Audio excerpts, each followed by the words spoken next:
Turn.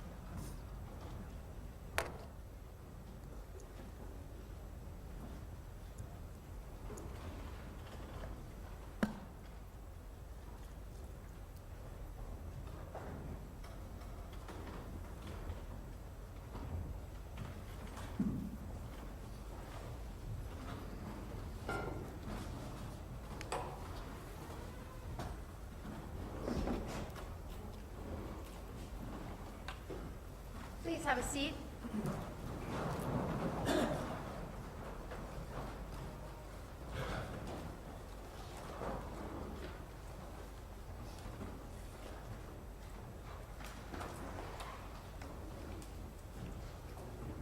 All right, good morning, everyone. We are back on the record in the state of Iowa versus Luke Truesdell, case FECR 154-866. We are in the presence of the jury. Monica Slaughter and Jordan Shear are here for the people of the state of Iowa, and Patrick McMullen, Adrian Houghton, and Samantha McCourt are here for the defendant, who is personally present and seated in the courtroom. We are still making our way through the state of Iowa's case in chief, and I believe Lieutenant Egli was on the stand. Is that where you would like to resume today? Yes, Your Honor. All right, please call your witness then.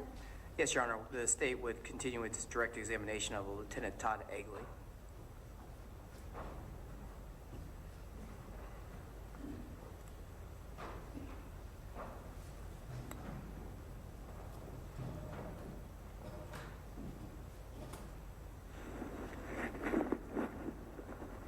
Welcome back, Lieutenant. Please have a seat. Make yourself comfortable.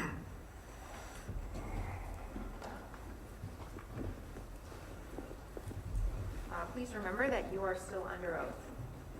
You may proceed. Thank you, Your Honor. Welcome back, Lieutenant Egley. Thank you. How are you this morning? Good. Did you have a good weekend? Yes. Lieutenant Egley, we left off Friday about finishing some body cam footage of your conversations with the defendant. Do you remember that? Yes. And so today, I'd like to start off with the surveillance footage that you recovered from 3699 East Otter Road in Marion, Linn County, Iowa. Did you have a part of that? Yes. And with regards to recovering the surveillance footage from 3699, what individual assisted with you at the house to provide that surveillance footage? Deputy Pease and Cody McLeod. And once again, who's Cody McLeod? Cody McLeod is a resident who lives at 3699 East Otter Road. And how did he provide assistance to you and Deputy Pease to recover the surveillance footage from 3699? He knew the unlock code to the system and he was able to manipulate through the videos. He was very familiar with the system and how to operate it. And did you actually get surveillance from June 5th of 2024 from that morning until law enforcement officers arrived on scene? Yes. And you yourself, did you get a chance to review that entire footage from that day? Yes. Did you review it a lot? Yes. How many times you would say that you reviewed that footage? Over 100 times. And so you're very familiar with the footage? Yes. Were you provided the actual system of that footage from 3699? Yes. And what type of system were you provided? It's a DVR recorder with 2 cameras. And where are the cameras located? Cameras were located on the north side of the house facing the detached garage area, and then another camera was located on the west entrance of the house, pointed out toward the garage driveway area of the house. So you have one view. If you see people entering the actual house, you can see those people coming from the driveway? Yes. And another view kind of catches the left side of the big, what we call pole barn, or the shed that was there? Yes. And then you can see people, what it would soon be, walking towards the entrance of that? Yes. Did you notice anything about the time stamp on this surveillance footage? Yes, it was not accurate with the local time. It was off 4 hours, 51 minutes. How were you able to determine exactly that it was off 4 hours and 51 minutes? By cell phone image taken compared to a cell phone and the actual DVR timestamp. And did you have any conversation with Mr. McLeod that he was aware that this was off a good amount of hours as well? Yes. And so when you took the system, where did you take it back to? The Linn County Sheriff's Office. And were you able to successfully access that system at the Linn County Sheriff's Office? Yes. And were you able to pull clips or the entire video footage from that day?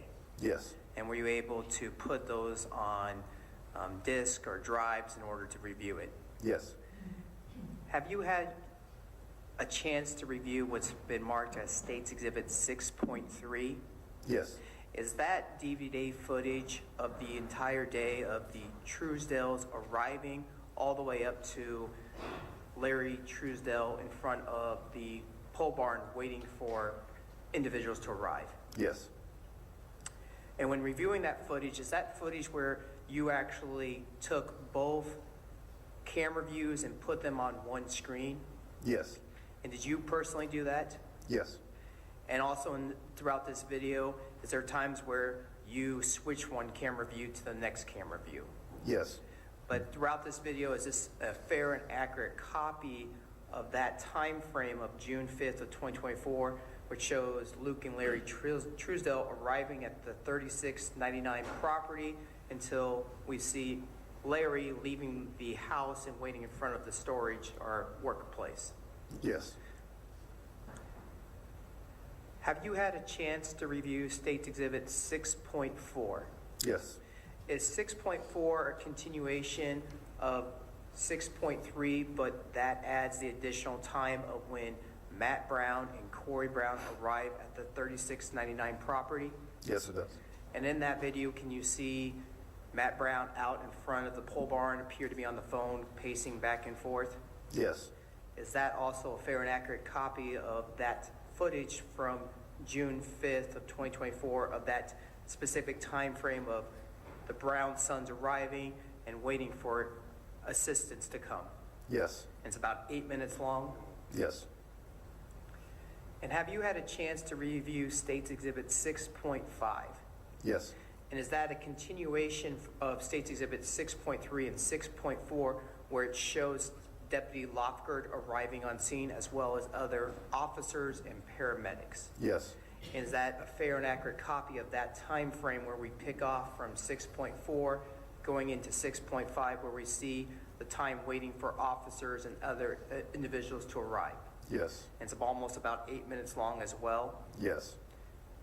And is it a fair and accurate copy of that time frame taken on June 5th of 2024? Yes. In addition, have you had a chance to review State's Exhibit 6.10? Yes. And is that just the camera view of the side of the house that points towards the storage work shed, pole barn, that big garage? Yes. And is that taking a portion that's also included in 6.3 where we see Ramondis and Amanda Cooper enter into the work shed for the last time? Yes. Ramondis Cooper and Amanda Parker. Correct. And then also, we also in that video see Keanu Ryan and Brent Brown enter into that storage shed for Yes. the last time. Yes. And also in that video, we see Luke Truesdell enter into this storage shed. Yes.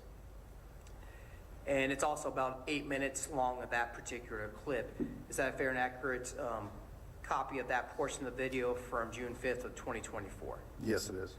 And lastly, on State's Exhibit 6.11, have you had a chance to review that portion of the video, Yes. which is also an additional portion taken from 6.3 where we see Luke and Larry Truesdell entering and leaving that big shed Yes. and going back towards the house of 3699? Yes. And once again, that's also about 8 minutes long. Yes. And in both 6.10, 6.11 is included in that whole portion of 6.3. Yes. And is 6.11 a fair and accurate copy of that little portion that's taken from 6.3? Yes. And it's also, like I said, about 8 minutes long. Yes. Your Honor, at this time, I would ask that State's Exhibit 6.3, 6.4, 6.5, 6.10, and 6.11 be introduced into evidence. Okay, is there any objection? No objection. Your Honor, when it comes time to publish, may Ms. McCord and my clients please go sit over closer to the jury so they can watch the surveillance footage on the big screen along with the jury? Yes. Thank you. All right, admitted. Thank you, Your Honor. Your Honor, at this time, the state requests permission to publish State's Exhibits 6.3, 6.4, 6.5, 6.10, and 6.11. Granted. And Your Honor, why we are publishing these exhibits, permission for Lieutenant Egley to sit in the chair next to the TV so he doesn't have to go back and forth as he's explaining things on the video. Granted. Thank you, Your Honor.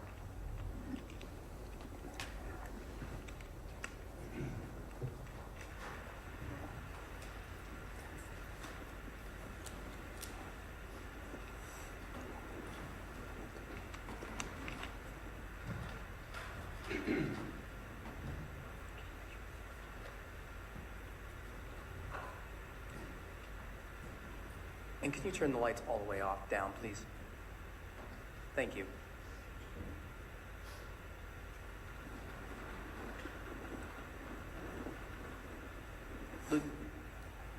Lieutenant Egley, is your lapel mic on? Yes. Thank you. Lieutenant Egley, when we strike that, Lieutenant Egley, is it hard to hear things in these videos? Yes. How so?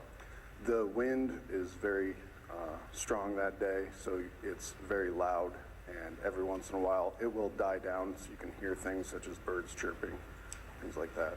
And once again, how many times have you reviewed these videos? Excess of 100 times. First publishing State's Exhibit 6.3.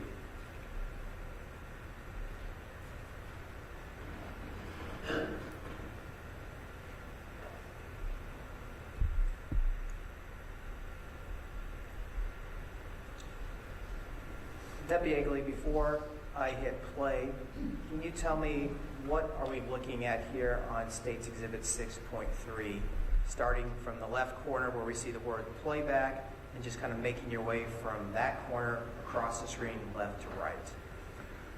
The left side camera is the camera that's affixed to the front of the house. That house is south of the outbuilding. This is the corner of the outbuilding that we're referring to, or shop. This camera is on the north side of this residence here, that's pointing toward the main driveway. This road out here is East Otter Road. This is the lane to enter the property. Here is the driveway in front of the shop, and then this is the driveway in front of the house. And so we see at the bottom there's a bar that's kind of got blue, pinkish, orangish color, and all the way at the very kind of to the right, we see the time 18:54:39. Yes. What time is that actually? It is actually 4 hours and 51 minutes ahead of actual time. So what time would this put us around on this date? The 13:03. So about around 1 o'clock, Or I'm sorry, 15:03. 15:03? So that'd be around 3 o'clock. It is 13:03, yes. Oh, so can you give me that time then? Because you give me a couple things. So what are we looking at actual time?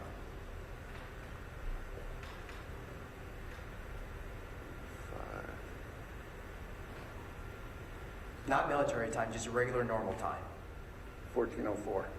Okay, that's military time. What's regular time? 2:04 p.m. Thank you. Whose blue truck is this in front on the camera view of the left side? That was registered to Lawn Brown.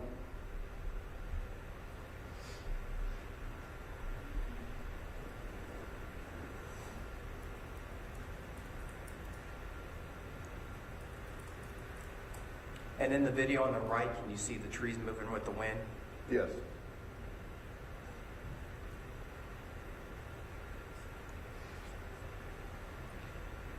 And to not caught anybody off guard, I'm going to kind of just give a sample of how loud this wind is.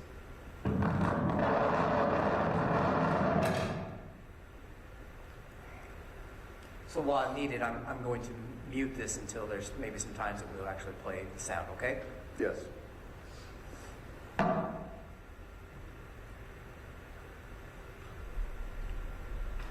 So stopping the video of actual time of 18:55:05 on the right screen, can you point to the vehicle that's just arriving? Right here. And whose vehicle is that? That is registered to Luke Truesdell.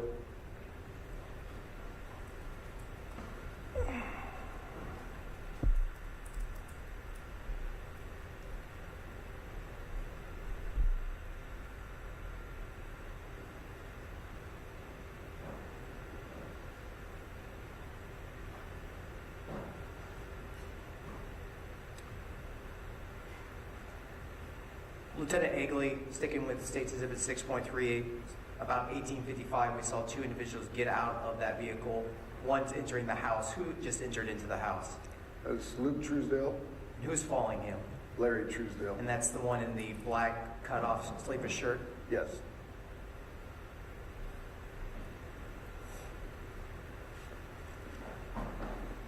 I want to fast forward the video to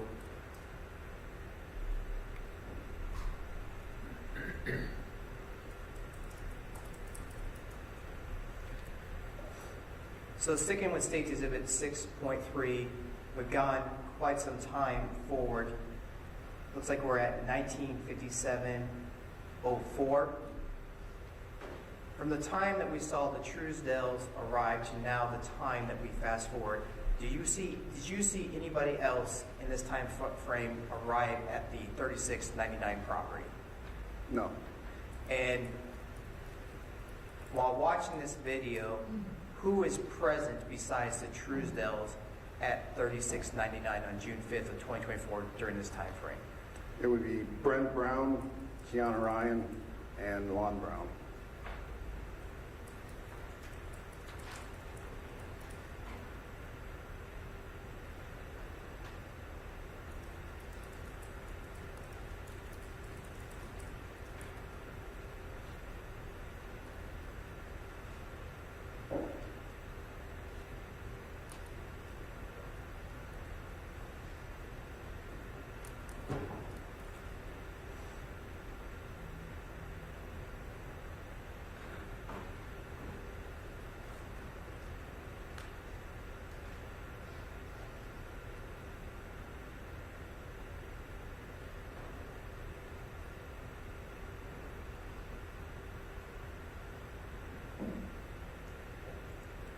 I just stopped and I kind of went forward a little bit to around 1958-31. On the right screen, we see somebody coming in a wheelchair. Who's that? That is Brent Brown. Is Brent Brown required a wheelchair? No. Do you know whose wheelchair that was? Lon Brown, his father. And is this the first time that we see Brent Brown on the surveillance footage? Yes. He came out of the garage. He was around the house. That's the first time we see Brent. And still pausing on State's Exhibit 6.3 at 1958 and 33, can you show us once again where the pole barn or the storage building or work building that we've been talking about is? It is right here. This direction is to the west. That direction is to the north. So obviously when we talk about people entering into this building, we don't physically see them actually enter the building. Is that a safe assumption? Yes.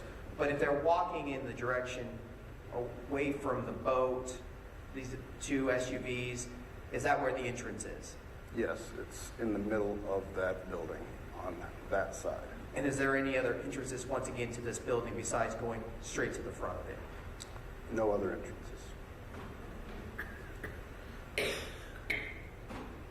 Continuing on playing State's Exhibit 6.3.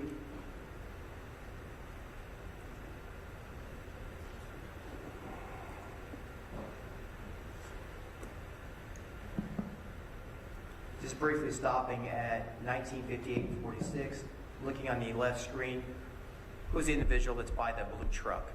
Brent Brown, Can you stand up and point to where he's at? right here. And that's right kind of behind, in the middle of the bed of the truck?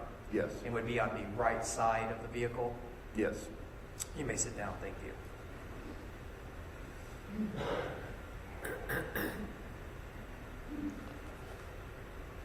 I'm going to fast forward just a minute or so in State's Exhibit 6.3.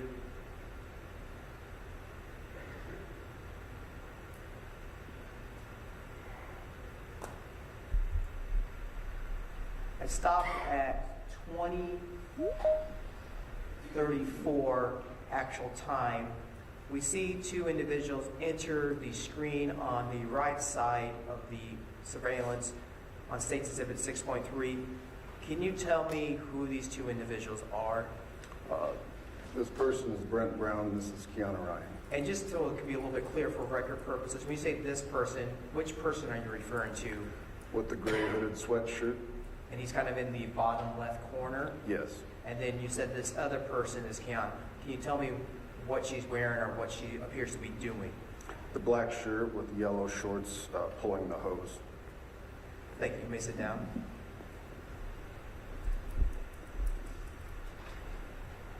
And is this the first time that we see Keanu on the surveillance footage? Yes.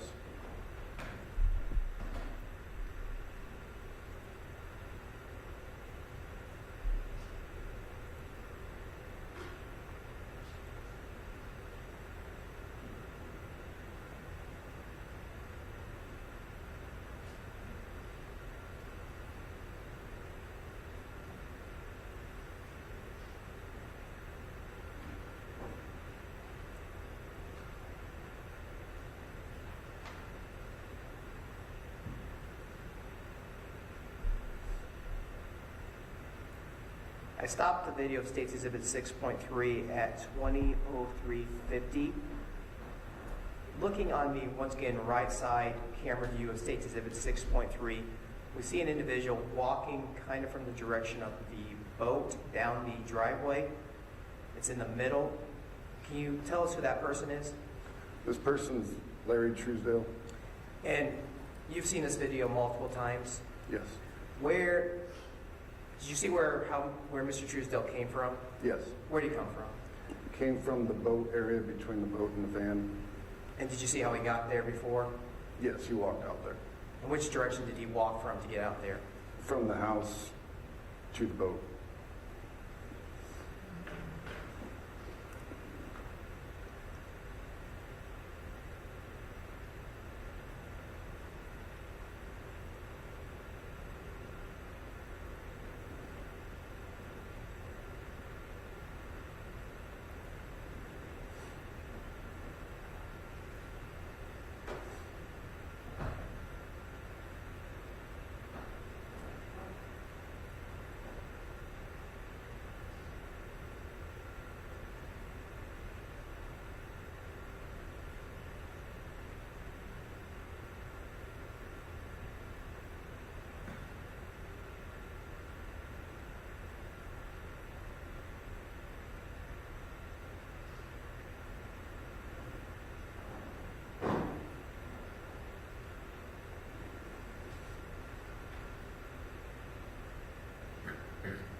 And as we've watched and been watching through this, at any time were you able to hear any conversation or any words from anybody when you watched this video? No. And what was obstructing or preventing you from hearing anything? The loud wind noise. As you watch this video throughout the entire process, are there times that you can actually hear individual sounds or words? Yes. So I stopped at 20:05:17 on State's Exhibit 6.3. Looking just on the right camera view, can you tell me who we see in this camera view? This is Brent Brown, this is Keanu Ryan, and this is Larry Truesdell. And so from the time we started this, when we saw the Truesdell arrive, to now here stopping at 20:05:17, when you've watched this video in the entirety, have you seen Luke Truesdell exit the house at all? He comes out at one time and goes back inside. And if I can have you stand, can you kind of tell us or narrate where Larry Truesdell, and just with your finger also point where he goes as we continue to play it. It goes out to the boat area. This white object above the van is the boat.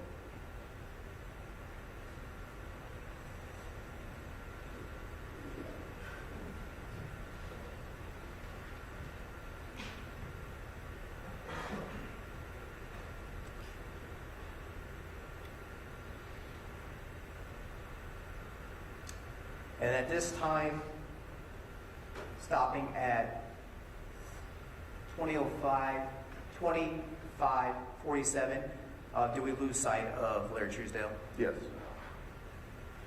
You may sit down, Deputy Lieutenant Egley.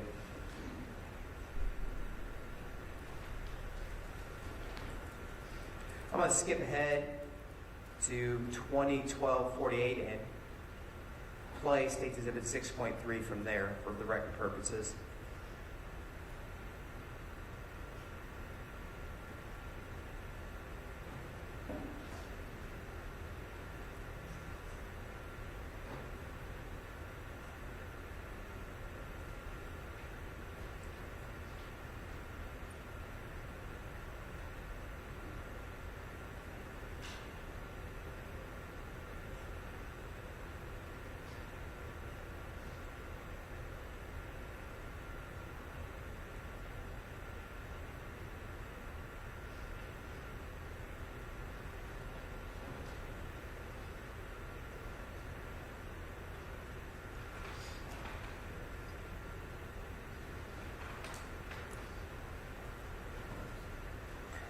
So, continuing and stopping at 2013:36, looking on the right camera view, Lieutenant Egley, we just saw or see a vehicle arrive.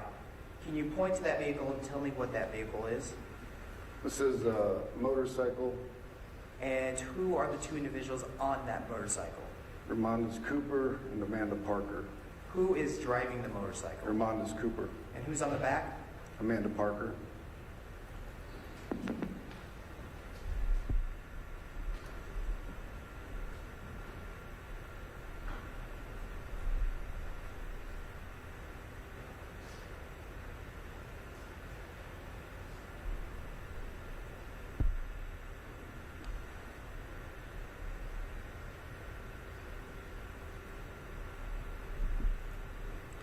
Stopping at 2014:00 on the right side screen, who is the individual that's right in front of that first tree on the left? That is Amanda Parker. And we just saw an individual walk past her, going from right to left, appearing to exit out of that camera view on the right. Who's that individual that walked past her? Brent Brown. And if we look at the left side at the same time, right above on the right side of the bed of the truck, can you stand and show us who that individual is? This person is Ramonda's Cooper. And Lieutenant Egley, if you can still stand, can you describe or tell us the direction of where Amanda Parker is going? She is going to the shop area, I believe to be the entrance of the shop. And at this time, we had already previously seen Larry Truesdell walk and go to the boat area. Have we seen him come back yet? No. And the individual coming on screen on the right with the wheelbarrow, who's that? Kiana Ryan. You may have a seat, Lieutenant Egley.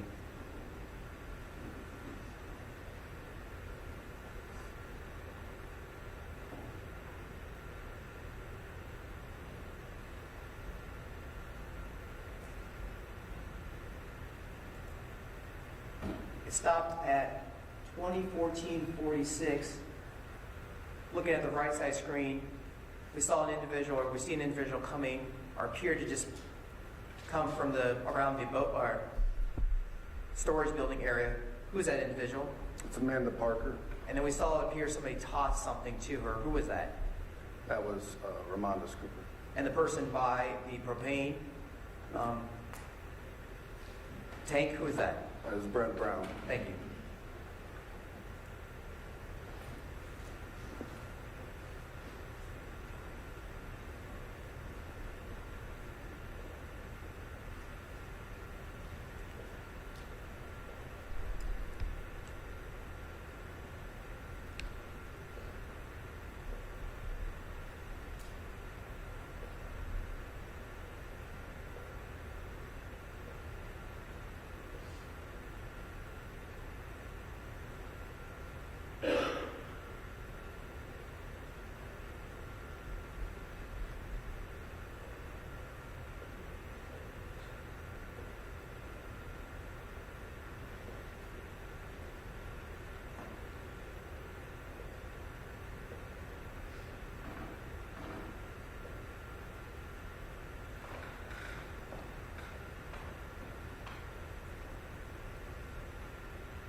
Lieutenant Egley, stopping at 2015-56, do we see Larry Truesdell here? Yes, Can you stand up and point to where he is? he came out between the boat and the van, and he's in front of the shop area. So, for the record purpose, there is kind of some type of trailer, some type of circle, metal square thing going around the mouse. Is he right to the left of it? He's right to the left of it. And did There's he? 2 feet there. And can you kind of, with your finger? I'm sorry, he's right to the left of it. Yeah, you can see his 2 feet right here in the driveway And can you tell us the direction that he came from? from the boat, And can you tell us what direction that is from where he currently is? from the north.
Lieutenant Egley, we see in this video Ramon is having some type of bags around his shoulder.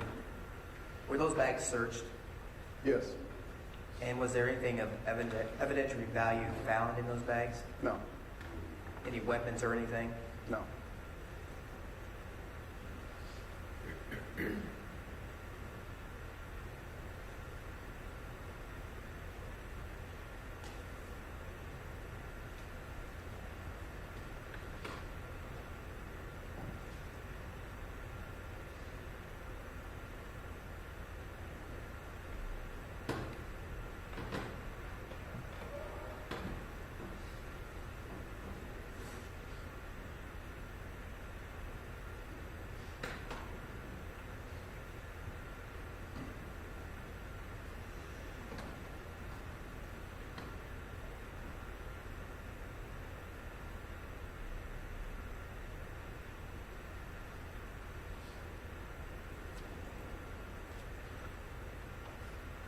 Lieutenant Egley, I stopped the video at 20:18:35 on the left screen near the back of the blue pickup truck. On the right side, we see 2 individuals. Can you stand up and tell us who these individuals are? This is Luke Truesdell and Brent Brown. When you say this is Luke Truesdell, is that the individual that's closest to the garage? Yes. And the other individual, which you said is Brent Brown, is that the one that's closer to the front of the truck? Yes.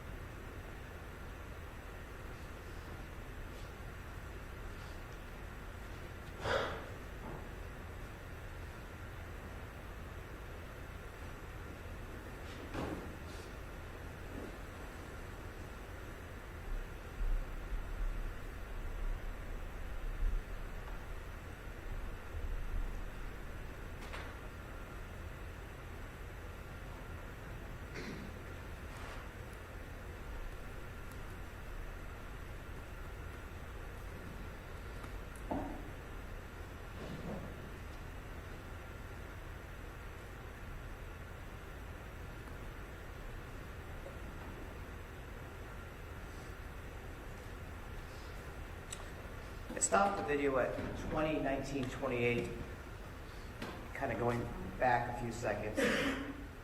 Going back to 20:19:08. On the left side, we see a couple individuals come out by the back of the truck. Who are those people? Luke and Larry Truesdell.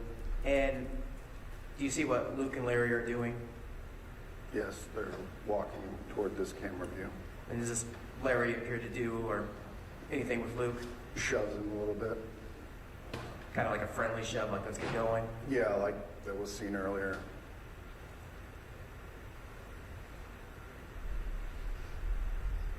Can you, in a second,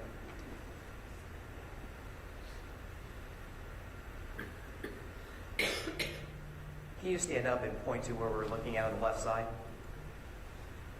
Right there. You may Larry stand. pushes Luke. And then, which direction do those three individuals walk? Larry walks out to the boat area, and Luke, they walk over toward the wheelbarrow. So stopping at 20:19:33, on the left kind of corner, we see a individual's leg just exiting the screen. Who's that person? Keanu Ryan, And then going straight to the right to her, we see an individual with like a greenish shirt. Who's that? Luke Truesdell, And then we see somebody in the middle of the right wearing a gray hooded sweatshirt, carrying something red in his hand. that's Brent Brown, And then we see an individual with a black sleeveless shirt on the right of him. Who's that? Larry Truesdell. And have we saw where Ramondis and Amanda went? Into what appears to be the shop. You may sit down. Switching to State's Exhibit 610.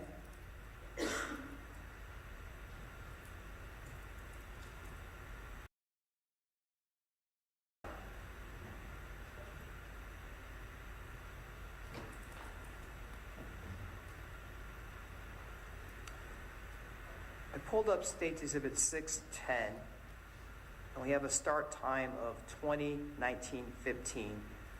What are we looking at here on State's Exhibit 6.10? The same thing that we viewed earlier is only on an individual camera. And it's just a few seconds to where we just left off on State's Exhibit 6.3.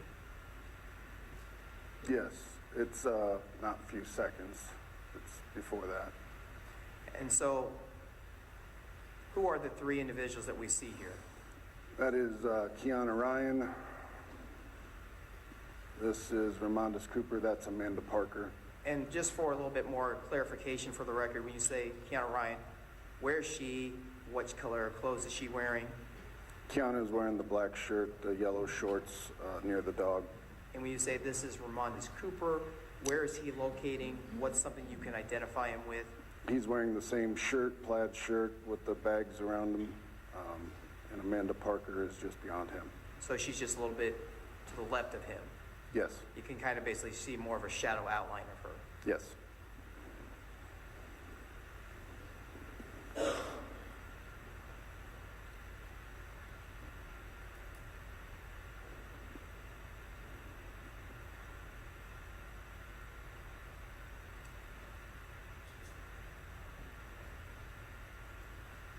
We just paused at 20:19:32. We see similar to what we just saw in 6.3 down in the left corner. Are those the same individuals that we saw walk from that one camera on the left going into the second view that we have here on 6.10? Yes. And over by the shop, who's the individual that we can see in the black clothing? Amanda Parker, And where did Ramondis Cooper go? into the shop. Is that the last time that we see him alive? Yes.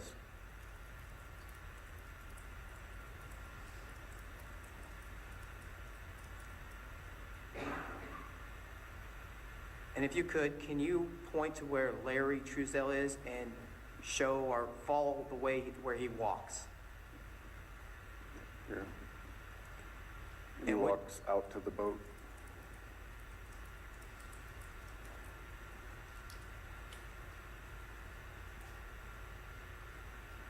And can stopping at 2020-04. Can you point to where Luke Truesdell is? Standing here. When you say standing here, what kind of obstructing him a little bit? Tree. He's in the shade of the tree. He looks like he was having a conversation with Brent Brown. And so he'd be to the right of Brent Brown as well as a right to a tree that's in the center of this video. Yes. And can you just with your finger, just for the jury, follow the direction he walks and where he goes as we play this video?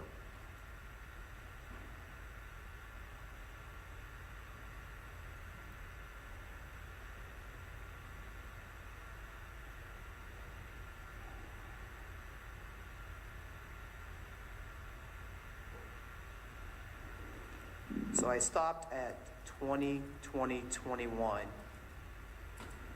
At this time, where is Larry Truesdell?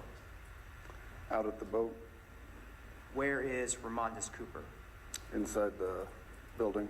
Where is Amanda Parker? Inside the building. And where is Luke Truesdell? Inside the building. We can see Brent Brown. Do you know where has Kiana Ryan went? She's around the yard area, out of view of the camera. So she's not in this view, but more in the yard towards the house. Yes.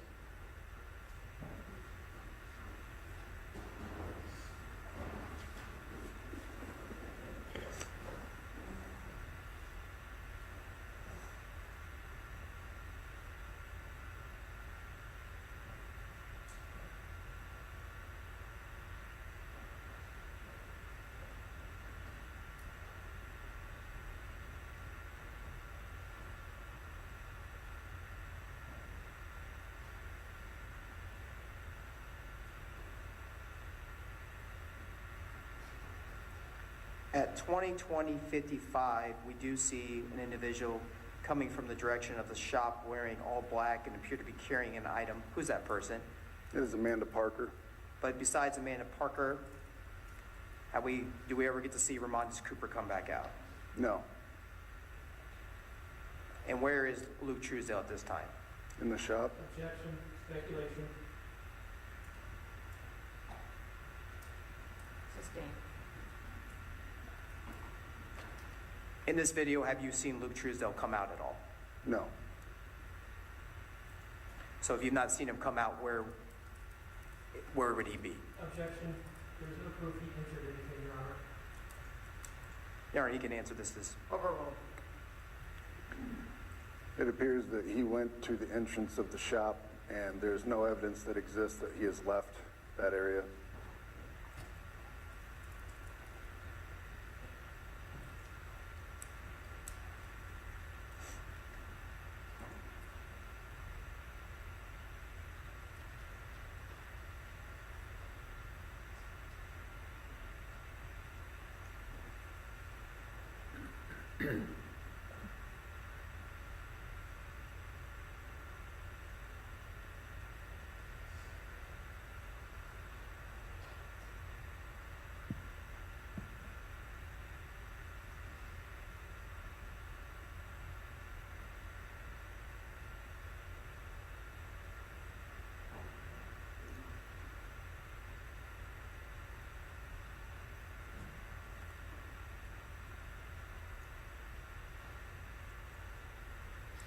I stopped the video at 2021-46. Do you see Amanda Parker anymore? No. Do you see her ever again in the surveillance footage? No. Where is she found?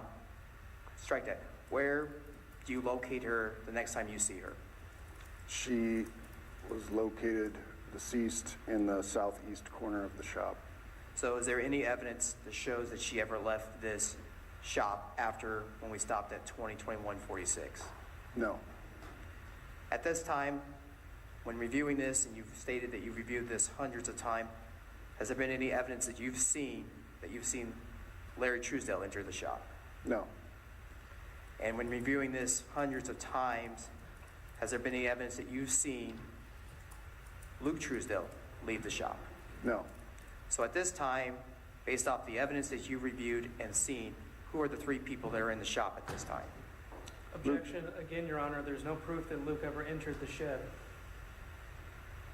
Overruled, he's entitled to answer based on what he's viewed. Goes to the weight. It appeared Luke Truesdell, Ramondus Cooper, and Amanda Parker were in the shop.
Lieutenant Egley, I paused this video at 2023-01. When you were reviewing this video and listening to it, how were you listening to it? I listened to it with the noise of the wind. I was trying to listen to all the moments when the wind would die down to see if I could hear anything that would be of evidentiary value or importance. And when coming up at around 2023-06, when you've been reviewing this video and what you personally observed, do you see anything change in the behavior of Brent and Kiana? Yes. I watched this numerous times. The behavior of Kiana and Brent changed. They seemed to suddenly become frozen and fixed their attention toward the shop. And when you reviewed this and you noticed their behavior appeared to change, did you rewind it multiple times to see if you could hear anything yourself? Yes. And when you were reviewing this and listening carefully, do you believe that around 2023-06 that you heard something besides the wind? Yes. What do you personally believe that you heard which would show why they changed their behavior? A high scream. And is it very difficult to hear this time based off of something of this size of a courtroom? Yes. I mean, what type of room were you in when you were listening to something like this? Small office.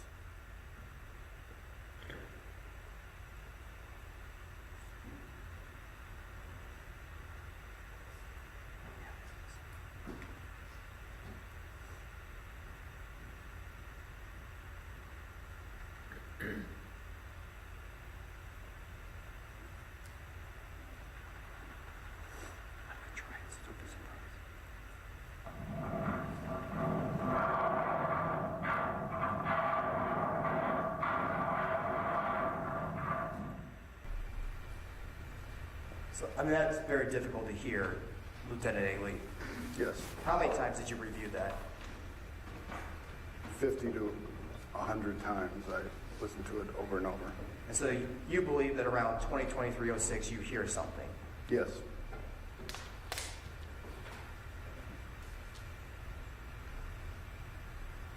I have paused it for here. Do you, when you review this video, besides that initial thing that you believe you heard around 2023-06, do you hear another sound? Yes. And is that around the 2023-41 mark? Yes.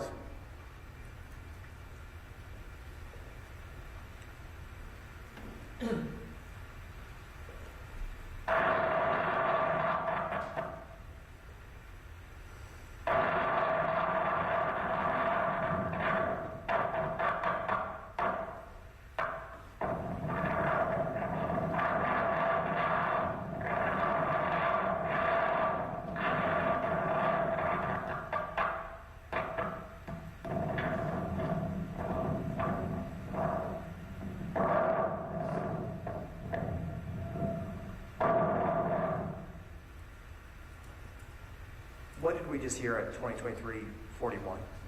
Sounded like a whale. What direction is stopping at 2023-43 is Kiana and Britt looking towards? The shop. I'm going to go back and play that around the 2023-41, but I'm going to go a little bit before, starting at around 2023-37.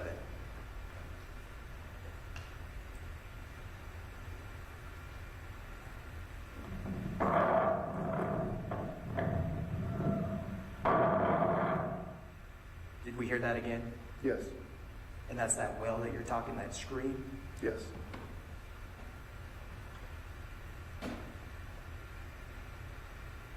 After that initial scream that we heard at 2023-41, do you hear any other wails or yells or screams?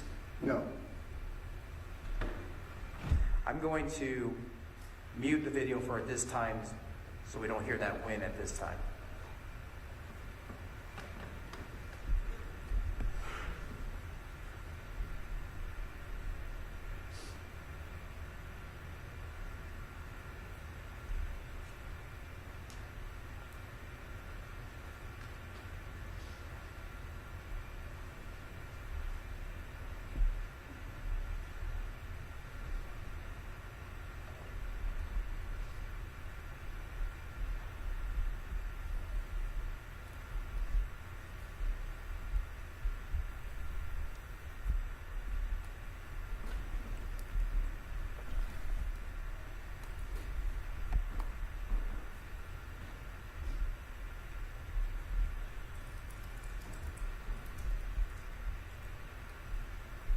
I stopped the video at 20:24:32.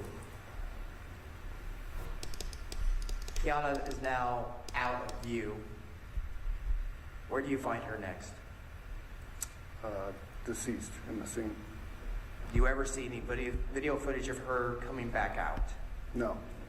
So this would be, it appeared, the last time that she's seen alive. Yes. And where's Britt Brown? Following her. Can you stand up and point to where he is? And then the person you pointed to, is he directly to the left of the work building pole barn? Yes. Kind of standing in front of a white vehicle, Yes. blending in a little bit with his gray sweatshirt. Yes. Going directly to the left of Britt Brown, the individual wearing the green shirt. Can you stand up and say who that is? Luke Truesdell. And can you, from your view, tell which way his head is turned? He turned to the left. So turning back towards the direction of Britt Brown and Deanna Ryan. Yes.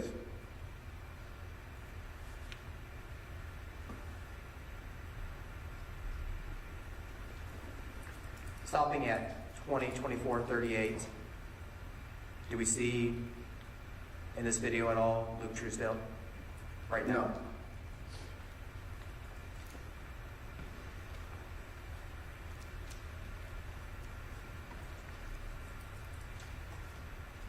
And did it appear that he also walked back in the same direction as Deanna Ryan and Britt Brown? Yes. And that would be the entrance into this building? Yes. And as you enter into that building, as we've heard testimony, and you go through the main door, not the garage doors, what was located directly to the right? The pipe. The black metal pipe? Yes. The metal pipe that was collected by officers? Yes. The metal pipe that was told to you by Luke Truesdell? Yes. The same pipe that was used when he admitted to hitting all four of them? Yes. And when I say he, that was Luke Truesdell? Yes. Was that the only person that admitted to hitting all of them? Yes. And also when you rode with him in the back of your squad car, you asked, about Ramondas Cooper. Do you remember that conversation? Yes. And you remember that conversation you asked the black guy that you hit? Do you remember that? Yes. And when you were saying the black guy you hit, what was Luke doing when you were talking to him about that? He was nodding. Not even what type of direction?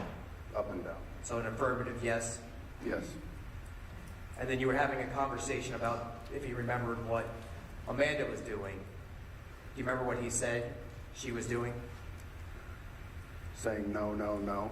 And that's when he said as he was approaching her? Yes. And she again was found wedged in between a green sawhorse and the wall, Yes. beaten to death? Yes. I'm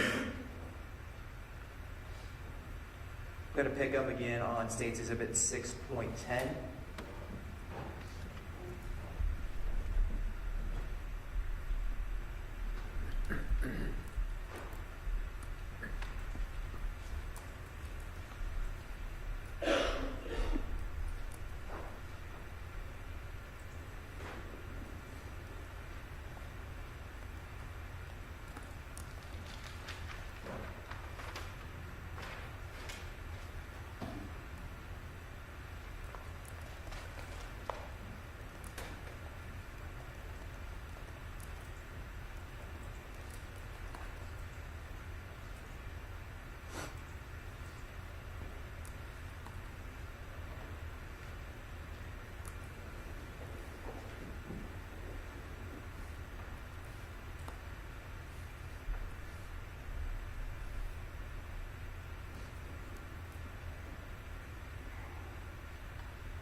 Lieutenant Egley, I'm going to stop this video at 20:25:55. Once again, we've heard multiple times that you reviewed this hundreds and hundreds of times. Is that correct? Yes. From the time of around 2026 throughout 2027, in your opinion, what do you see goes on between that about minute time? I see a head that moves out toward the boat. Can you stand up and show us the direction that you're talking about? This area right here under the tree, I see a dark head move out under the tree to the boat area. You would agree with me that it's very hard to see stuff in that area. Yes, How certain that it's a head that you see? very certain. Why are you that certain? I'm sorry, I didn't hear your answer. Very certain. Why are you certain? I've watched it hundreds of times before this, focused on that area, and I see no other movement other than a dark, what appears to be head, and that consistently after that moves behind the boat to the side of the boat, and it's consistent from the statements made by Luke and Larry. And and we saw in Luke's interview, he told you that he gave a knife out to his father by the boat. You recall that? Yes, Because you had a knife sheet that was empty, and you asked him a question about what type of knife it was. yes, Did you locate that knife? yes. Where was that knife located? It was located at the back behind the boat on the ground with the rest of the parts that were pulled out of the boat. So it appeared that there had been stuff taken from a boat Yes, as somebody had came and gathered parts. yes,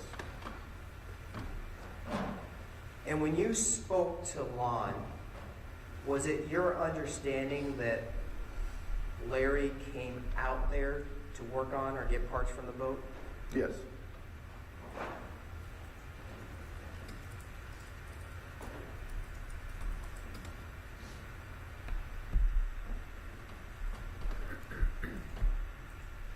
So that's ending States Exhibit 6.10. Y'all remember your words real quick?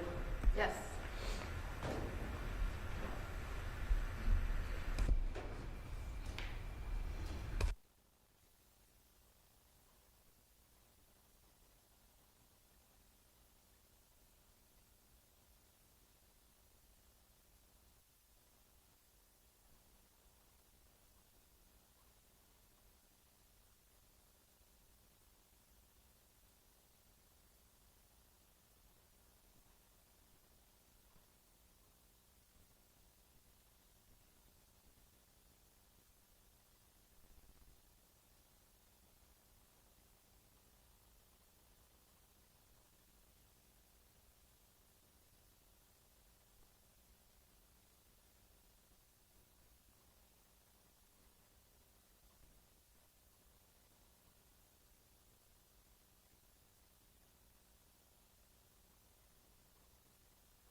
take that before we break on behalf of the state, No, Your Honor. on behalf of the defendant?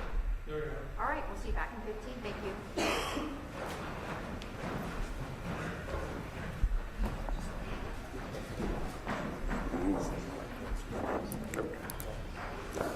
Sorry.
Aren't you fancy? You could just use the normal bathroom like the rest of us.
see colors well, so I'm impressed by colors.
have a seat.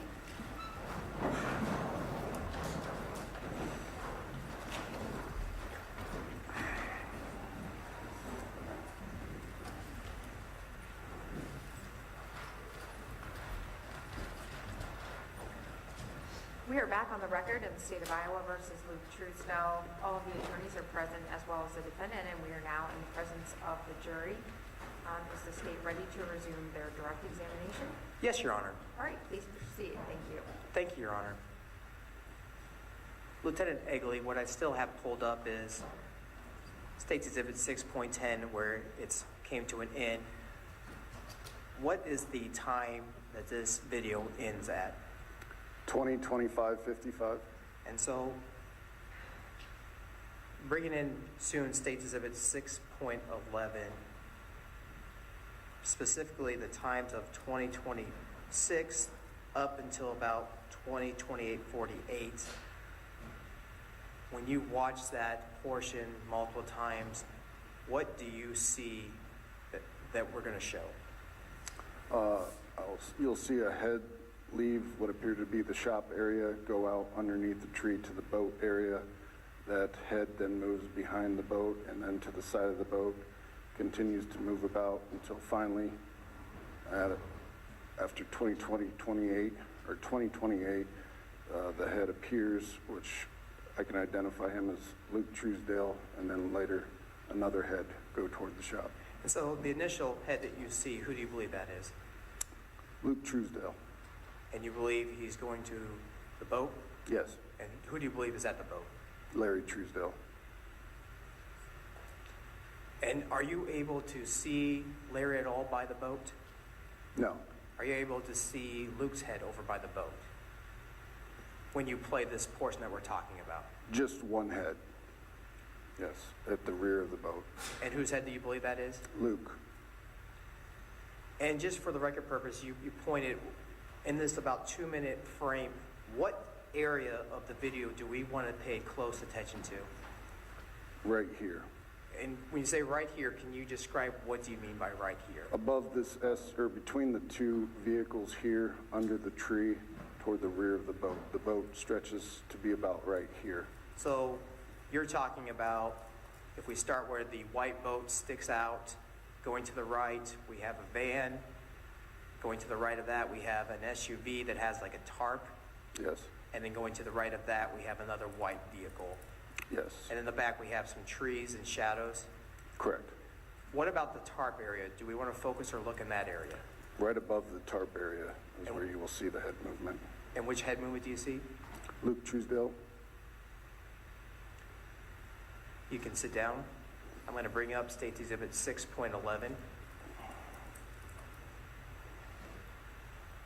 As you see, when we're starting up State's Exhibit 6.11, what's our time that we're starting at? 20:25:57. And this is right after State's Exhibit 6.10 when we ended off. Yes. And once again, from about the 2026 through about the 20:28:48 area, we're focusing around this area where the boat and those three vehicles are to the right of it. Correct.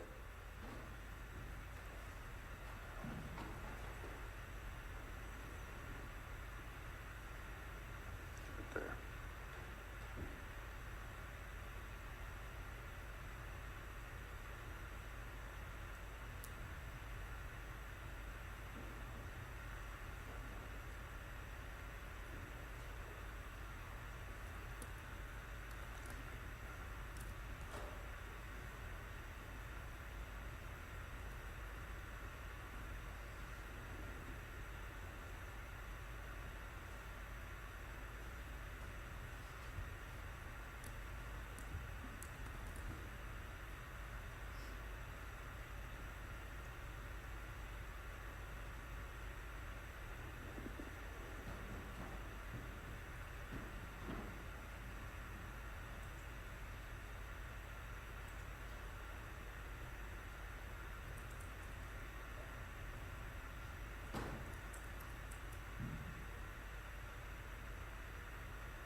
Lieutenant Egley, I just stopped the video at 20:28:52, and I'm going to go back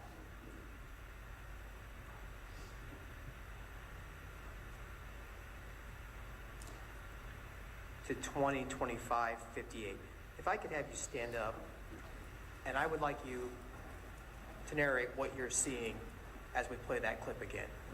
At 20:26:02, I see a head move from... Lieutenant Egley, Yeah. I want to have you wait till I play. Okay. And I want you to point out, as the video is playing, what you're seeing. All right. And tell me who is that you believe that you're seeing.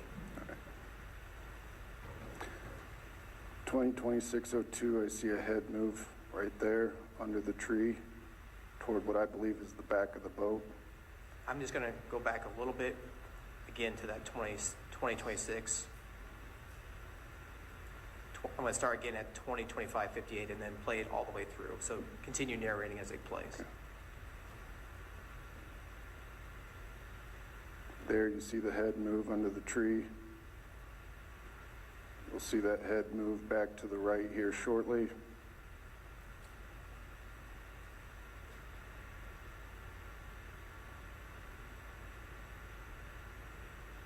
Right there. And then the head will move what I believe is to the side of the boat, underneath the tree, right there, up to this area. Hopefully everybody can see that okay. That head then remains in that area, loitering for approximately 2 minutes.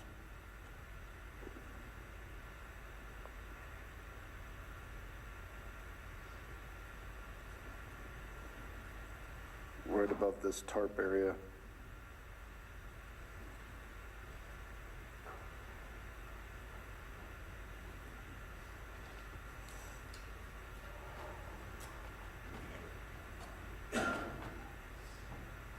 And is that the area where you found the knife? Yes.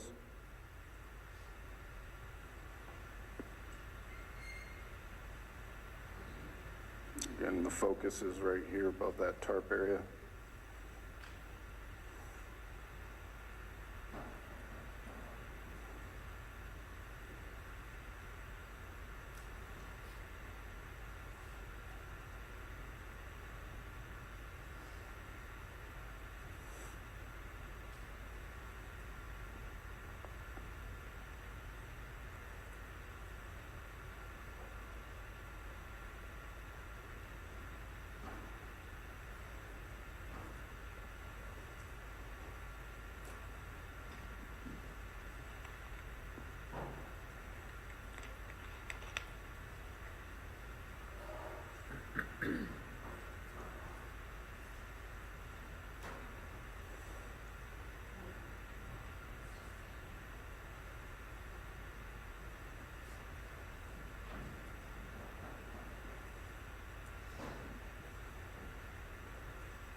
See the head there move and then come back this direction.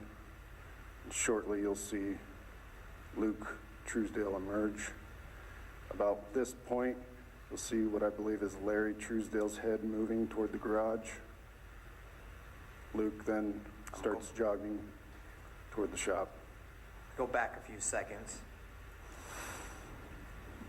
Go back to 20:28:36 for you, Lieutenant Egley. This is Luke Truesdell emerging, arms crossed.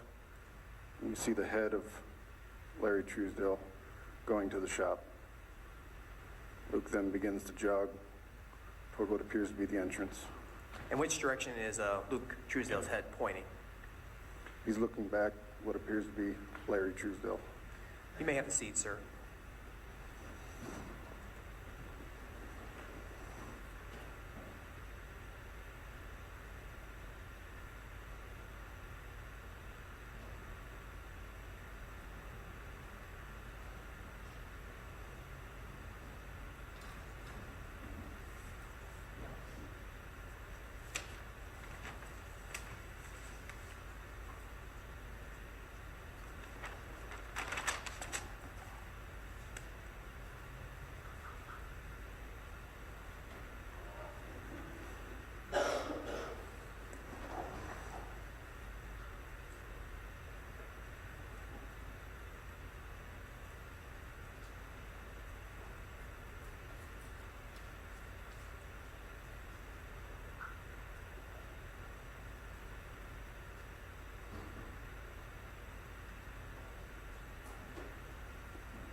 I just stopped the video at 20:29:50. I want to go now back to State's Exhibit 6.3.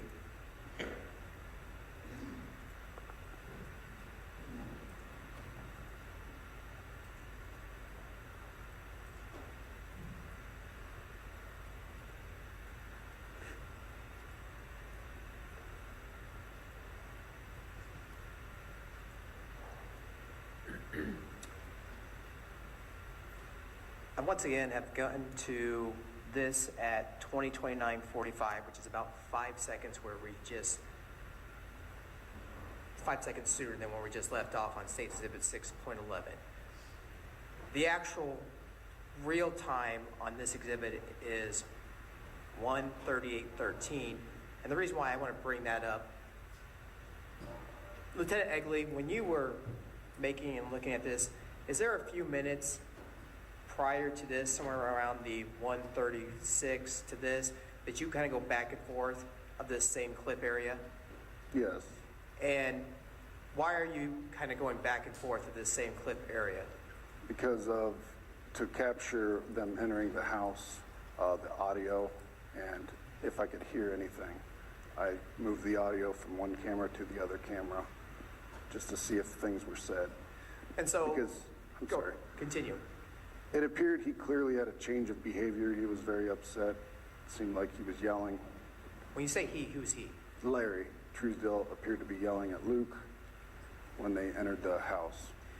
And the few minutes prior to where we're starting out here, are you having some difficulty adjusting the sound on where you want to hear on each what camera view? Yes, So the point of bringing in at 1:38:13 a real time on this is to actually where we get to hear some volume or hear something compared to the few minutes before this. and I want to correct, it's 15:38. What I'm talking about is the time down here. Oh, yes, I'm Yes. sorry. Because, just to make it clear, since you're going back and forth, this camera view is always going to have the same time for a few minutes because you're adjusting it. Is that correct? Correct. And so, I don't want to confuse anybody that the few minutes prior to this, we are going to see multiple times this 20:29:45 time come up because you're rewinding and going forward. Correct. And so if we start right here at 1:38:13, where actual real time is 20:29:45, we get the continuation without you going back and forth. Is that safe to say? Yes.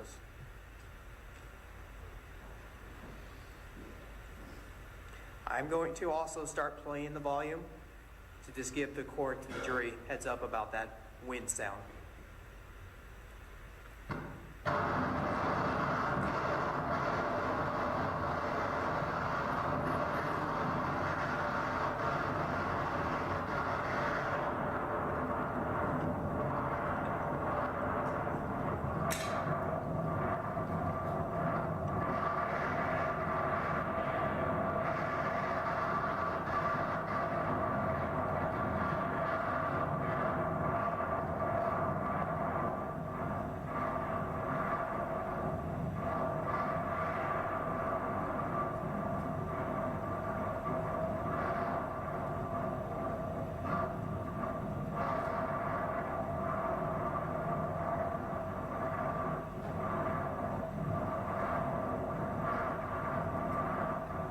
And I might have misspoken a little bit. It appears though that mouse moving, that is actually your mouse moving when you're going back.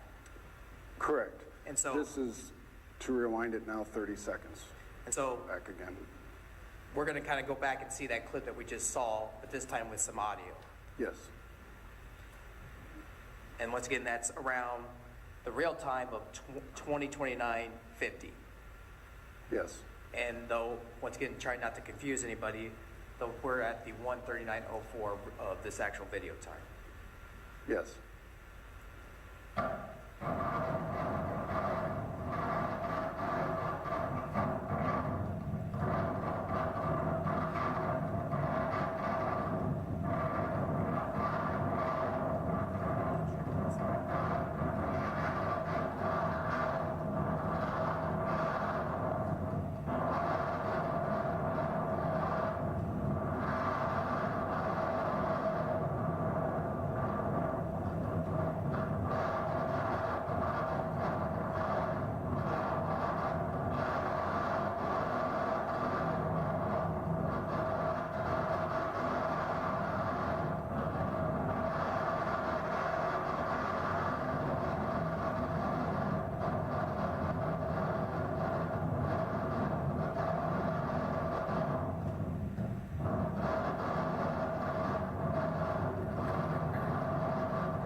going back, we saw Larry Truesdell walking out on the left screen down the ramp. Can you tell what did you believe you heard him say? I listened to it many, many, many times, and I believe he yelled, "Idiot."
Larry Truesdell. How do you know it's Larry Truesdell? I've spoke to him many times. I've heard his voice.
It sounds like, Luke, you did it. Yelling.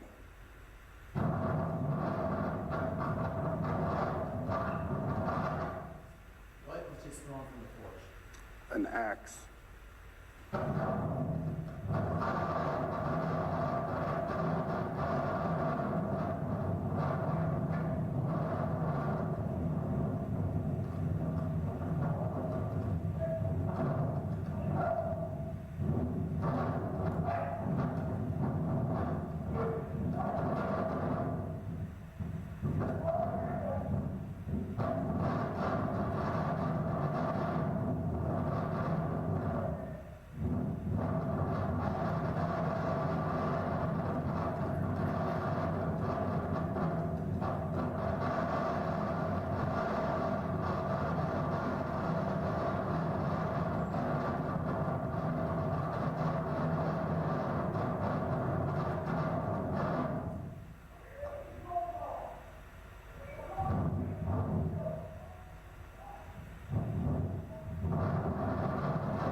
pause the video at 20:33:18. We can hear some noise coming from inside the house. Did you hear that? Yes. Whose voice can we hear yelling? Larry Truesdell. And what did you hear Larry say? Objection, hearsay. Call an ambulance. Hang on. Your Honor, the exhibit's been admitted into evidence. Is he clarifying what he heard on the exhibit? Yes. Overruled. Call an ambulance. What do you mean you don't know?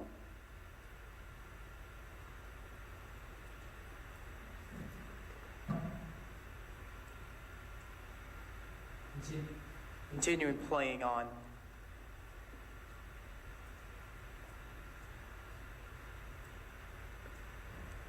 Lieutenant Egley, for the next about 10 minutes of this video, what will we be seeing happening? You'll see the You can kind of stand up and show the areas that you're talking about. You'll see Larry, when he went inside, he mentioned call an ambulance a couple times. He walks out to the shop, and you'll see that he appears to enter, come out, and circle. He has a cigarette and paces in front of the shop and appears as though he's waiting for help. Do you see Luke Truesdell at all in these Yes. next 10 minutes? Yes, you will see him come out to the shop again. You may have a seat, sir.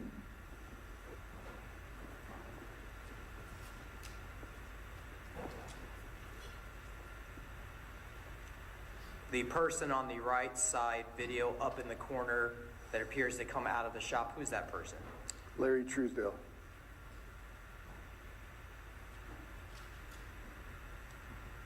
Have we seen Luke come back out yet? No.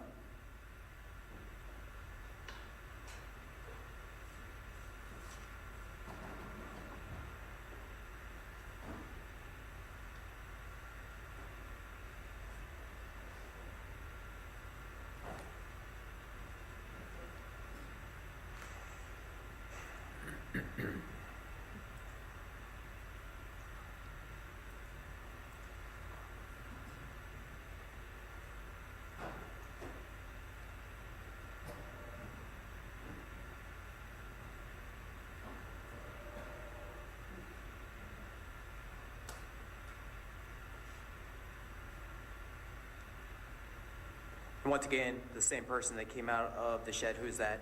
That is Larry Truesdell.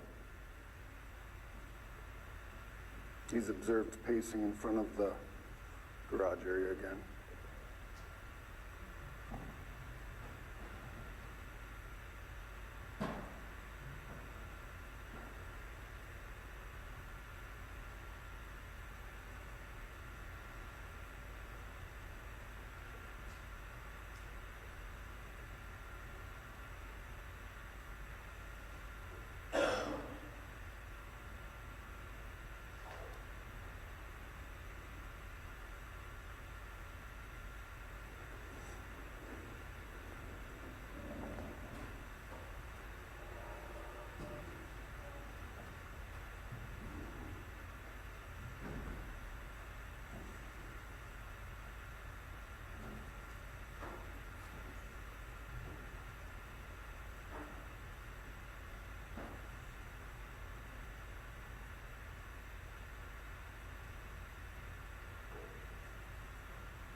Is that continuing Larry up there in the corner, walking around in circles, Yes, pacing?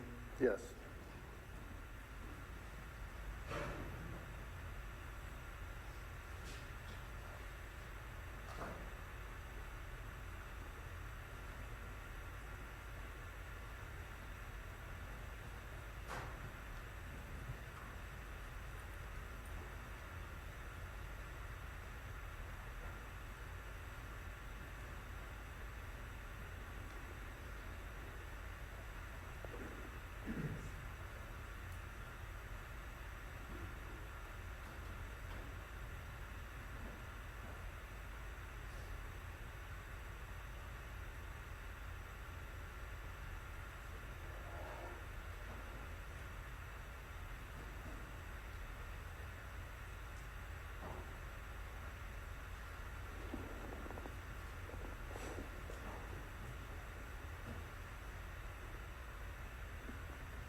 Lieutenant Egley, is that the first time that in this about 5-minute stretch that we've seen Luke Truesdell come back out? Yes.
Stopping the video at 20:42:41. Lieutenant Egley, we see Luke Truesdell run back towards the 3699 property house. Do we see Luke Truesdell go back to the pole barn or workshop? No.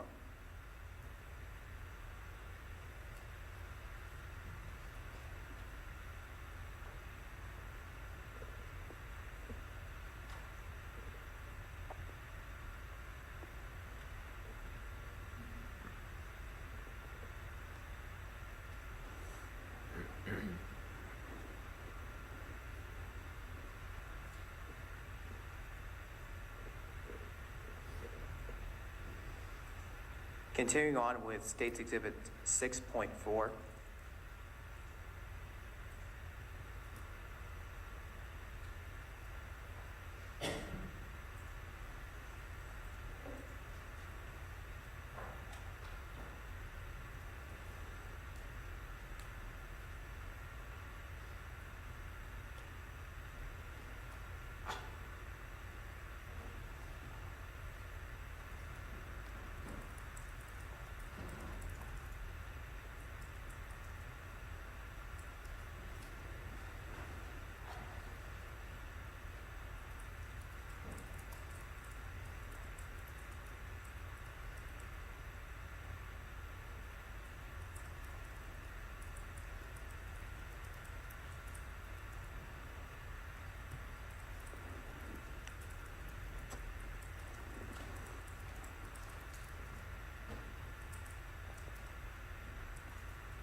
And is 6.4 also continue some variation that what we previously saw in 6.3? Yes.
Lieutenant Egley, in the distance, we can see a vehicle traveling at a high rate of speed. Can you stand up and point to where that vehicle is? Right here, And whose vehicle is that? Matt Brown's.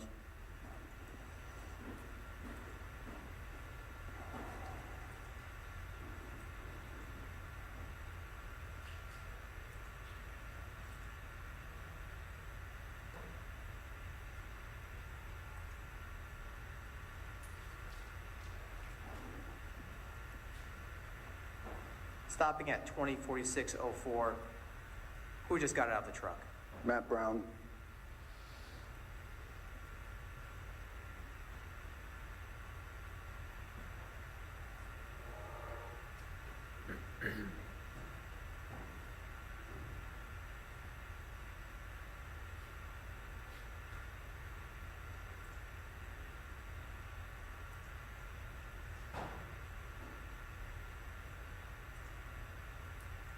Stopping at 204628, we see another vehicle. Can you point to that vehicle? Right here, And whose vehicle is that? Corey Brown's.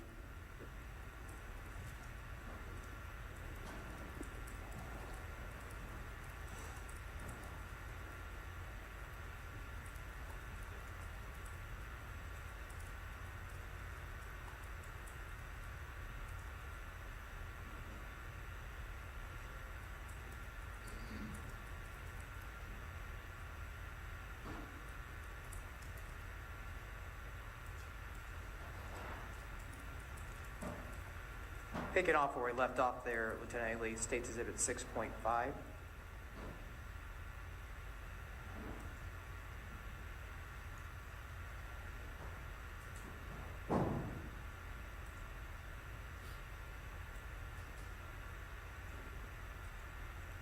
Stopping at 205546. Who's the individual that we see his back that's by the SUV in front of the white vehicle? This is Matt Brown.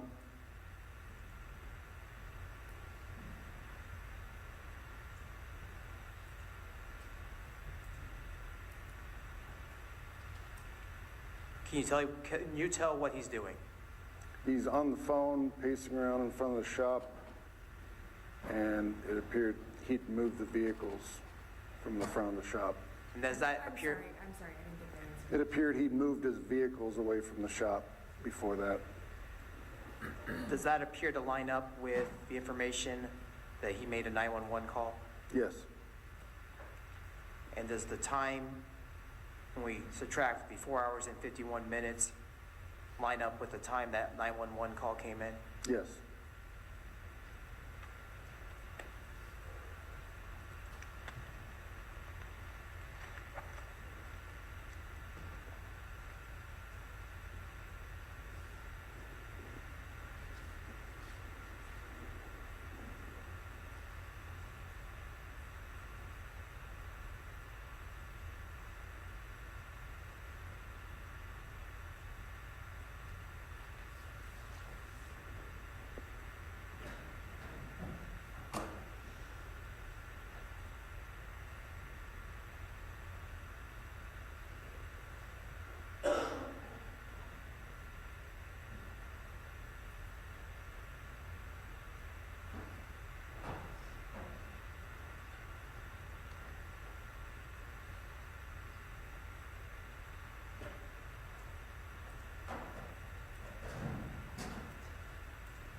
And the individual that we see out in the field, who's that again?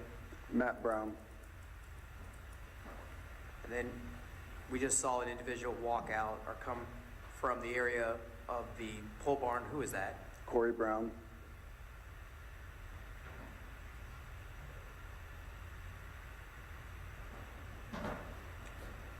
We see another vehicle. What are we seeing, actually? Can you tell us? This is Deputy Lofsgaard arriving at the scene in his unmarked patrol vehicle.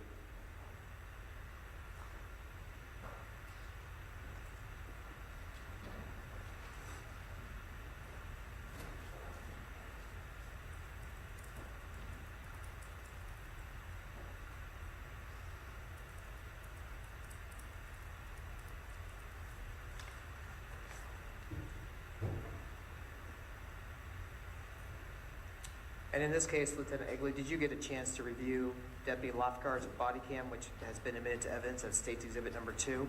Yes, And when reviewing that body cam, as the only two individuals that approached Officer Lofgard, the two Brown brothers, correct. and is Luke Truesdell anywhere to be found in this building? No, Besides the two Brown brothers and the four victims of the case, who is also present inside that pole barn? Larry Truesdell.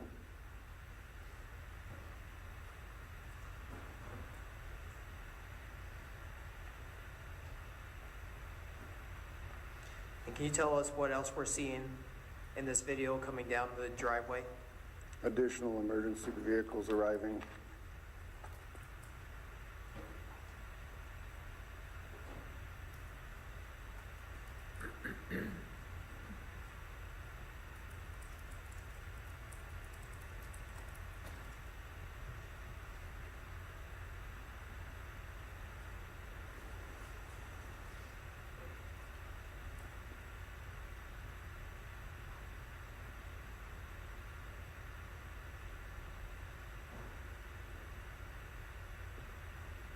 And the two individuals that entered,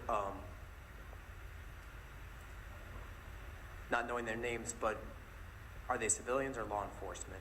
That was Deputy Pease and Trooper Tyler Fairbanks. They were law enforcement.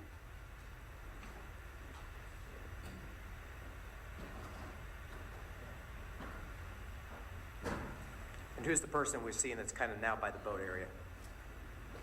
Here's Matt Brown.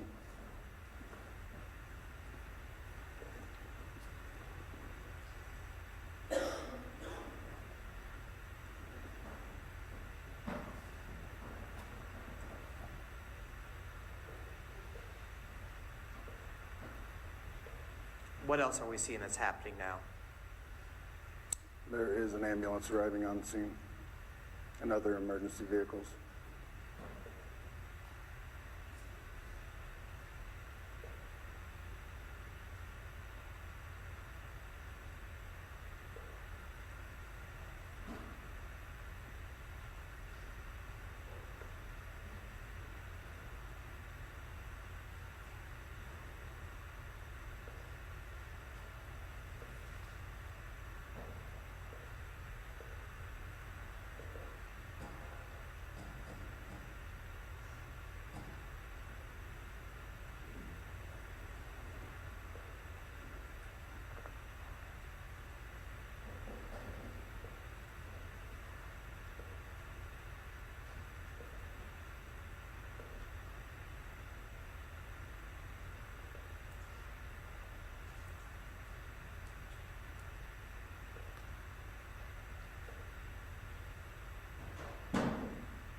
Your Honor, if I may have the screen clear, please. Thank you, Your Honor. Lieutenant Egley, you may go back to your chair at the witness stand.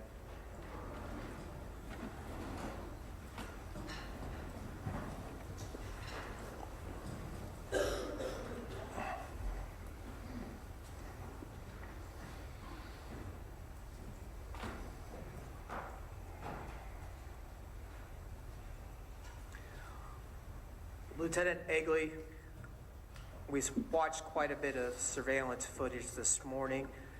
You testified that you went inside the house to retrieve this footage. You remember that testimony? Yes.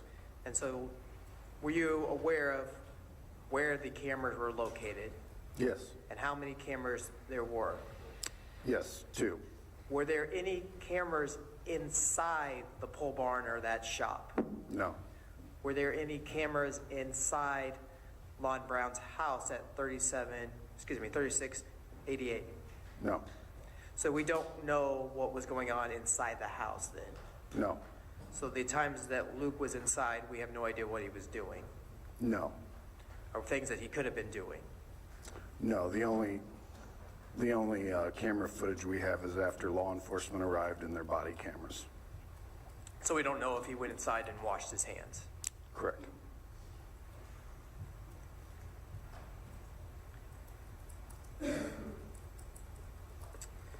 When speaking to Luke, he talked about there was a cell phone that he had. Do you remember that? Yes. And that it was, do you remember where it was, where he said it was located? It was in the basement on the pool table. So inside the house? Yes. And did you actually locate that phone where he told you it was? Yes. Was there any 911 calls made by Luke Truesdell? No.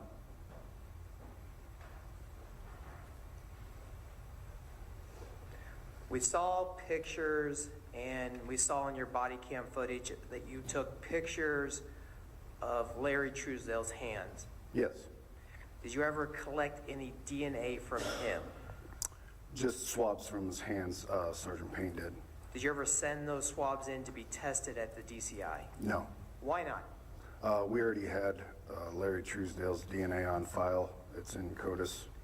So meaning if something was tested and his DNA was found, that would have been able to be recognized Yes. because it's already on the system. Yes.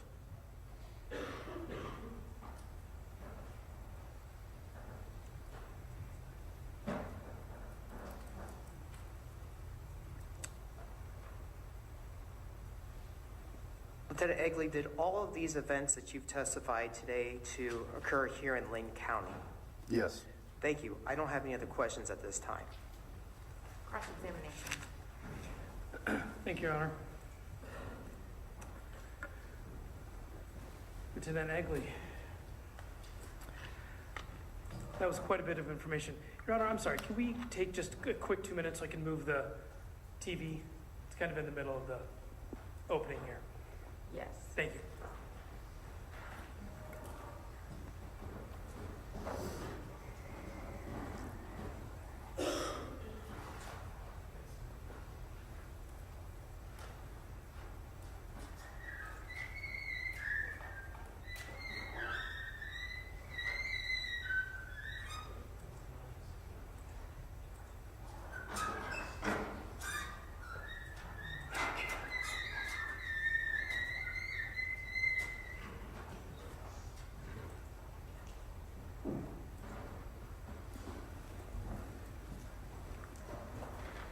Thank you, Your Honor. Thank you.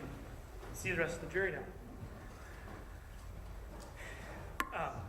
So, Lieutenant, as I was saying, we just heard you testify to quite a bit. So, I'm going to talk to you about some of your prior testimony, and bear with me here. There was a lot. I may jump around a little bit, but I'll try to go as you testified. Okay?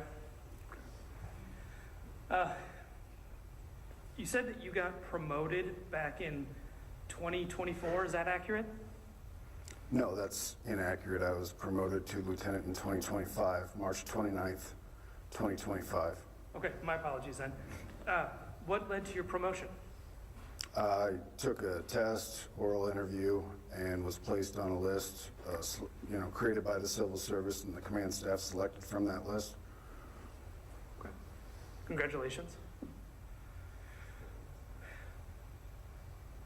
First thing that you mentioned is you talked about a knife sheath that you found on the ground near Luke. Yes? Yes, it was in his back pocket. Okay. And then you directed one of the deputies that he should go pick up the knife. Yes? Yes. Neither of those were tested for blood, correct? No, they were not sent in. There was none discovered on the knife.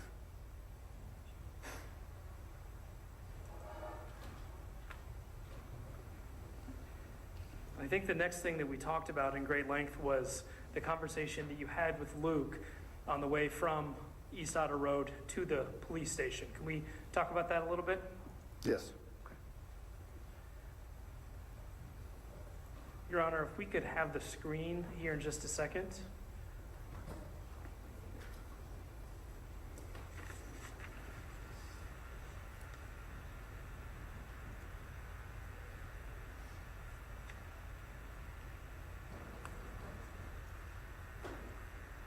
Good. So, Lieutenant, what we're going to do is I'm just going to play bits of it and then I'll pause periodically to ask you questions, okay? Okay. All right. And could you just state for the record what it is you're playing? Right now we're playing for the record the body cam footage from Lieutenant Egley while he is transporting Luke Truesdell from the East Otter address to the Sheriff's Department. Is that 6.2? Is that? Yes, Your Honor. Thank you.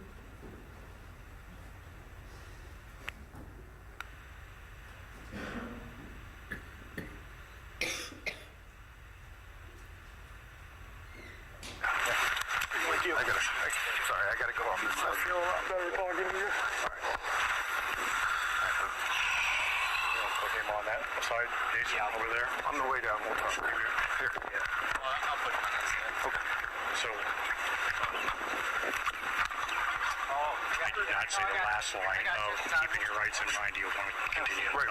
So this. Would you give me something? Sorry, but can you hand me something else? You don't know which hospital did Britt go to you because his dad was wanting to know which hospital he's at. I don't. I just know lifeguard. Yes.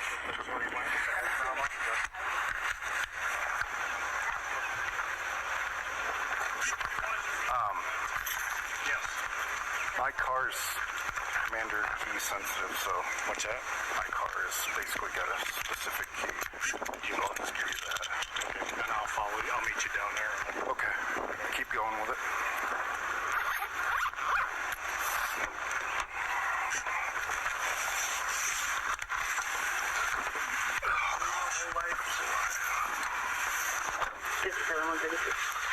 I did talk to your dad. Okay. Do you know which hospital the lifeguard flew to? I'm sorry, but I'm going to say this. Can you, Dad was wondering he's here. Lofty, could you turn on the air conditioning too? The university. The air conditioning, if you got it. Yeah, that's. In front of you. Max, you're on here. You have that window open? No, that's fine. Okay. I'm good. What kind of music do you like? I've been listening to blues and music with no words. I listen to everything from classical, like piano, to Disturbed, to Korn. I did over the times, but I don't remember any of it much. I guess I've just tried to fit in over the years because I've never really been outside. I played many video games. I started getting high after my grandma's. I was 12 years clean. 89,211. I believe my grandma's were murdered. You told me that. And I haven't. Okay, so just this first little bit, Lieutenant, this is you trying to establish rapport with somebody that you're interviewing, yes? Yes. Okay, and so you're talking about music, tastes, things of that nature? Yes. Okay. And at this point, Luke makes a comment that his grandmother was murdered, correct? Yes, he thought his grandmother was murdered. Okay. Was that something that you investigated subsequent to this arrest? No.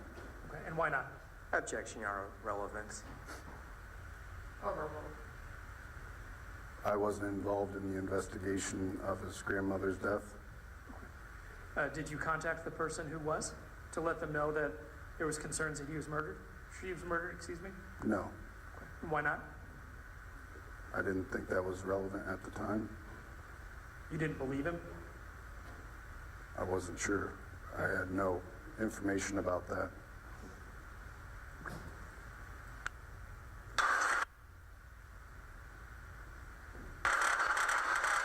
Now, I'll tell you something. One of the reasons why I got into this is because my aunt and uncle, my uncle was found deceased. Called it a suicide. I'm trying to tell you a part of my personal life too. Jeremy Wilson. And I still don't believe it. That was back in the 90s. Whatever you gotta do, man. Just so I can get out of here. Are you gonna be starting here? Go for it. Something about the 90s? I Yeah, hell, man. back in 95, it was. I had a uncle that was a farmer, and he allegedly committed suicide, and I didn't believe it. Then less than a month later, my aunt was shot. And I still don't believe, because she never touched a gun. You know what I mean? She was very religious, never touched a gun, never allowed guns, but yet she shot herself. So that's one of the reasons of why. Well, here's your cameras. Please don't tell me it's all true, man. That's all I ask. It's I want a game. So we just hear Luke say right there, please don't tell me it's all true. What's he referring to? Do you know? No, Okay. Could it be that his prior statement, Objection, Your Honor, to speculation. asked if it was possible? Your Honor, that still calls for speculation. I'll allow the witness to answer if he knows. I don't know. Or something, man. I mean, I'll allow him to feel relieved, but at the same time, it's 2.2.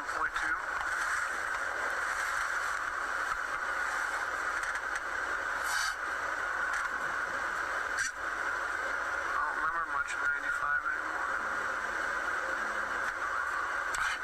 Hey, I'm 45 years old. I don't remember much of any from the 90s, but you know what I do think?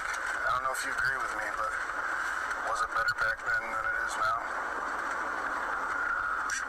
Or did bad things happen? The only thing I loved was my grandma. Yeah. I lost my grandma when I was in 4th grade.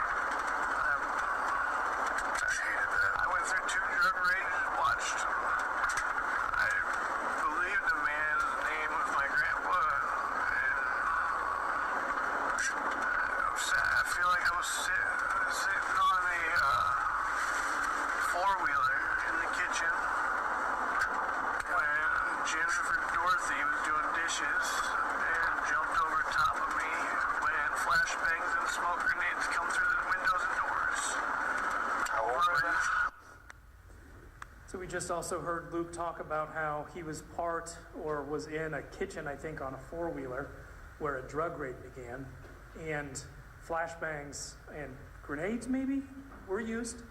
Did you hear that? Yes. And did you look into that? No. And why not? I just believed it was part of his childhood growing up. I wasn't sure if it was true or there was any evidence behind that. You still remember that? I do. Do you remember the smells? It's Trudell. I always remember stuff like that. Car accident.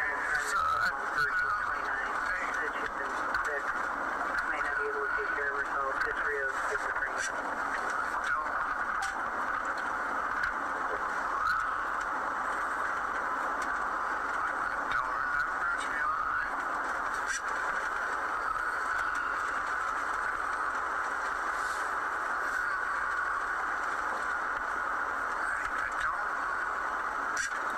I know my head don't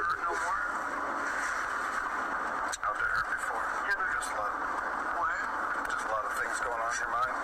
Everything over the years. I've held it for so long. I'm headed down to the office with 215. It was all a lie.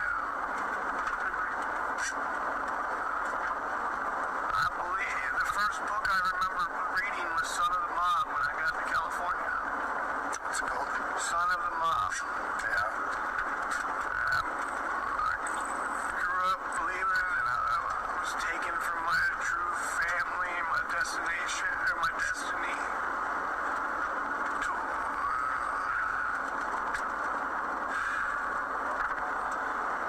It is my rifle chair. Everything I had, everything was a setup. Everything I've learned over the years, I believe. Vietnam vets set my grandma up because she was just a pawn.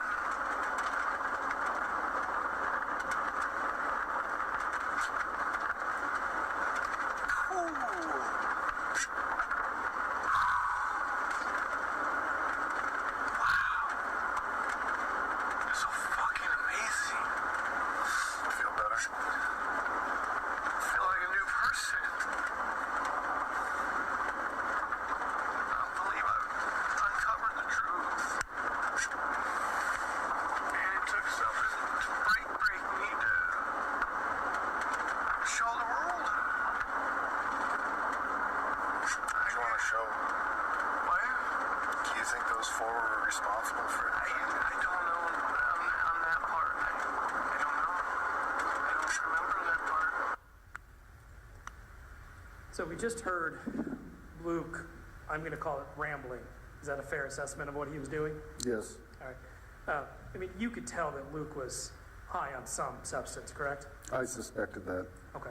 And so this was just generic ramblings of somebody high on a substance?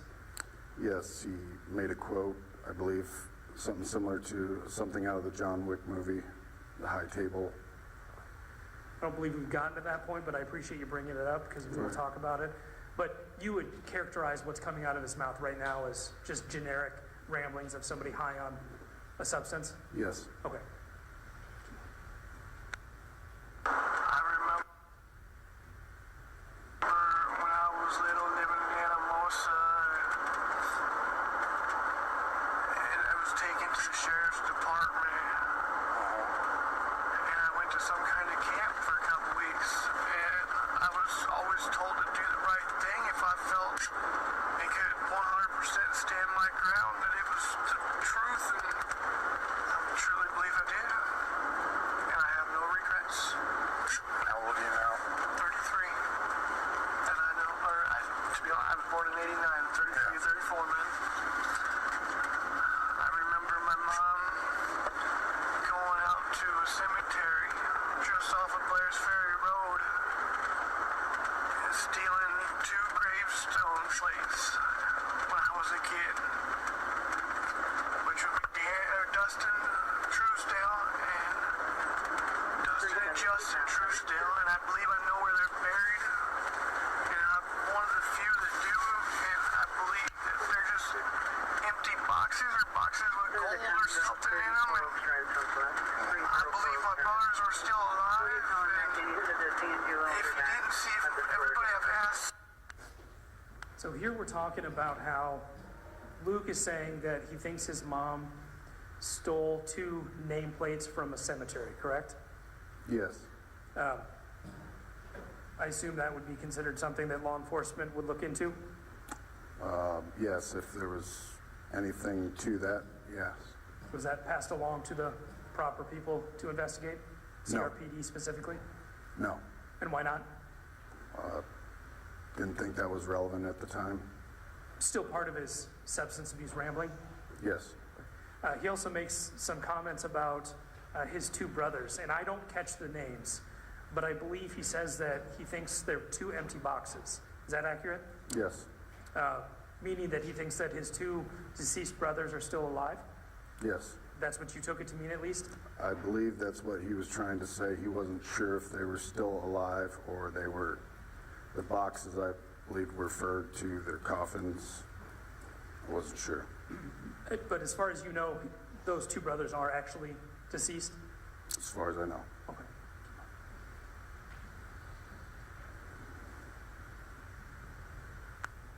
See them dead. And one died in the other room, and one died on the way to Iowa City Hospital. And there's no proof that they are gone.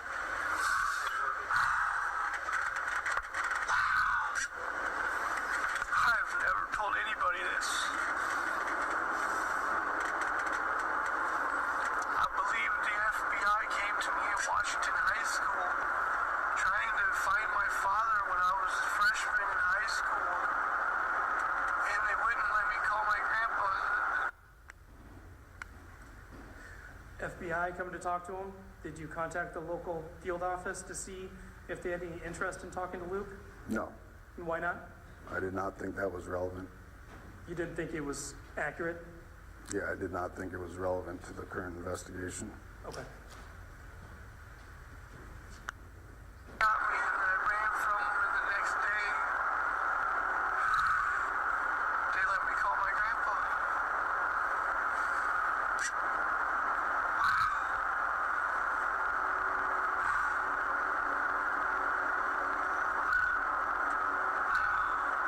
There's a fucking novel.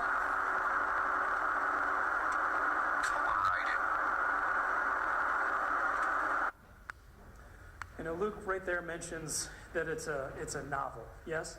Yes, Now, it sounds to me like he's talking about his life in general, yes? correct. Not necessarily anything that had happened in the 30 minutes leading up to this ride?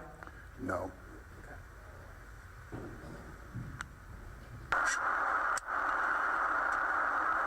I believe they tried to kill me on my bike a few months ago, or 6 to 8 months ago. I don't know who. I would say the circle, but I don't know the high table. And that would be the John Wick reference, Lieutenant? yes, I'm sorry? yes, So when he says, I think somebody tried to assassinate me, and then he references both the circle and the high table, those are both movie references, right? yes, And so in his reality at the time, he was a member of the John Wick franchise? Objection, Your Honor. Speculation to his state of mind. In any event, you caught that it wasn't tied to reality? yes, I didn't believe it was relevant to what we were talking about.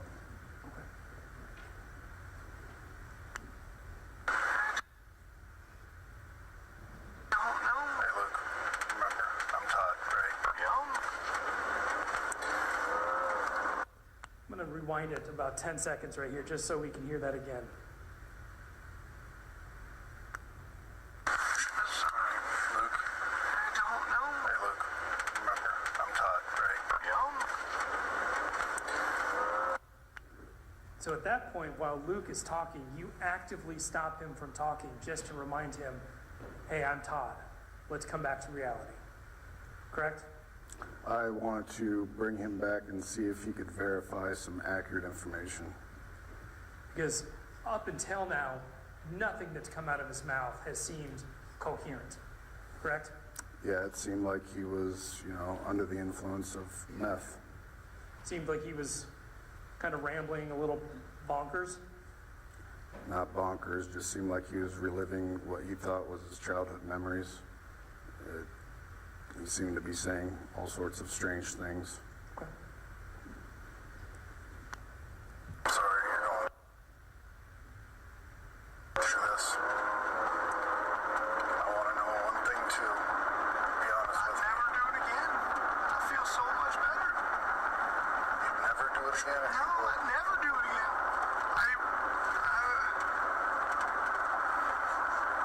You said 3 are dead and 1's still alive. I mean, my brother's still there.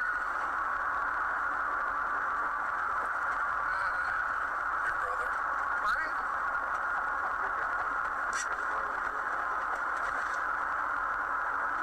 I think water's thicker than blood sometimes. And I believe I was trying to protect him. 185's calling for you on 3. Right? And so now it seems like he's saying that his brother was at the scene. Yes, And did you take that to mean one of the two deceased brothers that he was just referring to? I believe he was referring to Brent. That's what he said. He said Brent. And I said, who?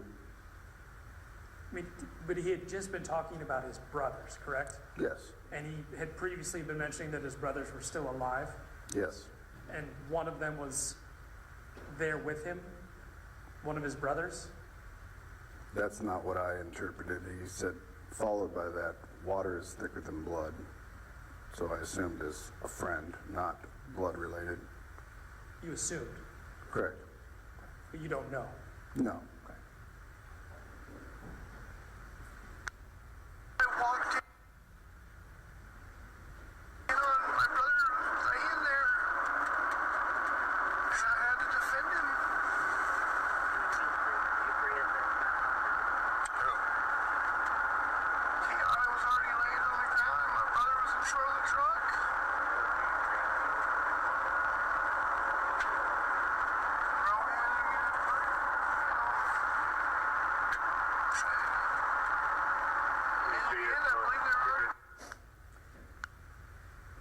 Okay, and so there he says that Kiana was laying on the ground, and his brother was over by the truck.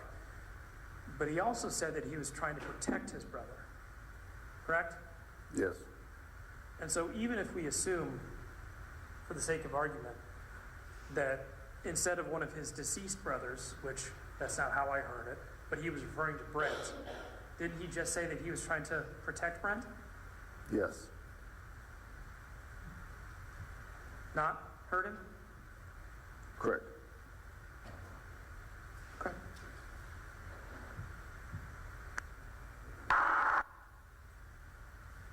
Was any mention of a cell phone where that might be out there?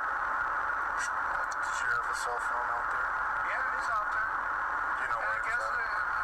if I remember right, he's sitting on the pool table downstairs. In the house there? Sure, that's something else. I believe they were trying to get me to sleep with Kiana, Which one is Keanu? Marty Ruth's daughter. Okay. Says it may be on the pool table in the basement. They have to do with the crypto fraud, and they stole over $750,000 from me in the last year. And again, Luke just mentioned that somebody had just stolen $750,000 from him over the last year. Yes, Report that to anybody? no, Again, because you weren't totally buying what he was selling you at the time? yes, I had no idea what that was about. Because they don't like that I'm smarter than them. And I know the truth. Book number 2. Son of the mob hustler, Hollywood. Hey Luke, did you record this too? Not that I'm aware of. Okay. I just wanted to make sure, you know, you didn't. You talked about this being a movie. Not that I'm aware of. Okay. They don't have cameras out there. To be honest, cameras could just be for show. And they could be sitting there looped and you can only see the moment. Right. Did you eat today? I had some ramen noodles this morning.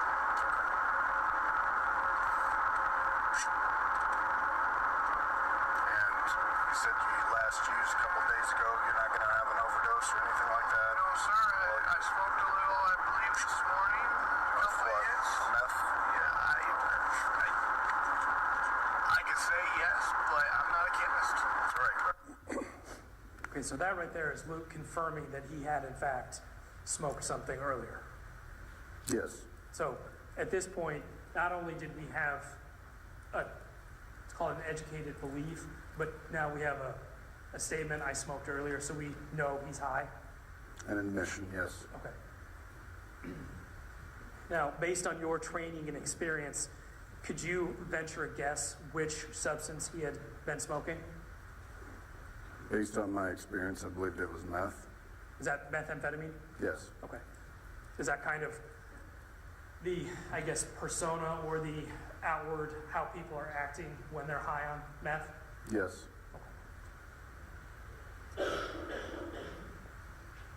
Your Honor, may we approach? Yes.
Please have a seat.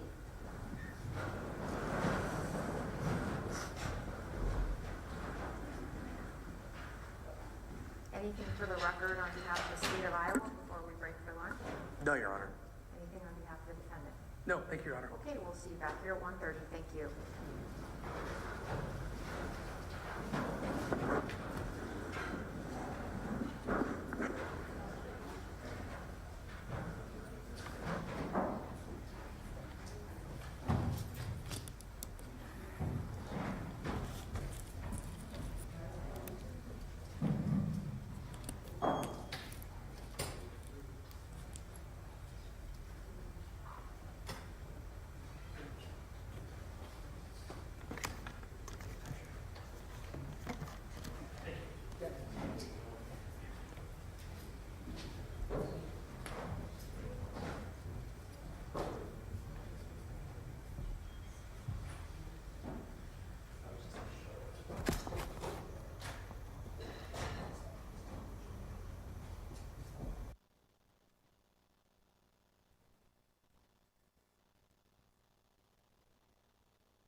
Welcome back. We are on the record in the state of Iowa versus Luke Truesdell, case FECR 154-866. We are in the presence of the jury. All of the attorneys are personally present, as well as the defendant. We're going to take a break from the prior testimony at this time, and the state has some other witnesses to call. Scheduling breaks like this happen all the time. It's completely normal. And so you'll be hearing from some different witnesses at this point, and we'll resume where we were at a later time. Again, just a friendly reminder that we will not be meeting tomorrow, and I'll remind you again of that when we break. At this time, would the state of Iowa be prepared to call an additional witness? Yes, Your Honor. All right, please do so. State calls Tara Scott. Thank you.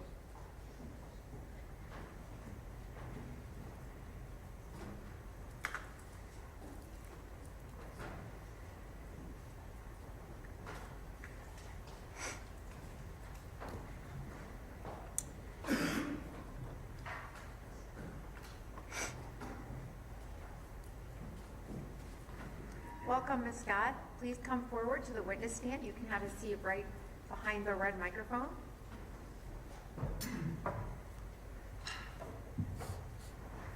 And once you get comfortable, feel free to move the microphone if you would like to. And could you please raise your right hand? Do you swear or affirm that the testimony you are about to give will be the truth, the whole truth, and nothing but the truth? I do. Thank you. Just speak clearly into the microphone. The court reporter there to your right is writing down what you say. Ms. Slaughter, whenever you're ready. Thank you, Your Honor. Can you start off by spelling your first and last name for the record? Tara, T-A-R-A, Scott, S-C-O-T-T. And can you tell us how you're employed? I am a criminalist at the Iowa Division of Criminal Investigation Crime Lab in Ankeny, Iowa, in the DNA section. Is that generally referred to as the DCI lab? Yes. Okay. And is it okay if I refer to it as the DCI lab? Yes. How long have you been employed with DCI? I've been a criminalist since October of 2007. Were you employed before you were a criminalist with DCI? Yes. What did you do before becoming a criminalist? I was a secretary at the crime lab, and before that, I worked at the sex offender registry. So in total, how many years have you been there? Since 2000 I did an internship in the summer of 2003, and then came back in the summer of 2004. But a criminalist since 2007. Yes. Can you tell us a little bit about your educational background that qualifies you to be a criminalist? I have a Bachelor of Science in Forensic Science from the University of New Haven in West Haven, Connecticut, and I've received ongoing training, a minimum of 8 hours a year, since I got started.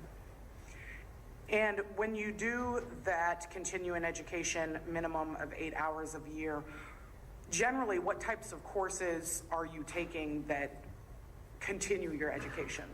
Most of the time, I usually attend a conference. There's multiple DNA conferences throughout the states. There are some, there's sort of Midwestern Association of Forensic Science. There's one called ISHI, I-S-H-I. That's the International, for Human Identification. I forgot the second letter. So I usually attend one of those conferences, and those are usually 2 to 4 days, 8 hours a day. You noted that you are a criminalist for DNA. Are there other disciplines within the lab that you are also qualified to practice in? Yes. What is that? I also am qualified in crime scene. And so are there occasions then where the DCI lab sends a crime scene team out to a scene of a crime in lieu of like the local law enforcement agency? Yes. When does that usually happen? Most of the time that is in places that maybe have one homicide every 20, 30 years. So they don't have a lot of experience processing, so they will call in the DCI agents and the crime scene team to help process. And do you know how many criminalists are part of the crime scene team? I think we're about 14 right now. And the cases in those smaller counties, are those generally just assigned on a rotational basis? We are on call. We get scheduled for our pay weeks. We're on call. I'm on call about every 6 weeks right now. Would you say that your primary focus or job responsibilities are related to DNA, though? Yes. Within the discipline of biology and DNA, what's the scope of your authorized duties at the lab? So my main job is in the casework section where I look at evidence, do the serology where I try to identify stains when possible, do the screening, do the sampling and run them for DNA and write reports for that is my main focus. And you called that serology? Yes.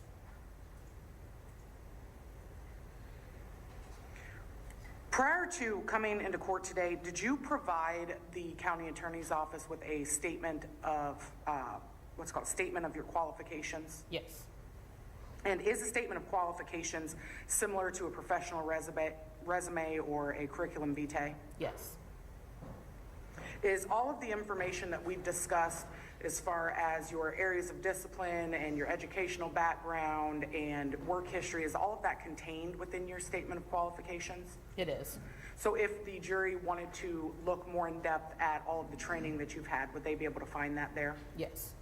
Your Honor, the state offers 7.1. Is there an objection? No objection. Admitted.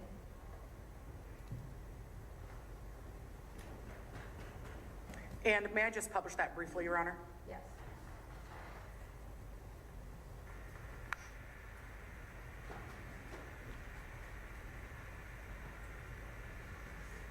Looking at 7.1 on the screen, is this your SOQ? Yes. And would you agree that this is a 16-page document? Yes. At the top here says revised date. Is that the last date that changes have been made to this? Yes, I believe that's the most current version. Okay, so September 23rd, 2025. Yes. And if you were to guess, how many different trials, criminal trials, have you participated in as a witness? Between depositions and trials, I'm at about 180 times. And when you have participated in those trials and depositions, have you done that in your professional capacity as an expert in DNA? Yes. If you'll clear my screen, Your Honor. Ms. Scott, did you become involved in a case where Luke Truesdell was the listed subject of the investigation? Yes. And can you recall when it was that you came to be involved? I don't remember the date. Do you remember the year? That was last year, 2024. Can you tell us how it came to be that you were assigned to do work on this specific case? So we have a cabinet that we keep all of the files for the cases that are ready to be worked for DNA in. And when we go up, they are put in the order that they are received at the lab, and they're separated by case type. So we go in and we take a variety of cases to make what we call a batch of cases. And so this one was the next one up in that case type for me to take. And when you pulled this case, what was it specifically that you were being asked to do or tasked with as part of this investigation? The majority of it was looking for possible blood on multiple items that had been submitted. And did you author a report in which you memorialized all of your findings in this case? I did. Your Honor, the state offers 7.2. Any objection? No objection. Admitted. And may I publish 7.2, Your Honor? Yes.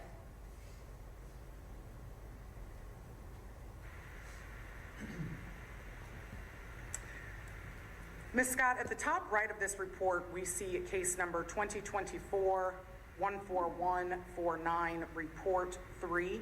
Can you tell us what that depicts? The first part is our lab case number, and report 3 will indicate this is the third report that was issued in this case. Is that number, the lab report number, then different than the agency case number? It is. And so on the left side where it says agency case number here, is that the case number which the investigating agency would have assigned to their case? Yes. You also noticed or noted that this is the third report that was generated as part of this case. Is that correct? Correct. And so if different tasks, DNA, fingerprints, blood tests, are done for a specific investigation, does each criminalist then author their own lab report? Yes. And so yours is just the third report out of the investigation. Correct. Looking at the section on this report named items as described by submitting agencies, can you tell us who Brandy Lane is? Brandy Lane is a evidence technician at the crime lab. And what does she do there? So her job is to take in evidence, verify that what the submitting agency put on there, as though they were submitting as matches what was actually submitted. They assign the lab case number and they label the items if they're not in a sealed container. And then they hold them back in the evidence vault. Once it's requested by a criminalist, the criminalist will go and pick it up from an evidence tech and take it back and work on it, and then they will return it to an evidence tech, and then the evidence techs will package it back up and then send it back out or hold it until it's picked up by the submitting agency. So in the column labeled lab number sign, these numbers 1 through 5 in this first section, those are numbers that would have been assigned at the DCI lab. Correct. And would those numbers then have been assigned by Brandy Lane? They're automatically assigned as their, it's called a pre-log on the website that the submitting agency fills out. So they'll type, that's the order that they type them in. And in the column that's listed as agency number sign or agency number, the numbers and or letters associated with that column, are those then the numbers that come pre-assigned that the investigating agency has marked their piece of evidence with? Yes. So Linn County would have had what you have as number 1, they would have marked as 3. Correct. And can you tell us on June 7th, what items were submitted to the DCI lab by the Linn County Sheriff's Office? There was a pair of gloves and knife sheath, a green t-shirt, blue jeans, black belt, socks, black tennis shoes, and a known buckle swab of Luke Truesdell, and a 41-inch black metal pipe. And can you tell us what a buccal swab is? Buccal means the inside of your mouth, so a buccal swab is the inside, it's a swab of the inside of your cheek. Is that usually done with one of those larger Q-tip things? Yes, it looks like a Q-tip. Okay. On June 14th, can you tell us what items were submitted? There's a bloodstain card from autopsy. Let's see, there's 4 different bloodstain cards from autopsy. Can you describe for us what a bloodstain card is? So they collect blood and they dot it on what's called FTA paper, and that helps, and it dries out on that, and then that's what I cut to get a known sample from that person. And can you tell us what it means when you say on your report, please return to IOSME? That's the Iowa Office of the State Medical Examiner. So after you're done with your analysis, that blood card that you received goes back to the Iowa Office of the State Medical Examiner? It depends, but a lot of the time it does go back to them to keep. In this case, did In that this happen? case, those, I don't know who picked them up. I did not look. Okay. Now, when you got these bloodstain cards, are there names associated with each bloodstain card when you receive them? Yes. And what is the purpose of submitting a bloodstain card? So I can develop a known DNA profile to make comparisons to any profiles from evidence that are developed. And when you say a known DNA profile, in order to find DNA on a piece of evidence, do you have to have a known DNA sample of Ramondis Cooper to compare that to? I don't have to. I can develop, so in our interpretation, we do the interpretation of the evidence profiles first and then make a comparison to the knowns. So we do not require a known profile to be able to interpret the evidence profiles. But you need a known sample to compare to. If you want to make a comparison, yes.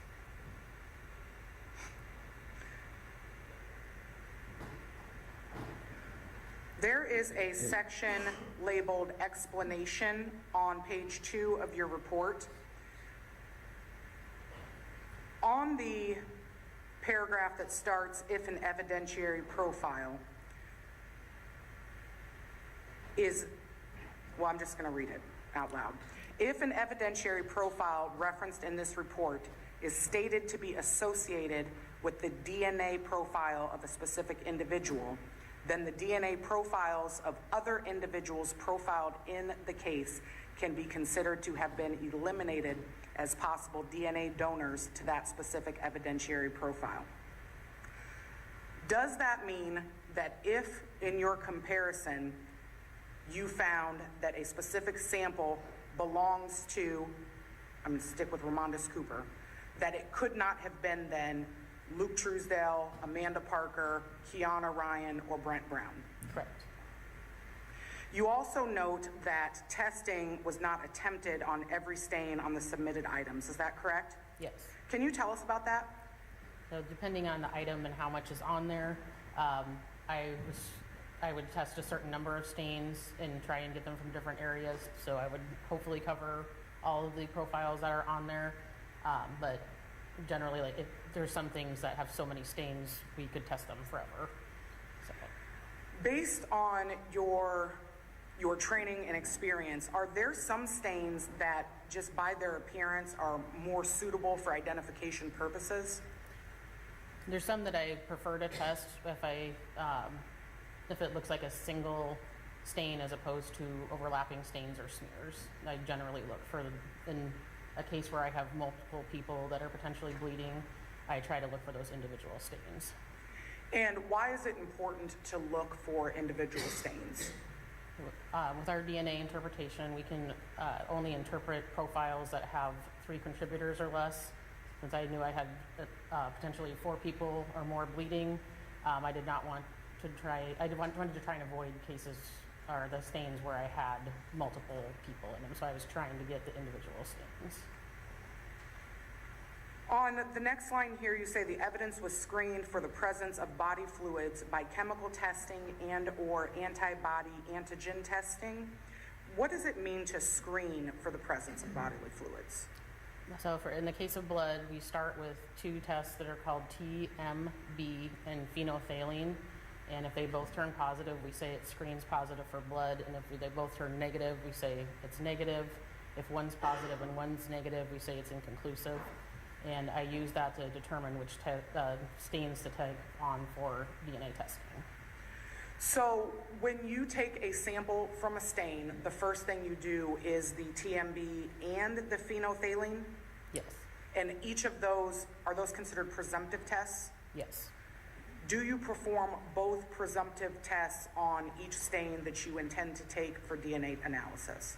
Generally, yes. The 2 presumptive tests, they screen for the presence of blood. Am I understanding that correctly? Yes. Do those tests tell you if the blood that you're finding is necessarily human blood? They do not.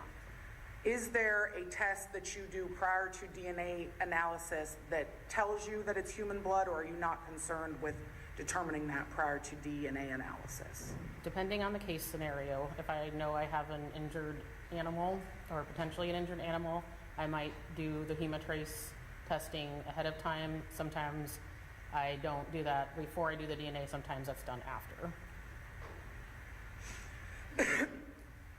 Under the next section on your lab report, it's labeled results of examination. The first I'm going to call it a paragraph, that starts or is labeled with a number 4. Is that number 4 related to the lab number that was listed above? Yes, And so the lab number above, number 4, would be the known buccal swab of Luke Truesdell, correct? correct. So down here under number 4, you noted that a DNA profile was developed from the known buccal sample of Luke Truesdell. Tell us what you mean when you say a DNA profile was developed. So we take a sample of the buccal swabs, and I do extraction in quant and amp, which is the process that we use in the lab. And we put it on an instrument, which is called a 3500, and that visualizes the DNA profile. We have 21 locations plus 3 sexing loci that we use to develop a profile. And so you took that buccal swab from Luke and created's not the best Developed. word. Developed, thank you. A profile to compare other stains to that known profile. Yes, And then in the next section, you say 7 through 10, that DNA profiles were developed from known blood samples. Is that correct? yes, And so when you reference the number 7 for a lab number, we know that that number 7 belongs to Kiana Ryan. yes. And who did 8 belong to? Amanda Parker, And 9 Brent Brown, and 10? Ramondus Cooper. The next section references number 1, and then you note that it's the black and gray gloves and a black knife sheath. Is that correct? Yes.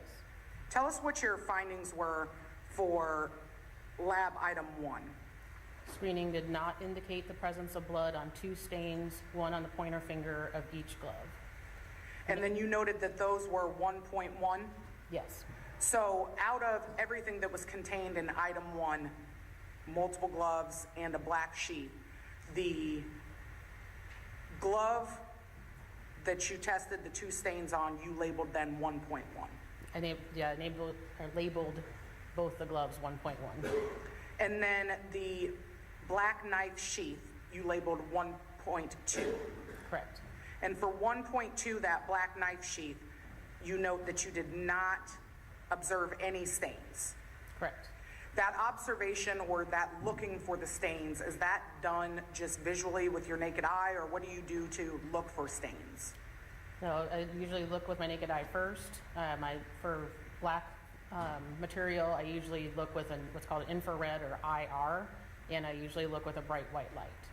And were those done on the black sheath? Yes, And after visually observing it and using those 2 different infrared and the other system, you did not observe any stains. correct.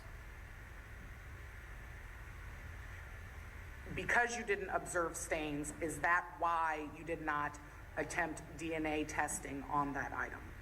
Correct. Item number 2, can you tell us what 2 was? Contained 1 green t-shirt, 1 pair of blue jeans, 1 black belt, and 1 pair of white socks. And on the t-shirt itself, did you observe when you looked at it more than 1 stain? Yes, And did some of the stains on the green t-shirt not indicate the presence of blood? yes, there were 2 stains on the lower front of the green t-shirt that did not indicate the presence of blood. And you did that or concluded that based on the presumptive tests? Correct. Did any of the stains on the t-shirt give you a positive indication for blood on the shirt when you did the presumptive testing? Yes, And which one was that? there was 1 stain on the front left sleeve of the green t-shirt. And was there a DNA profile developed from the stain that's on that sleeve? Yes, And what were your findings as far as that profile? it was a mixture of 2 individuals. And the profile of the major contributor matched the known profile of Ramondus Cooper. The probability of finding this profile in a population of unrelated individuals chosen at random would be less than 1 out of 10 known million. Okay, there's a couple things you said there I need a little more clarification on. You said that there were 2 individuals' DNA mixed into that 1 stain. Yes, And then you referenced a major contributor. Yes. What is a major contributor? So when we look at the DNA profile, it looks kind of like peaks on a graph, and that is kind of indicative of how much of that DNA is at that location. So if you get half your DNA from your mother and half your DNA from your father, so you have 1 or 2 peaks generally at each location that we test. So when I see more than 2 peaks at multiple locations, that indicates to me that there's a mixture. When I'm able to determine a major, that means I have 1 set of higher peaks and 1 set of really low peaks, or something in between, usually at least a 3-to-1 approximate mixture ratio, so I have the major is at least 3 times more than the minor. And so there's more DNA belonging to one person than the other in that one sample. Yes. Help us understand, and so looking at your report, you noted that the major contributor is Ramondus Cooper's DNA, right? Yes. Then did you also find that you were unable to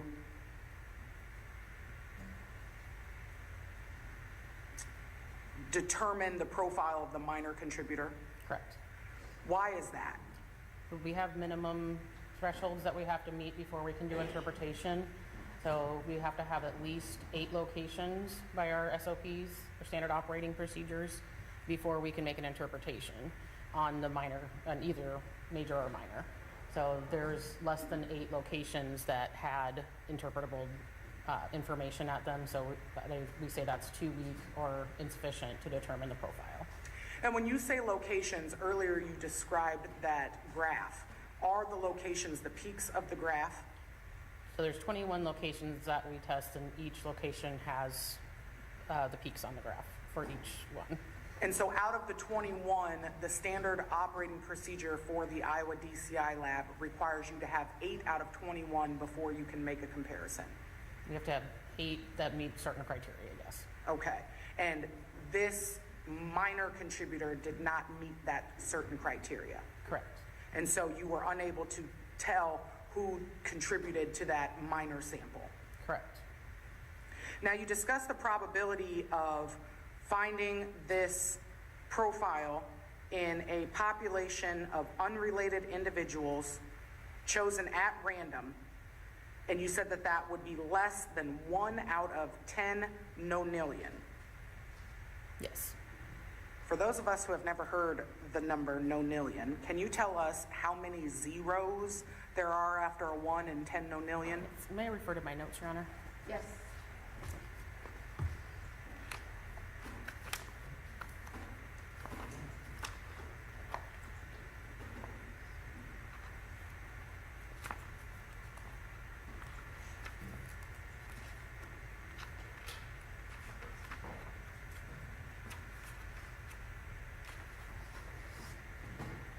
That would be 31 zeros.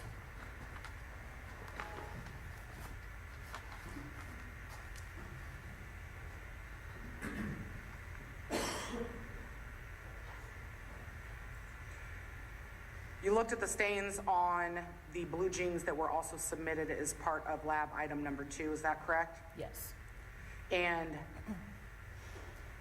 on the stains that were, or in the stains that were on the jeans, those did not give you a presumptive test for blood.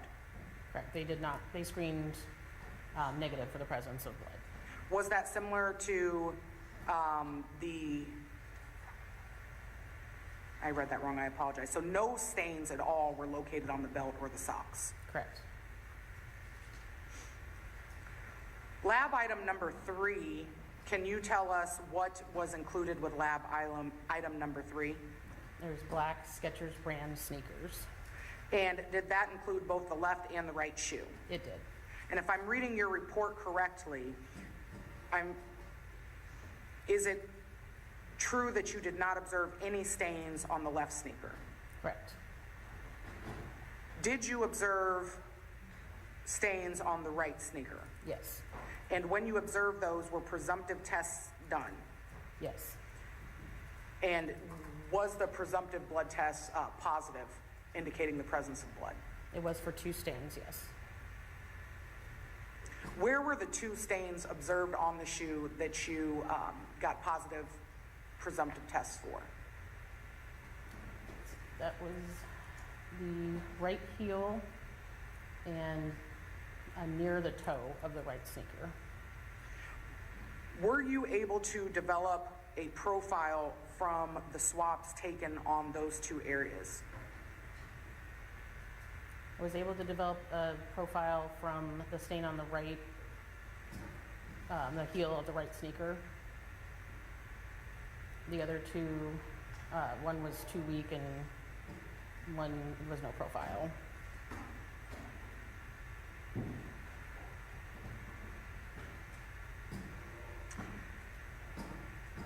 When you say that one was too weak, what does that mean?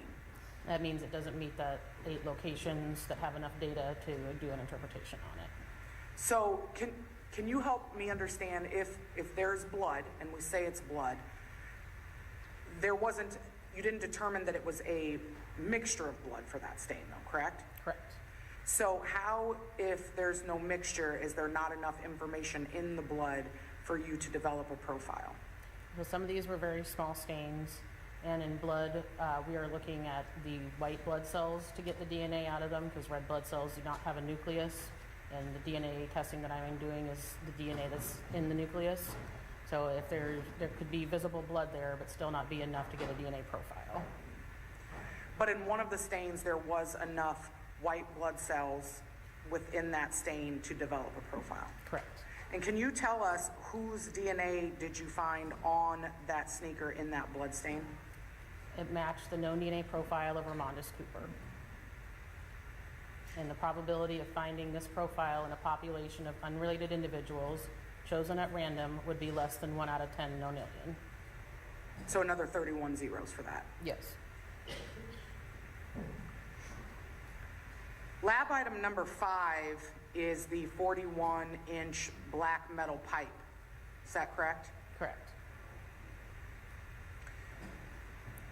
You noted that there was were apparent hairs and reddish stains near one end. Is that fair? Yes. I'm going to talk about the hairs first. Did you individually remove the hairs from the pipe? I did. And how many hairs did you find on the pipe? I found a lot more than I examined. So I examined 41 hairs microscopically. And out of the 41 hairs that you examined microscopically, were any of those 41 hairs suitable for nuclear DNA testing? Yes. How many? 4. Can you tell us what made the other 37 hairs not suitable for testing? They would have either not had a root on them, and we only test the root portion for nuclear DNA at our lab, or they were possibly not human. And so the 4 hairs that were suitable had a root attached. Yes, Did you then analyze those 4 hairs for DNA? I did. And explain to us, on this report that you did, you mentioned that you tested the root and the shaft of each of those 4 hairs. Is that correct? Correct. Explain to us the difference between testing the root and testing the shaft. So when I'm looking at the root, I'm hoping to get some skin cells off of that root if it's in an active growth stage. So that's what we're looking for in the root. The shaft is used as a semi-control sample to see if there is any other DNA that would have been on the shaft of the hair, so that we could tell the difference between what was from the root itself and what might potentially be on the hair. And when you tested the 4 suitable hairs, did they come back being from the same contributor?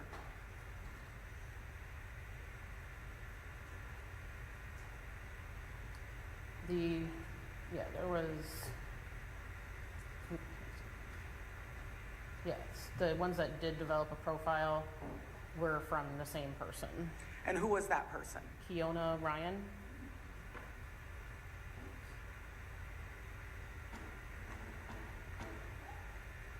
You also did some tests on the pipe itself, is that correct? Yes. So when you received the pipe, did you do a visual observation of the pipe before you started doing any testing? Yes.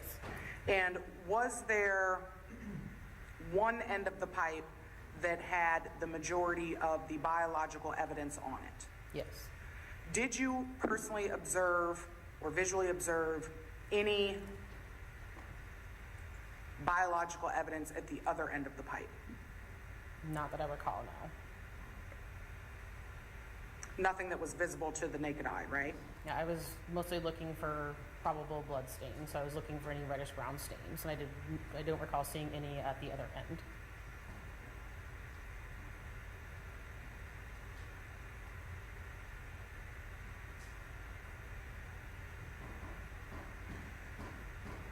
Did you still take samples from the unstained end of the pipe to attempt to develop a DNA profile? Yes. Tell us how you did that.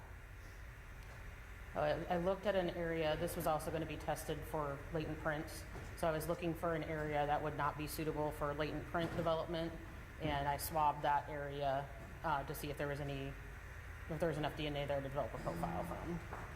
So when you say this was also going to be tested for latent prints and you were looking for an area that wouldn't be suitable for latent print development, what type of area would fit into that classification? Smooth areas would be more suitable to develop latent prints on than like a rough or textured or dented area. So when you did your swab looking for DNA on the unstained side of that pipe, you looked for areas that were rough.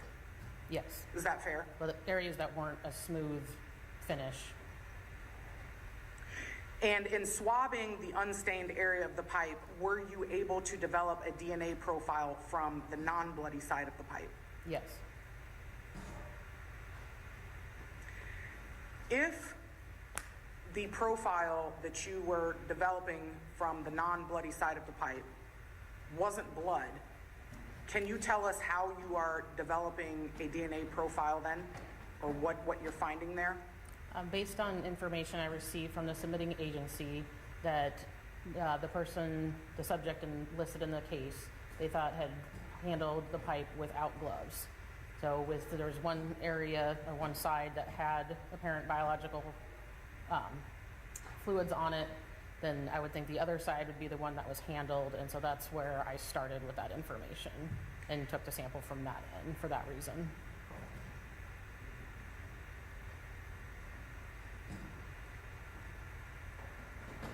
Can a DNA profile be developed from something other than blood? Yes. And what are those other things that can produce DNA? Skin cells is the most common. And then we got seminal fluid and vaginal fluid and other body fluids also. Was there anything on this pipe that led you to believe what you were finding was seminal or vaginal fluid? No. And so, based on your experience, are you believing that the DNA profile that was developed from the non-bloody part was skin cells?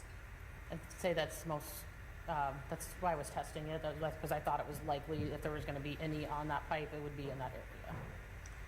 Just in general, when people touch things, are we always leaving behind DNA?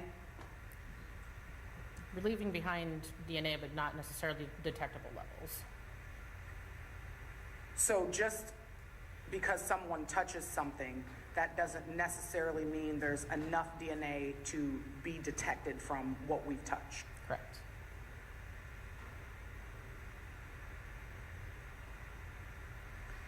Generally speaking, in your job, when you do DNA profiling, do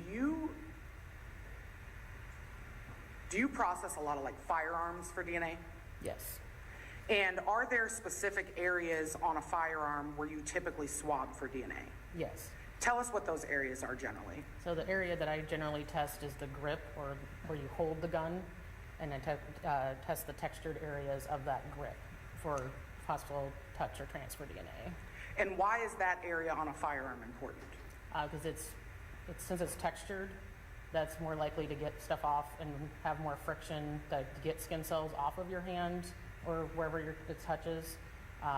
So that's the area that I test, and it's the area that's handled most often on the firearm.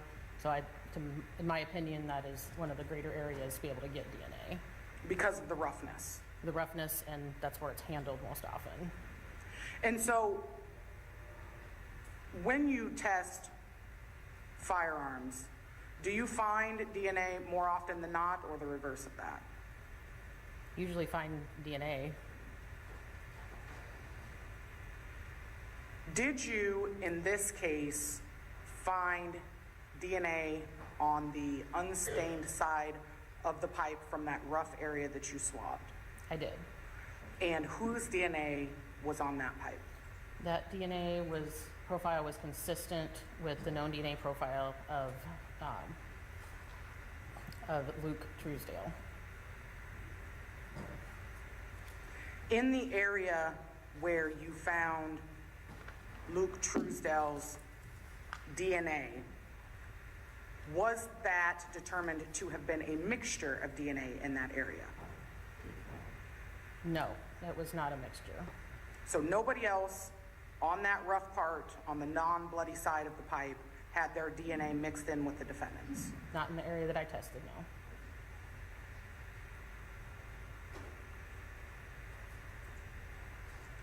no. In the area that you took the sample from, where you developed Luke's DNA profile, you labeled that 5.5, is that correct?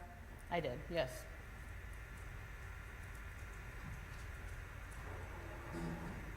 Your Honor, may I republish State's Exhibit 4? Yes.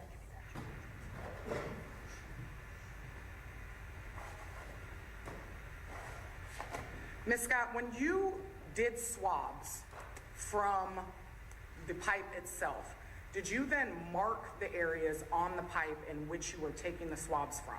I did. And when you marked them, did you circle them and label them with the lab number which you assigned to that specific area? I did.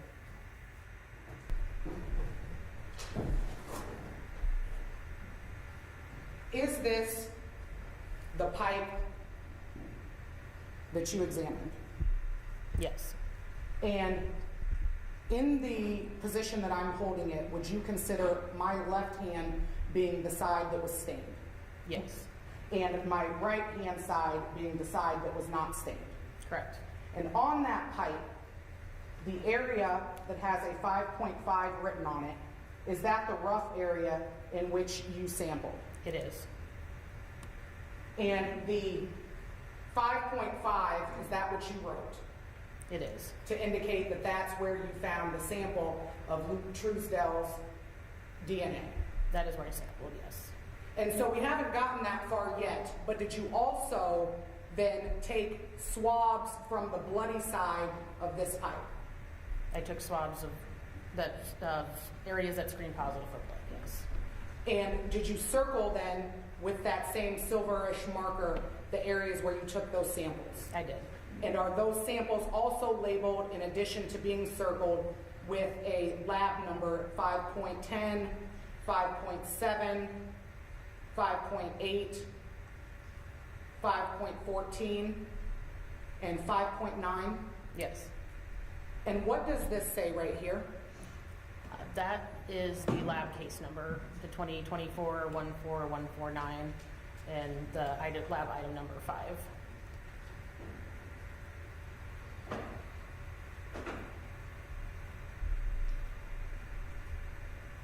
Would you agree that there is also some dust on this pipe? Yes. And was that dust put on there after you did your DNA analysis? Yes. As part of the fingerprinting? Correct.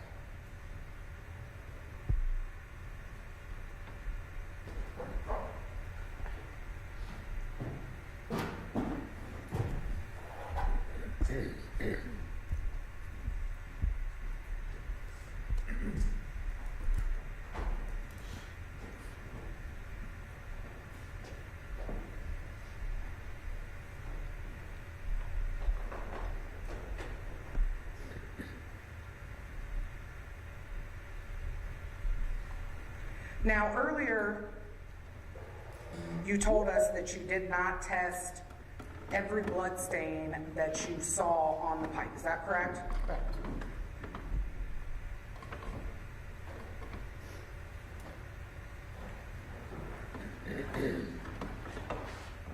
How, when you're looking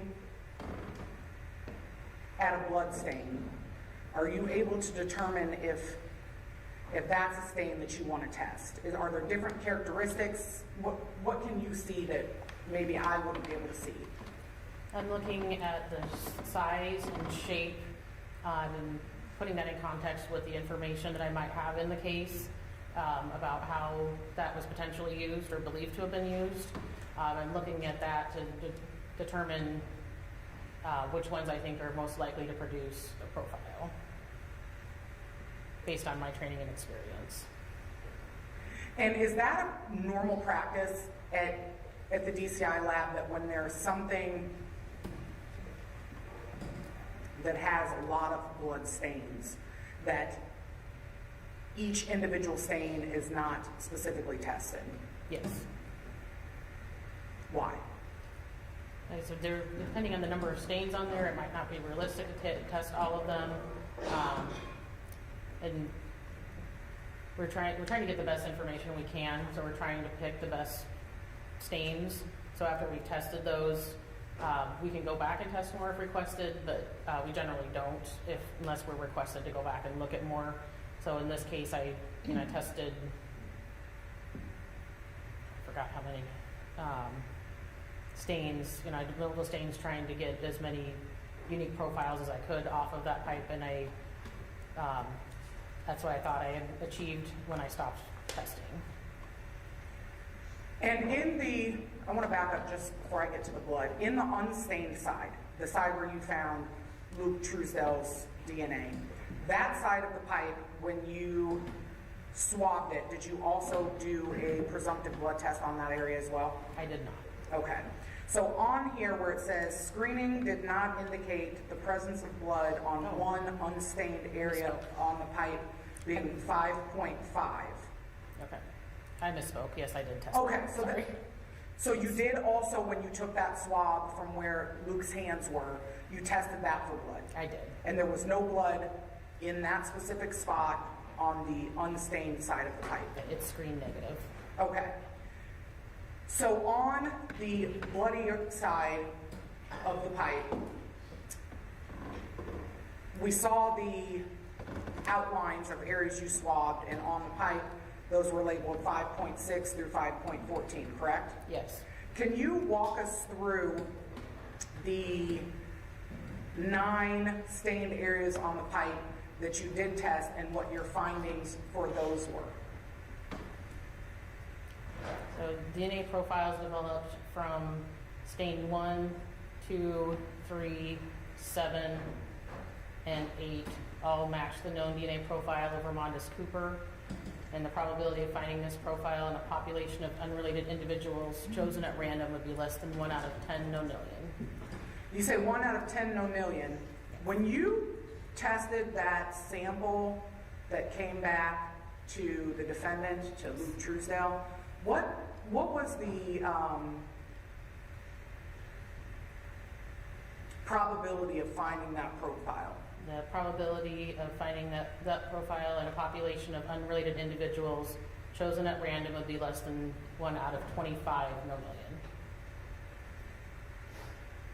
million. In or on stain 4, which labeled 5.9 on the pipe, whose DNA profile was developed? That profile was consistent with the known DNA profile of Keona Ryan.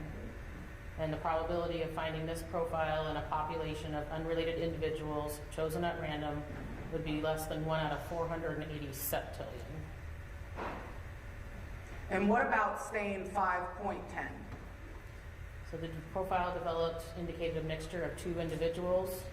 The profile of the major contributor matched the known DNA profile of Ramondus Cooper, and the probability of finding this profile in a population of unrelated individuals chosen at random would be less than 1 out of 10 no million. and the additional factors present were insufficient to determine the profile of the minor contributor. When you're unable to determine the profile of the minor contributor, you can't rule anyone in or rule anyone out. Is that fair? Yes, Okay. So not having enough to determine a profile doesn't eliminate anyone either. correct. We just don't know who that additional sample of blood came from. Yes, we don't know who the other DNA donor to that profile is. But in that area, you can say for sure there was only one other contributor. That is what the profile indicated, yes. Would the profile indicate more than one contributor if there was more than one contributor for that area? If they were at a high enough level to show up in the profile, then yes, it would show. Stain 5.11, tell us about that stain. That one also indicated a mixture of two individuals. Profile of the major contributor matched the DNA profile of Ramondus Cooper with this previously stated statistic of less than 1 out of 10 in a million, and the additional factors present were insufficient to determine the profile of the minor contributor. The stain labeled 5.14, tell us about that. That one indicated a mixture of 3 individuals. The partial profile of 20 out of 21 loci or locations of the major contributor was consistent with the known DNA profile of Keona Ryan. And the probability of finding this profile in a population of unrelated individuals chosen at random would be less than 1 out of 14 octillion. The additional factors present were insufficient to determine the profiles of the minor contributors. In that description, you note the partial profile, 20 out of 21 loci. That's the only place that I'm seeing you mention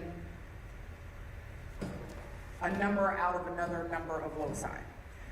Are all of the other samples 21 out of 21 where you determined the major contributor? Yes. What would cause, let me back up before I ask that. Loci, earlier you mentioned locations in the profile, correct? Yes. And a loci is one of those locations. Yes. And so what would cause there to only be 20 out of 21? That's all that I was able to determine the major contributor at. So at that location, there's probably some peak height imbalance, or it's not clear who the major is, and if it's unclear, then I won't call it. So major contributor was consistent with Keona Ryan, and then there were at least 2 other bloods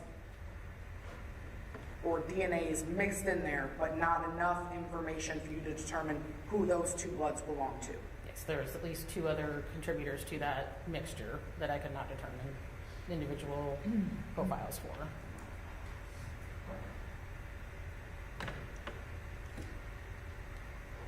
And then under the disposition of evidence, you say that the evidence would be returned to the DCI laboratory evidence room. Yes. And that's back where, Brandy? essentially where it's dropped off Yes. by law enforcement. Yes, that's the same room. So they take all the evidence in from the outside, they distribute it to the criminalists within the lab, and then they also send it back out. When you are analyzing a piece of evidence, you find blood, you develop profiles for DNA, is there anything about what you do in the lab that allows you to be able to date the DNA? No, Can't say when it got there. cannot say.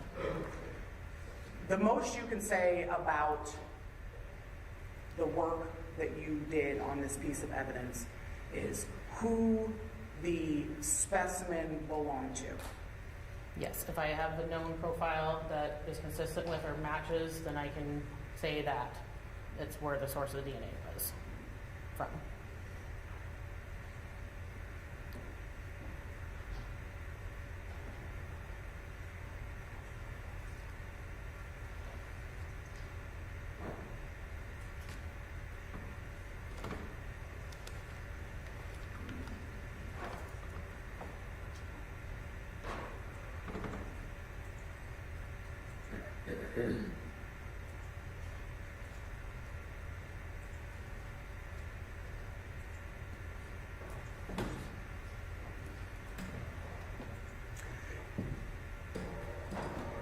If you found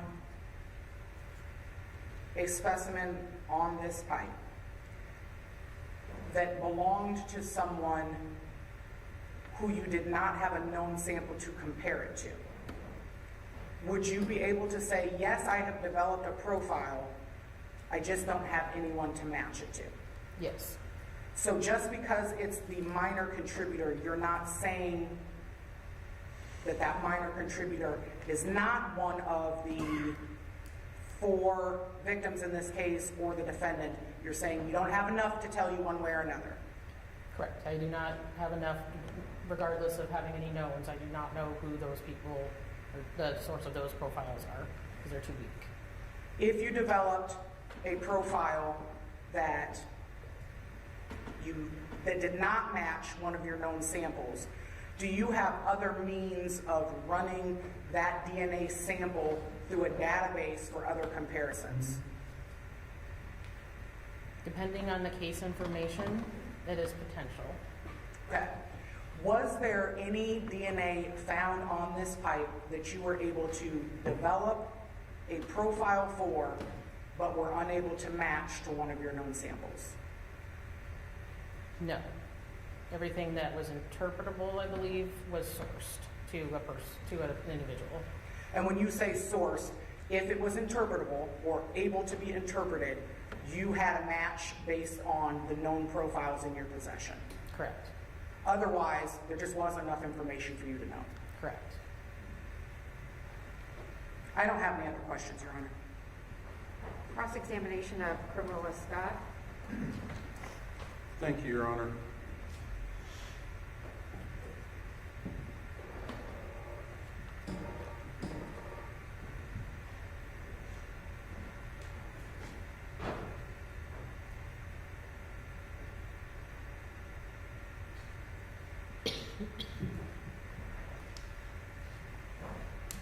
Do you prefer to be addressed as criminalist Scott, Ms. Scott? Either one is fine. Ms. Scott, going back on your report, Your Honor, can I have the screen? Yes.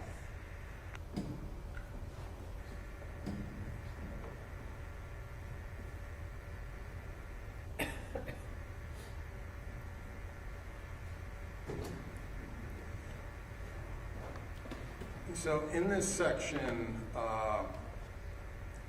where it states items described by submitting agency, and then below that it kind of breaks down the sections.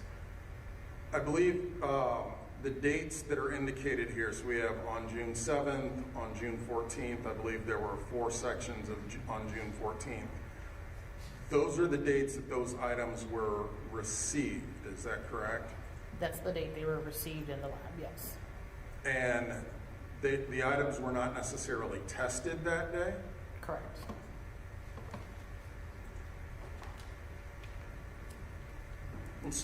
Excuse me. So, for example, because we see on June 7, 2024, lab numbers 1 through 5 were received, and then the remaining 4 sections were received on June 14th. You would have had to first receive the items received on June 14th prior to testing those DNA samples against the other labs 1 through 5, correct? Yes, I would have had to receive them before I could test them. I think if that's what you're asking. Yes. Yes. Okay. It's kind of an obvious Okay. question. I just wanted to get it out there. Okay. And items, lab numbers 1 through 5, those were the actual items. They were not swabs that you received. You received the actual items. Is that correct? Correct.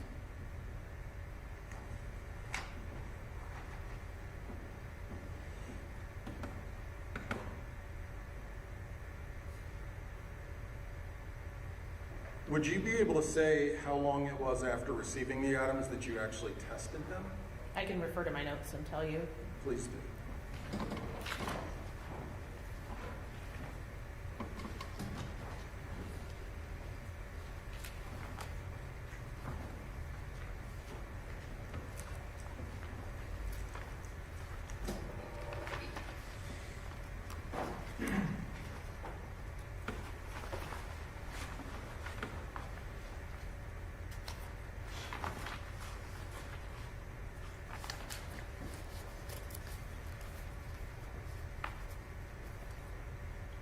For the pipe, I examined it initially on June 27th, June 28th, July 10th, and August 12th, or when I examined the pipe. I believe everything else I examined on July 10th.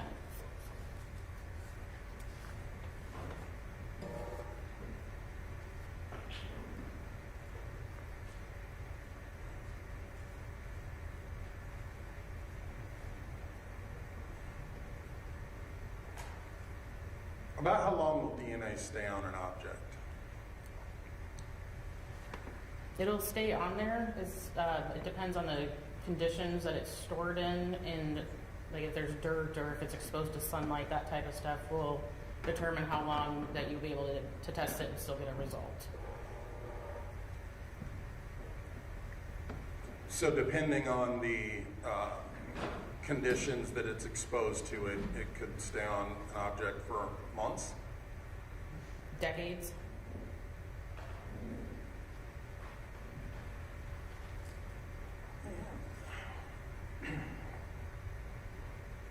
So going back to the portion of your report where you had indicated that, I believe it was the second page,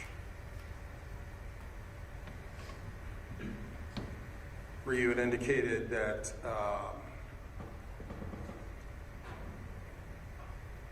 not all stains were tested.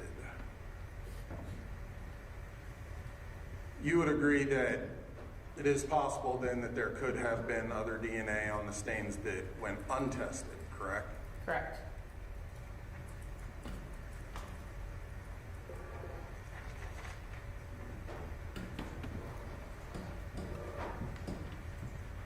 Now, lab number 4, we had also discussed DNA profile was developed from a known buccal sample of Luke Truesdell.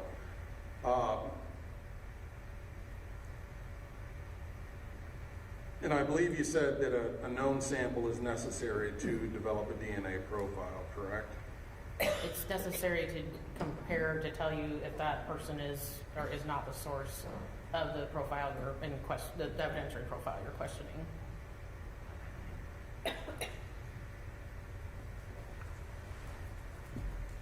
And I believe Ms. Slaughter had asked you if you use other databases in regards to checking for other DNA. Was that used in this situation? Did you refer to any other DNA databases? I did not.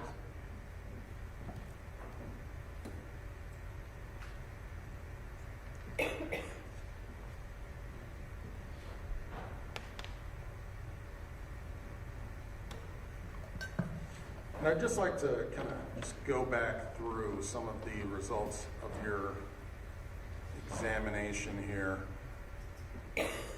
In regards to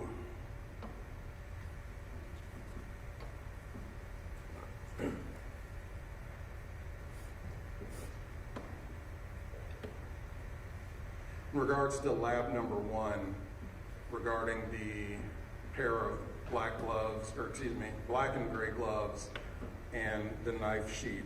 So I believe that it was indicated that none of the stains on these items were determined to be blood, correct? On the 2 stains that I tested on the pointer finger of each glove, the screening for the presence of blood was negative.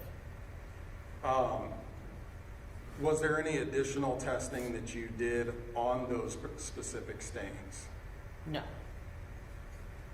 And I believe you also stated that additionally they were not tested for DNA. Correct. So these gloves had no DNA evidence indicating their use in 4 murders, correct? I screened for blood that was negative. I stopped my exams.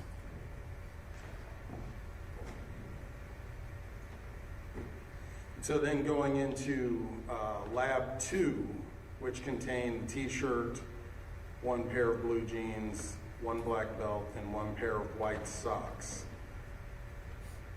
To your knowledge, these were the clothes worn by Luke Truesdell on June 5th, 2024? Those were, I believe, listed as collected from his person, yes. And I believe your lab had indicated that the green shirt had 3 identifiable stains, correct? There's 3 stains that I screened for the possibility of blood, yes. And only one of those stains, I believe it was labeled 2.A, indicated the presence of blood, correct? 2.1A, yes. 2.1A, I'm sorry. On the other 2 stains, was there any further testing done on them for any other DNA or anything like that? No.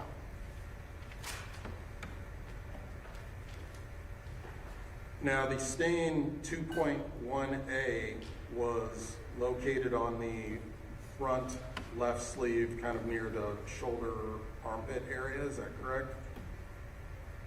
It was on the front left sleeve, yes. You would agree that stain was roughly 4 millimeters in diameter, correct? It was very small, yes.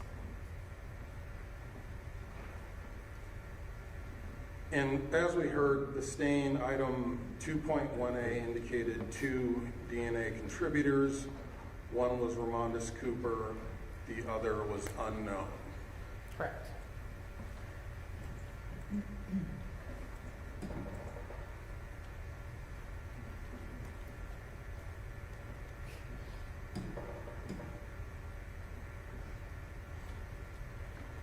And you would agree that you cannot tell when that very small stain got on Luke Truesdell's shirt, correct?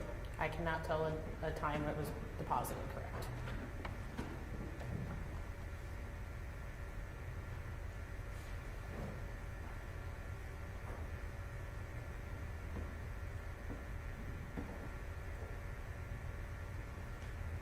In your experience, is it possible that that stain could have gotten onto Luke Truesdell's shirt going through the crime scene after the fact? I can't say how it got there. It was a very small stain, so I can't tell you how it possibly got there.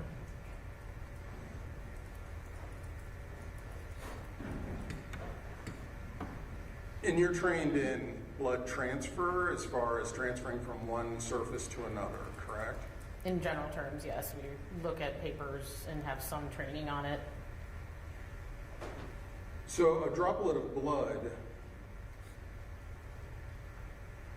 could be transferred from one person who, say, is not wearing a shirt, and they hug this person. Would you agree that that's possible?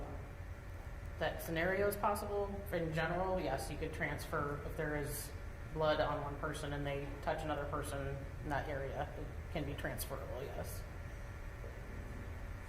Likewise, a hug could also transfer DNA as well, correct? From the person giving the hug.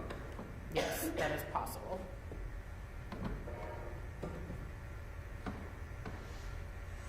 I'd like to now kind of discuss a little bit in regards to the blue jeans. And I believe those stains that were identified on the blue jeans were 2.2, is that correct? I indicated the blue jeans themselves as 2.2, yes.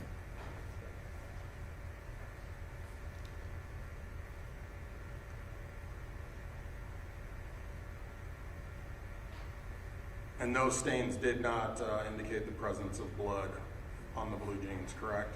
Correct. And I believe you had indicated no further DNA testing was attempted on the blue jeans, correct? Correct.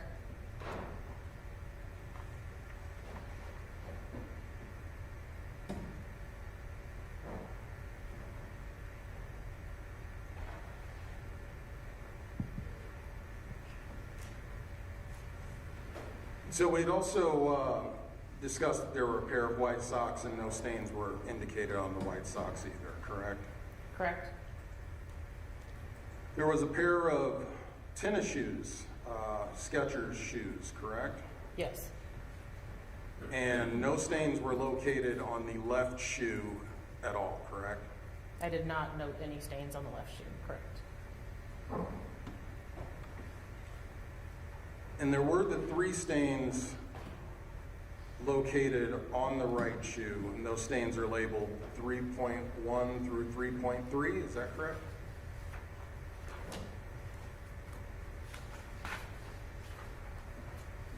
Correct.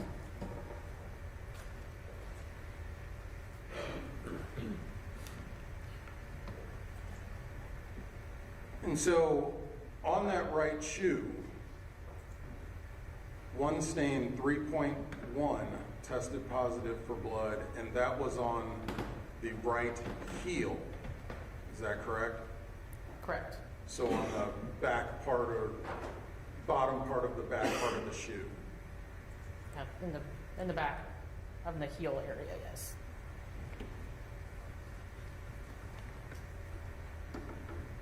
And then there was actually, strike that. On that back heel stain, would you agree that stain was about 1/4 of an inch? I don't remember the exact size, but none of these stains were very large. So that was a small stain as well. Yes, I believe they were all small stains on the shoes, on the shoe. And then there was a stain located on, there was another stain located on the toe area, stain 3.3, that also tested positive for blood, correct? Yes.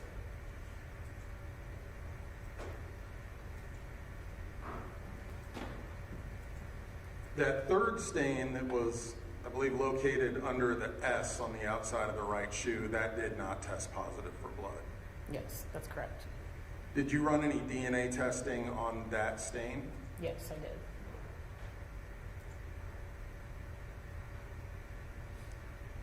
And that stain did not match any DNA profile, correct? The 3.2 from the stain under the S, the DNA factors detected were too weak for any conclusive interpretation, so I can't include or exclude anybody from that stain. Thank you for the clarification. The stain, presumptive blood stain under the toe area, did that present a DNA profile for you?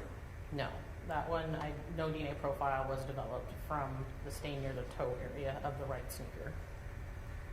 And so the stain 3.1 on the heel, I believe that did produce a DNA profile of Ramondus Cooper, correct? Correct.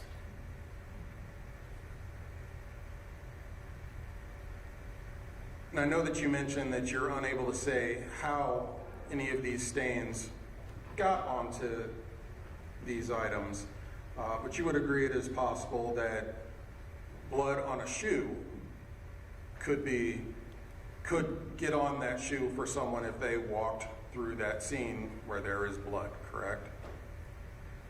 I don't know what the scene looked like, so I can't say that. One way or another, I can't say how it got there. I can just say what the profile is, if it's interpretable or not. I can't tell you how.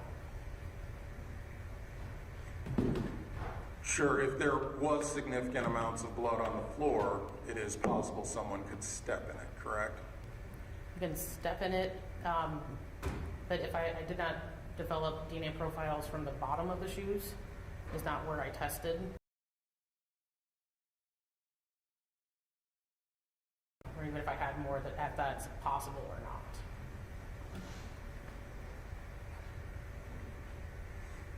And so just to make sure I'm understanding correctly, on the clothing indicated to be worn by Luke Truesdell on June 5th, there was one very small stain on the t-shirt, correct? There's one stain that I was able to develop DNA from that screened positive for blood, yes. Again, thank you for the clarification. There was two small stains that screened positive for blood located only on the right shoe, correct? Correct. And of these stains that screened positive for blood, the only DNA profile developed from those on the clothing was Ramonda's Cooper. Yes, that's correct.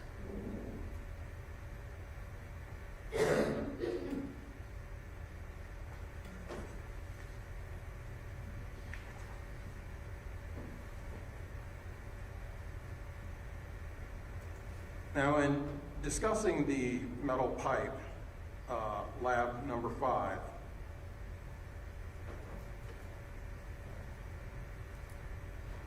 and I believe that you stated that only 4 hairs were able to be tested for DNA, correct? Get 4 of the 41 that I looked at, yes. That was actually my next clarification there. There was a total of 41. That I looked at with microscopically. There was more hairs. If you look at the bottom of page 3, there is no examinations performed on the additional hairs collected from the black pipe. These hairs were collected in a paper fold and packaged with the black pipe. So there's more than 41 hairs. 41 is all I examined.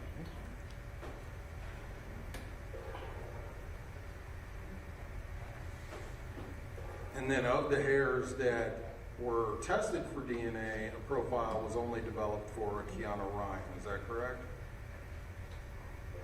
The only interpretable profiles were Keona Ryan, yes.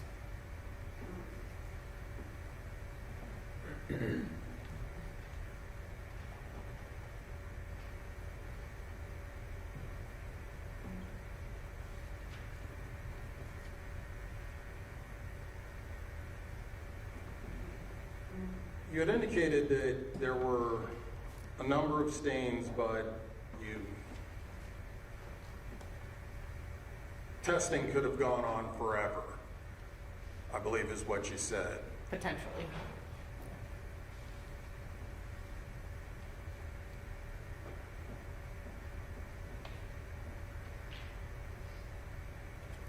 I'm just trying to understand what about these stains specifically stood out for you to want to test them versus the other stains. So I was trying to take a representative amount of stains from different areas, different sides of the pipe, and I tried to pick ones that, based on my training experience and what information that I had, that I thought might be more from an individual versus a mixture of people, because like I said, we have a limit of the number of people we can interpret in a mixture. So I was looking to try and get as many, hopefully single source, as opposed to mixtures of 4 or more, or that I can't tell, I can't do any interpretation if it's 4. So I was trying to look for stains that, based on my training experience, that I thought had potential to be more likely to be single deposit on there versus anything that looked like a smear or a transfer stain.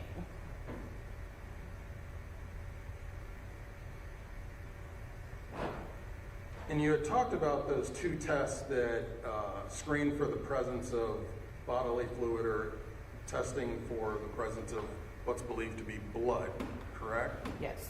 Does that test for any other bodily fluids like sweat? TMB and phenolphthalein are specifically for blood. Are there any other tests that you run specifically to determine if there were other bodily fluids, such as sweat? We don't have one for sweat. We have one for saliva and seminal fluid. Make sure I'm not forgetting. We used to have one for urine. There used to be one for fecal matter, but the only ones we currently have are blood, seminal fluid, and saliva. And I believe on direct examination, you stated there was no reason to believe that there would be something like seminal fluid on the pipe, correct? Based on the case information that I had, I did not have any information that would indicate that there might be potentially seminal fluid on there, so I didn't screen or look for any stains that would be potential seminal fluid.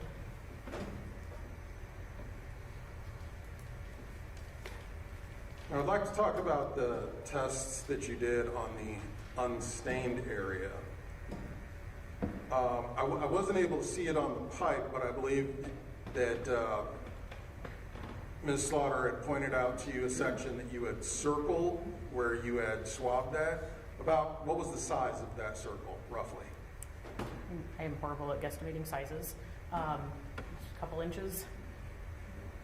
And so there were other portions of that area that you did not test, and I believe you had indicated that was due to those areas being possibly fingerprinted, correct?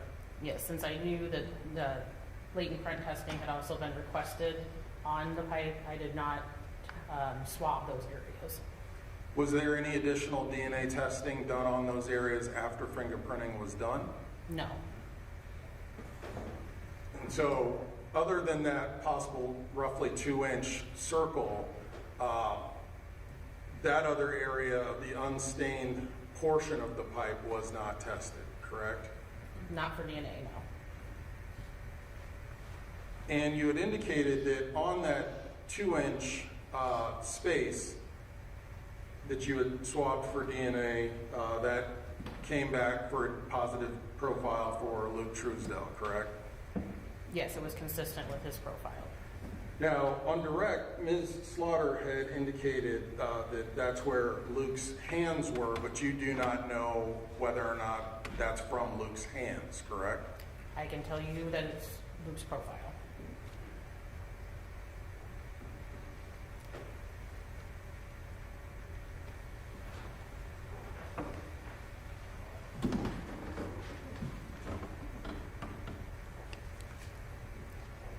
Just to piggyback off of that, so when the state indicated Luke's hands, that's an assumption not supported by the science that you've done on this, correct?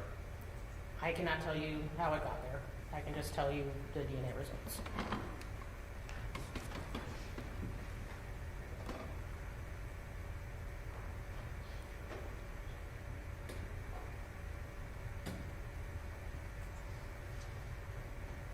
You had also spoken about how touch DNA, or if someone's touching something, it doesn't automatically mean that, strike that. You said DNA is left, but it may not be a detectable amount, correct? Correct. So it is certainly possible that other people had touched this pipe, but just there was not sufficient or detectable DNA left for you to evaluate, correct? Correct, yeah. Since I only developed a single source profile, I don't have any indications of another profile, so that's what I can tell you. I don't have any other way to know who may or may not have touched it.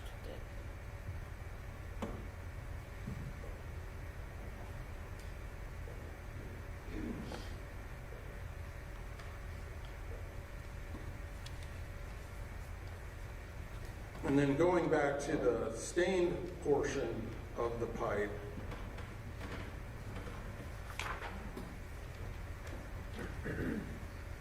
on that section of the pipe, again, DNA profile was identified for Ramondus Cooper, correct?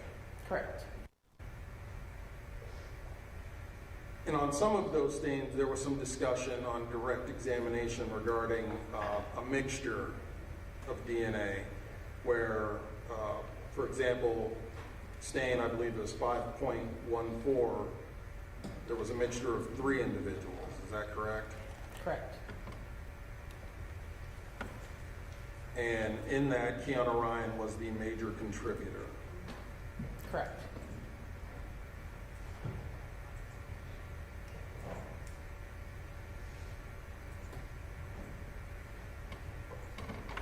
The additional factors present,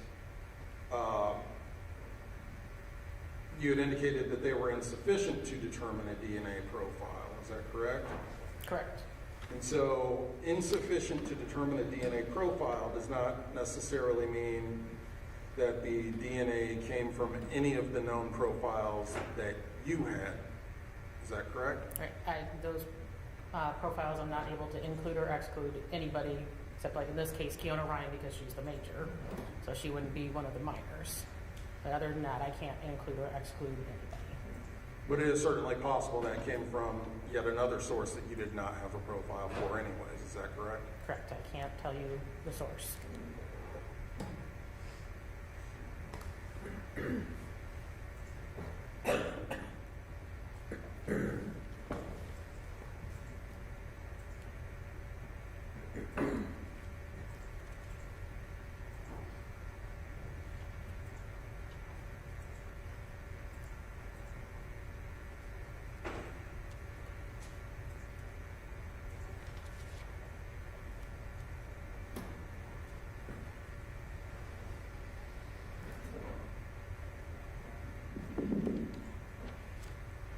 And so your report identifies, I believe, labs 1 through 5, and then as we know, labs 7 through 10 were the blood specimens. But as far as labs 1 through 5, these are all the physical items that you received for testing, correct?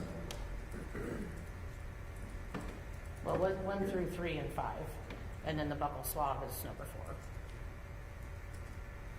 And so you did not receive a buccal swab from Larry Truesdell to develop a DNA profile, correct? Correct. You did not receive a black shirt or blue towel for blood analysis, correct? Correct. You did not receive Q-tip swabs from Larry Truesdell's hands to analyze, correct? Correct. And you did not receive a pair of denim shorts to test possible blood stains, correct? Correct. I have no further questions, Your Honor. All right, would this be an acceptable time to take a break for the state? I'd like to redirect.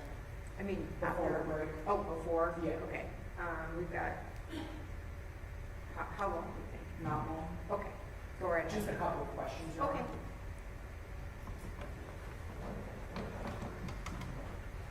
Ms. Scott, I just want to make sure that we're understanding. If you had developed a profile and did not have a known sample to compare it to, would that be listed in your report? Yes. And when I say an unknown sample to compare it to, you found DNA and you haven't identified it as belonging to anybody that you had samples for, you would have put that in your report. Yes, it would have stated that I had a profile or a partial profile, and it would have said further interpretation can be done if additional known samples are submitted. Tell us what CODIS is. CODIS is the Combined DNA Index System. It contains profiles nationwide from multiple different categories. And is one of the ways to get DNA into CODIS someone having been convicted of a felony? Yes. And so if you had an unknown sample, there are other places to go compare that unknown sample to, correct? If it meets certain criteria, it can be put in to be searched, yes. And when you say if it meets certain criteria, help me understand what that means. So it has to be from something that's related to a crime. It has to be attributable to the suspect or who you think is a suspect, even if you don't know who that is. It has to be attributable to that, and it can't come from something that came directly from them that was in their possession or they were wearing or anything like that. It has to be from something else. So based on the criteria you just gave us, we have a crime. It wouldn't have come directly from the person. Potentially, if you had an unknown sample, it would have been a sample that could have been ran against CODIS. Depending on which one you're talking about, there's potential in how it's collected. It would have depended more on some of this case information. Like I said, it's like if you have something on you that's, like we're talking about guns before. A lot of the guns we do are possession cases. Well, they were in possession of it, that's why I'm testing it, or it was in their house or something like that. Those are never CODIS eligible because it makes sense that it came from that person when it was in their possession.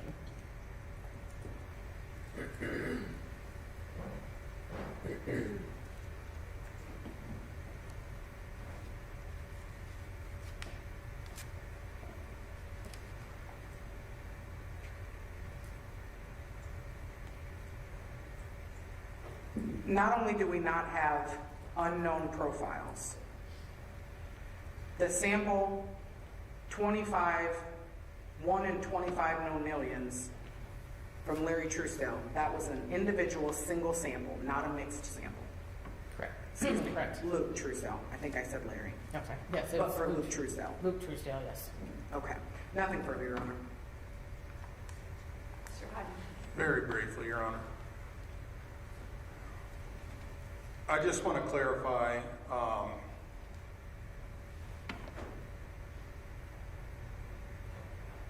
there were no unknown profiles. However, there were minor contributors which were unable to develop a profile, correct? So there's all the profiles that I developed that were interpretable. I was able to say it was one of these 5 people. Anything that's too weak, I will never be able to say anybody included or excluded. So again, just to clarify, that could literally be anybody. It could be anybody. I can't include or exclude anybody. And I just also want to make sure that it's clear, in this case, because there were no unknown samples, you did not feel the need to use CODIS, correct? Even if I am able to source a profile from that fits the criteria that we were talking about, it will still go into CODIS. If I think that it fits the criteria. No further questions. Nothing additional, Your Honor. All right, thank you for your testimony. You were excused. We appreciate it. We're going to go ahead and take our afternoon break. Please remember the admonition, and we will see you back here in 15 minutes.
Good afternoon. We are back on the record in the case of the state of Iowa versus Luke Truesdell. All of the attorneys are present, as well as the defendant.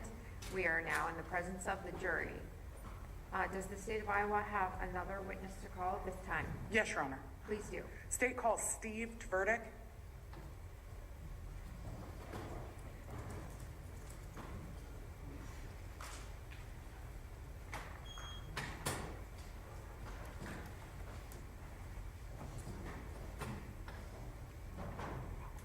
Good afternoon, sir. Please come forward and have a seat in front of the red microphone. Make yourself comfortable, and you can move the microphone if you need to. And when you get settled there, can you please raise your right hand? Do you swear or affirm that the testimony you are about to give will be the truth, the whole truth, and nothing but the truth? I do. Thank you. Please proceed. Thank you, Your Honor. Can you start off by spelling your first and last name for the record? My name is Steve Tverdick, and that's spelled Tvrdik. And how are you employed? I work as a criminalist in the impression section of the Iowa DCI laboratory in Ankeny, Iowa. Can you tap that mic? A little bit closer.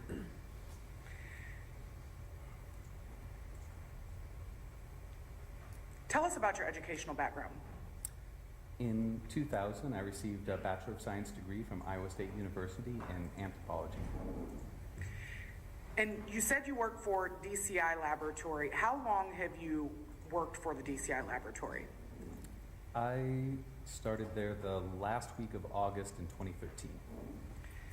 And having started and worked there for years, do you still maintain or take continuing education that keeps you informed on current practices and other educational? We're allowed to take external training at the lab, and I'm a certified latent fingerprint examiner with the International Association for Identification, where we're required to take continuing education to maintain our certification. So even though the lab itself doesn't require it, you still take it for your own reasons and to maintain that certification? That's correct. Are there, now you said you work in the impression section, correct? That's correct. Is that your main area of discipline within the DCI laboratory? The impression section covers latent prints, so that's the friction-ridged skin on your hands and feet, and it also covers footwear impressions and tire tracks. That's why it's called the impression section. And so in your job capacity, you do all of those things: tire tracks, latent prints, and what was the third? Footwear. Footwear. That's correct. Prior to coming into court today, did you also provide the county attorney's office with a statement of your qualifications? Yes, I did. And the revised date on the SOQ you provided was September 16th, 2025. Is that up to date? My most recent one is from September of this month. I don't recall the exact date, but if it says September of 2025, that's the one. Okay. Your Honor, the state would offer 8.1. Any objection? No objections. Admitted. Mr. Tverdick, did you come to be involved in a case where Luke Truesdell was the listed subject of the investigation? If you're referring to DCI laboratory case 2024-14149, then yes, I was involved in that case. Okay, we're talking the same report then. Okay, yes, I was. I'm impressed that you know that by heart. Can you recall when it was that you became involved? I know that I started the impressions assignment on, I believe it was February 10th of this year. And how was it that you were assigned? So at the DCI laboratory, we have a couple of different ways. One way is, at that time, was an auto divvy where cases for the impression section would come into our computer system and they would be auto assigned to an examiner. The other way is for the technical lead of the section to specifically submit it, or specifically assign it to this examiner or that examiner, just based off of what cases we currently have working. If there's somebody working a very large case with a lot of items of evidence, for example, and there's a rush case that only has one item, the technical lead can assign it to an individual examiner. In this instance, I don't recall how I was assigned. I was assigned it either through the auto divvy or through, probably would have been the technical lead. And was there a specific piece of evidence that you were asked to analyze as part of this case? The only item of evidence that I was asked to examine in this case was laboratory item 5, which was a pipe, the length of pipe. Earlier you described your discipline within the impression section as latent prints, or I think you called them friction ridge. Yes. Can you tell us what that means? So the skin on your fingers, the palms of your hand, and the soles of your feet is different from the skin found on other parts of your body. We call it friction ridge skin. If you think of fingerprints or palm prints, they're made of a series of more or less parallel lines, and those can help with friction. So we call it, they're called friction. It's called friction ridge skin in my discipline anyway. And so what is a latent print then? A latent print is simply a chance reproduction of that friction ridge skin, either from your hands or your feet, onto another item. The word latent is just a fancy word meaning hidden. So there's latent print is a type of print that you can't see it with the naked eye necessarily until you develop it with some process to make it visible, and that's what latent means to me. You referred to it as chance reproduction. Tell me why you use that term. Well, simply because it is like, if you kind of imagine in your mind a rubber stamp. So your hand, in this instance, would act like the rubber stamp, and when you're touching things, you may or may not be stamping your fingerprints or your palm prints onto the items that you're touching. It depends on a number of factors. One is if it's really dry out or your hands are really dry, you might be less likely to leave a print. If the surface is really rough or textured or otherwise not suitable for receiving that print, if the surface is really dirty or grimy or rusty, or if you think of if you have the same rubber stamp and you rubber stamped it 50 times without inking it, the 50th time would probably be less likely to have a reproduction of that rubber stamp than the first time. So when I say chance reproduction, that's simply what it means. Every time you touch something, you may or may not leave a print. It's a chance. So not guaranteed that every time you touch something that you're leaving a print behind. So yes, certainly not necessarily print, or even if there was a print, maybe not suitable print. Okay. Comparison. Now, can you tell us, and I've heard you use this term a couple of times in your testimony, the term suitable. What characteristics of a latent print make it more suitable for identification purposes? When we're looking at a latent print, what we're analyzing it for is the quality and quantity of data within that print. If you are touching a print, the way that the human hands or feet come in contact with surfaces can be a really complicated thing. Your hands could be moving, so the print could be smudged. There could be some kind of material on your fingers, like that prohibits certain areas making full contact with the surface. There could be inclement weather conditions that especially if it's raining, prints are oftentimes comprised of moisture. Think of the sweat pores on your hands. So if it's raining outside, that could degrade the print. So there are a lot of factors that come into play if you're looking at something that does not have the detail suitable for any kind of reasonable or not reasonable, but any kind of meaningful comparison, then that would be something that we would want to note. Similarly, if there was a print that had a lot of detail, then that would be more acceptable for comparing. You mentioned quantity and quality of data points on a fingerprint. What type of data on a fingerprint is useful or meaningful to you as a latent print examiner when you're trying to compare prints? Sure. So if you look at your hands, especially the fingerprints, at the last digit of your fingerprint, the distal joint, you'll see, oftentimes you can see the general ridge flow of the friction ridge skin. Sometimes it'll make like a circle or a target pattern. We call that a whorl. Sometimes it'll come up and loop, kind of curve and go back down out the same way that it started in. We call that a loop. They're not very creative names. Or sometimes it'll make like an arch formation. We call that an arch. Those are just general pattern types that are not necessarily getting enough detail, but they can help us narrow the search of what type of known print we're looking for.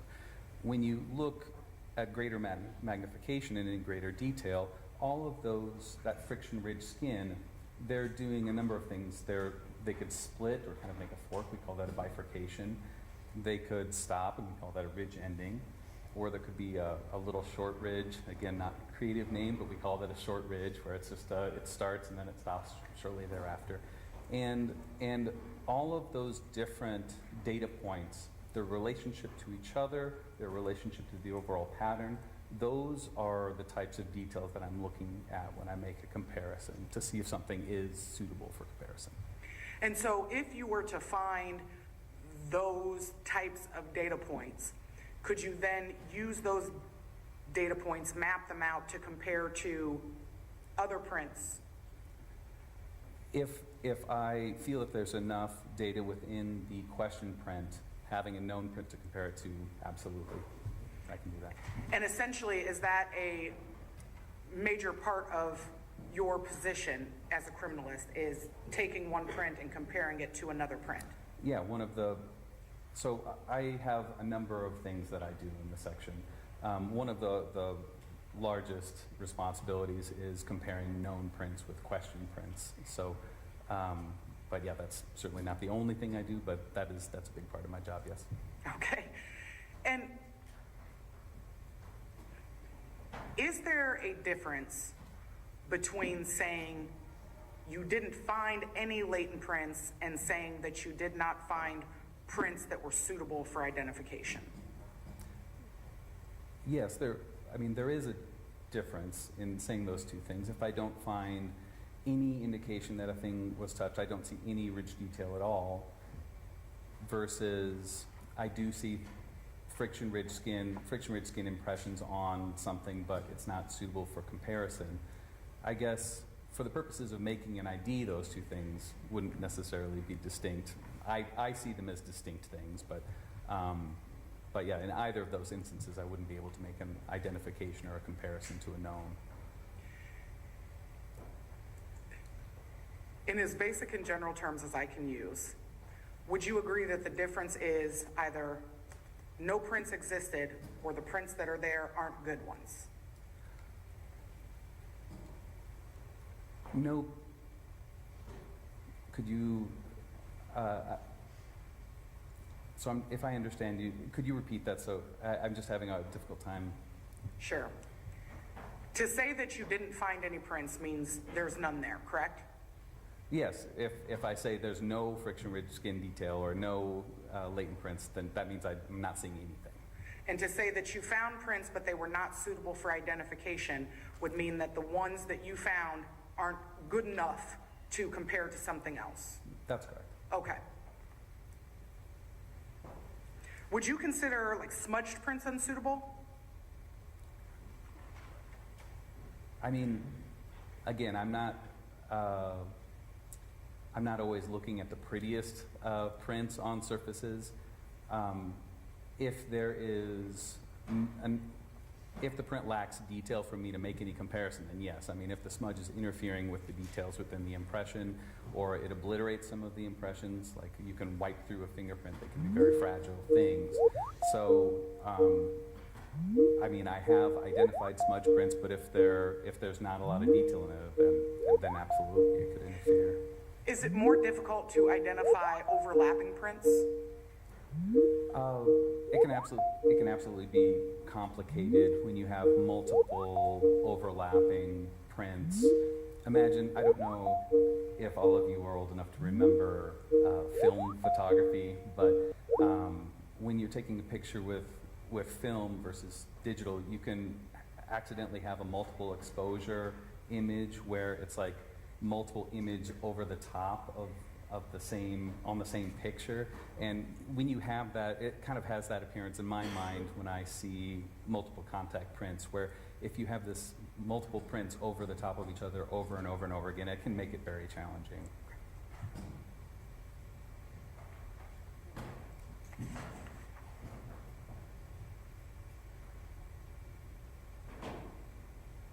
Does the texture of a surface, can the texture of a surface affect the quality of the data left behind from a latent print? Yes. How so? If you have a highly textured surface, it can make it more difficult to get a clear reproduction of the friction-rid skin onto the surface. Again, if you think of that example I said with the rubber stamp, imagine rubber stamping on a surface that's corrugated. Some of the rubber stamp would come in contact with the parts that are higher, would not come in contact with parts that are lower, and so you're getting an incomplete recording. Or if it's textured like a fabric, fabric can be very difficult for us to get, can be a very difficult surface to get prints on. Sometimes, depending on the surface, it might just not be suitable for us to even process it for latent prints, depending on that. So yes, the texture, yes, it can make a big difference. When you received the pipe in this case, had it already been tested for DNA comparison? I believe so. There were several areas that were marked.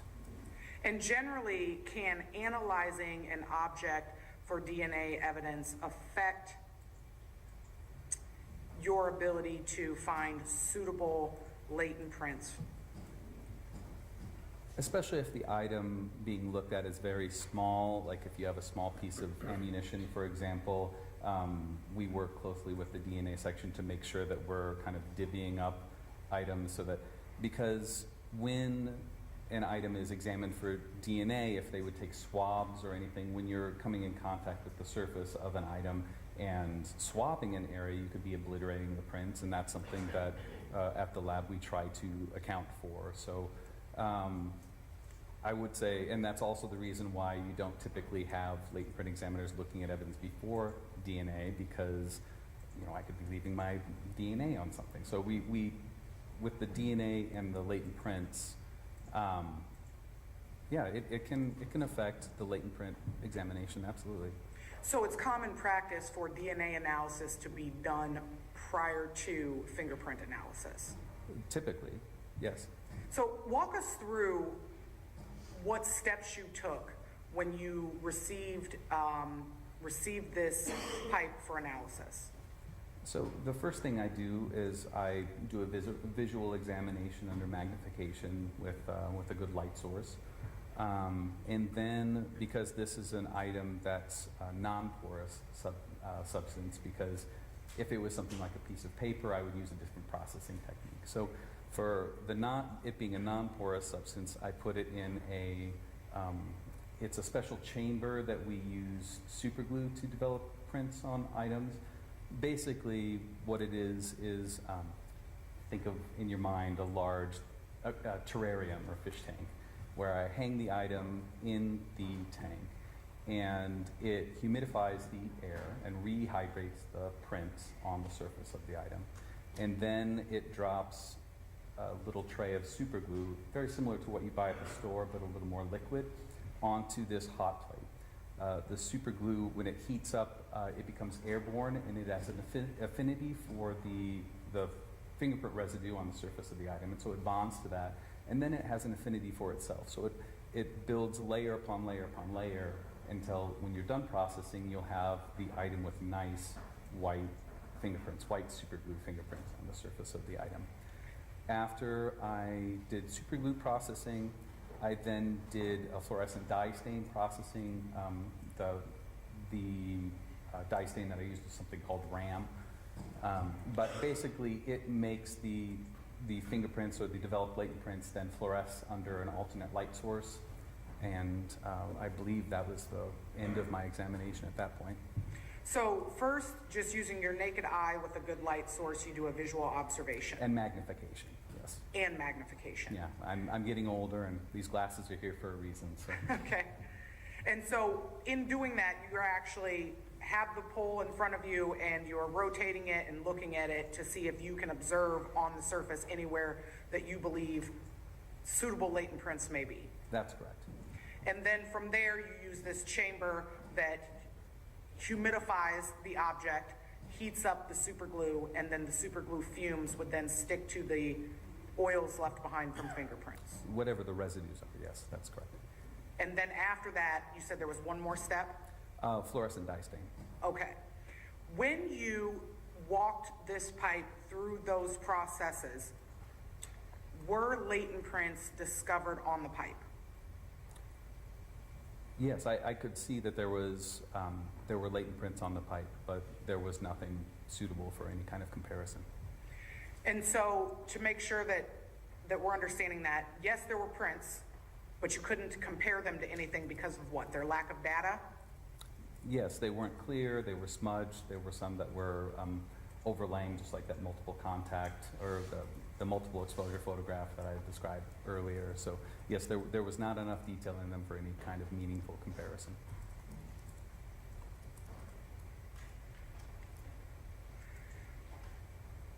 The surface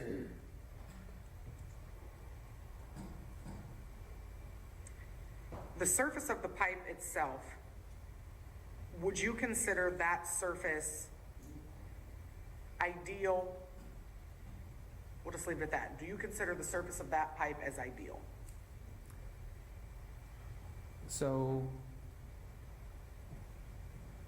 you can certainly develop latent prints on metal items, on pipes, or anything else. But again, the very nature of the field of latent prints is it's a chance reproduction. So I've learned to not expect one way or the other whether or not I'm going to get prints. I just look at the item and do my best analysis and see if I can find what's there. So I don't know if that answers your question. That does. Okay. Did you then also capture your findings into a lab report? Yes. Your Honor, I don't know if I offered 8.1, but I'm going to offer 8.1 and 8.2. Okay, is there an objection to 8.2? No, Your Honor. All right, admitted. They're both admitted. Thank you, Your Honor. And may I have permission to publish 8.2? Yes. Mr. DeVerdict, on the top right corner of 8.2, we see that lab case number that you cited for us earlier, as well as report number 4. Is that correct? That's correct. And as report number 4, does that mean that this was the 4th report written by criminalists at the DCI lab as part of this case number? That's correct. Lab number 5, under the items as described, was that blunt object described as a 41-inch black metal pipe? I see that. Okay. Tell us what the results of impression examinations were. That there were no developed latent prints suitable for comparison on the submitted item 5. And when you use the term developed latent prints, what does it mean to develop the print? That's the process that I explained before about putting the item in a super glue tank and processing it with fluorescent dye stain. Those are all development techniques. And so there were developed latent prints, they just weren't suitable. That's correct. And when you discuss following methods being utilized in this examination, you discuss visual and chemical. Are those two methods what you described as viewing it under good lighting at magnification, and then the chemical process you used with the dye and the super glue? Yes.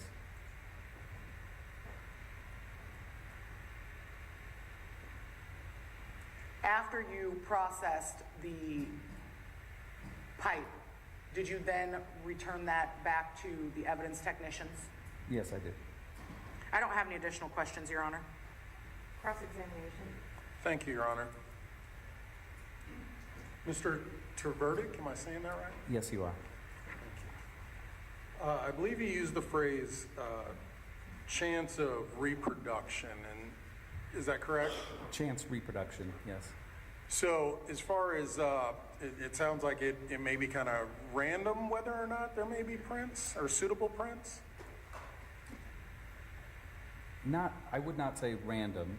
I would just say when you touch an item, you have a chance to make a reproduction onto the item of the friction-rich skin of your hand. That's not the same as random. It just means when you touch things, there's a chance that you could leave a print. And there's a chance you might not leave a print. That's correct. And so I believe you had testified that as far as your report, no developed latent prints suitable for comparison. And that does not necessarily mean that there were no prints is what you were saying, correct? That's correct. And so you had identified some smudged prints. I didn't identify anything in this case. Excuse me, you located smudged prints? Sure. Sorry, that terminology is very specific in my discipline. So yeah, I saw some smudged prints, some multiple contact prints, but nothing suitable. Judge, will you clear my screen, please? Thank you. And through that, I believe when I used the word identify, you were not able to identify who any of those prints belonged to, correct? That's correct.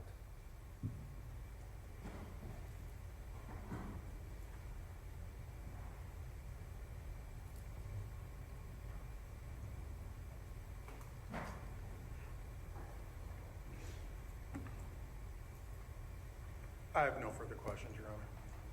All right, anything else on behalf of the state? No, Your Honor. All right, thank you. You're excused. Thank you.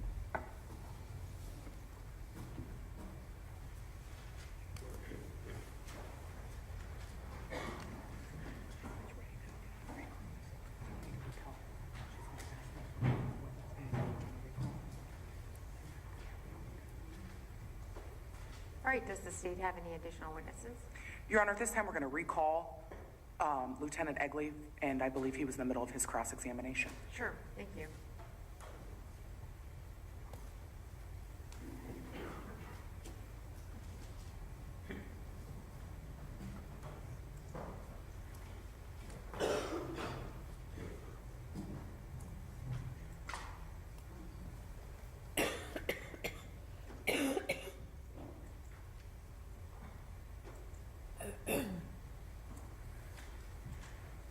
Welcome back, Lieutenant. Please have a seat, make yourself comfortable. Remember the oath that you previously took. And Mr. McMullen, you can resume with your cross-examination whenever you're ready. Thank you, Your Honor. Your Honor, if we could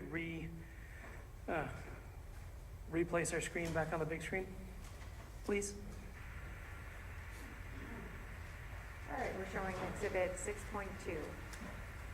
Thank you, Your Honor.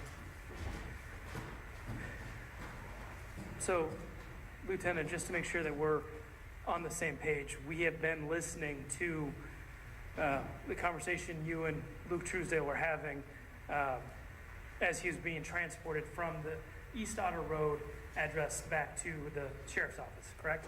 Correct. And during that time, Luke had been telling you things that he'd had $750,000 stolen from him. He had told you that he had observed flashbangs being tossed into a kitchen while he was on a four-wheeler, that his brother was in the shed and he was protecting his John Wick franchise. The High Table had been involved in an assassination attempt. You remember all of those? The assassination attempt, no. He commented the High Table, which is similar to a John Wick movie. Well, he had said that somebody had tried to kill him when he was on his bicycle, yes? Yes, And that was tied to the High Table? as far as I know. And so that arguably is an assassination attempt? We're Don't splitting know. hairs. It doesn't Right. matter. Correct. Okay. So with that in mind, Lieutenant, we're going to press play again and continue listening, okay?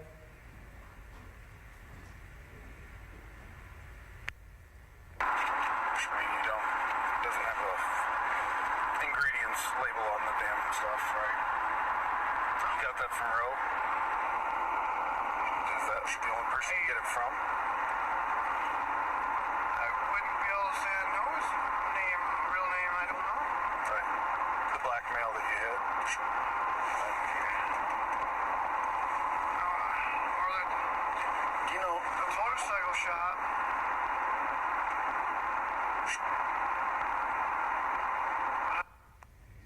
So what did he just say there about something or somebody being shot? Said the motorcycle shop is Oh, what the I motorcycle shop. Yes. Okay. Okay. is that what you call that place? Yeah. Does he live there? I don't truly know. I'm not there. Your nerves are probably shot right now. I understand that. I believe he lives there. He's got a couch, a bed, and all that, but I don't truly know.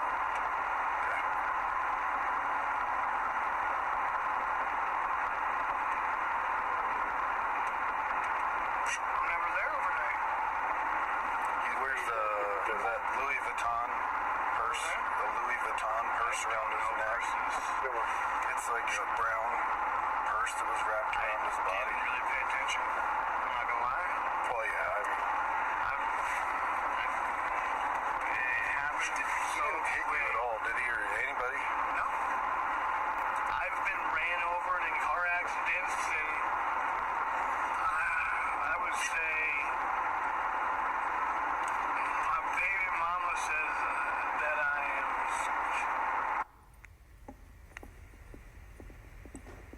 Apologize, Lieutenant. We're going to get you mic'd up here.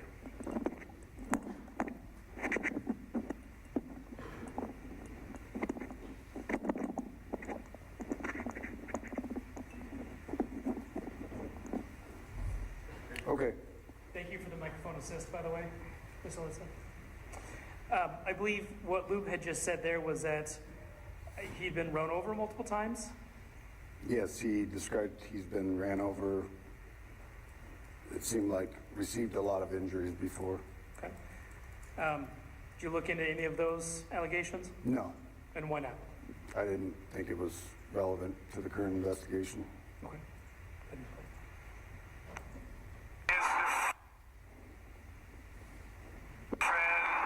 Schizophrenic. Bipolar or something. Yeah. And it'd be passed down through the DNA.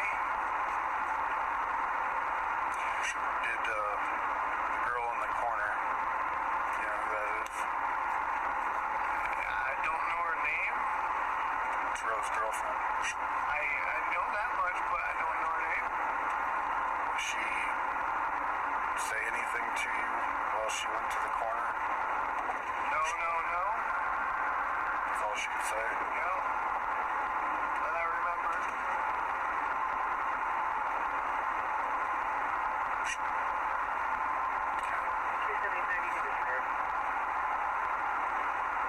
I love my babies and they're gonna hate me forever. I don't know how to say sorry to them. Luke, what you're doing right now is acknowledging what you did. You're telling the truth. And I want to make sure it is the truth. Because imagine later in your life, okay? I believe, like I said, they were sex trafficking women Right. through the drug circle and ring, and your I kids. figured out the truth then. But your kids will understand that you told the truth. You said that you had a problem. You used drugs, right? I admitted to my And you had a lot inside of you going on in your mind. Okay? Like I said earlier, people are going to work every single day. They're putting a smile on their face. They're posting on my social job at the media. tobacco store was taken because of the dope, because I was tricked. Green leaf tobacco and vapes, You know? because I can't speak their language. I believe I owe thousands of dollars in IRS stuff because of the crypto and the fraud and everything else that I uncovered through Clifford Truesdell and Simon or something.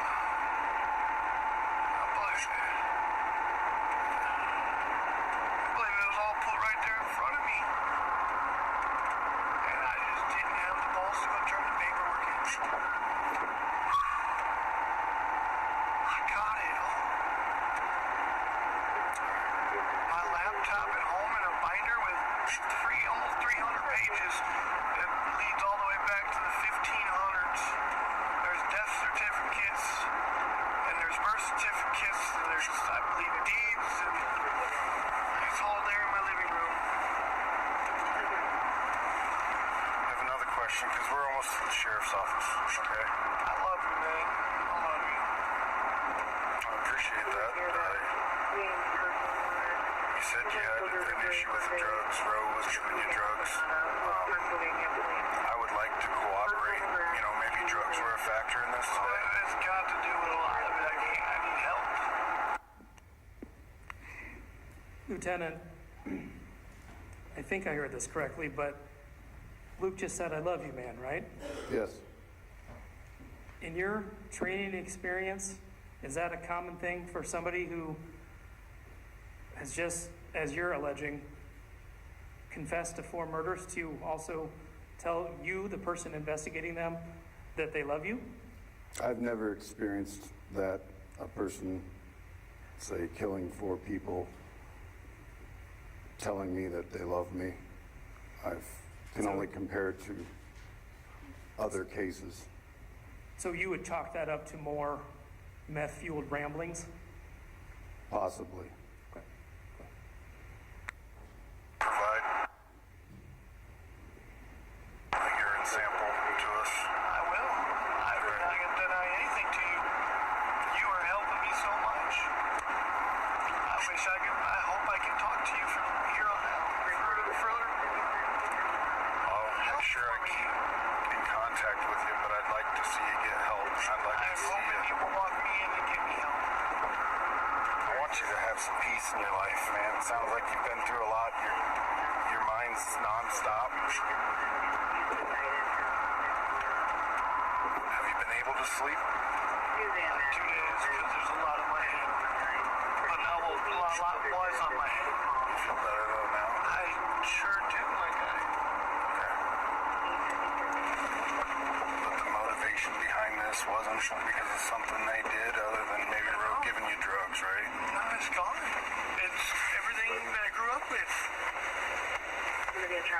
So this act helped you get rid of some of that? It's all gone.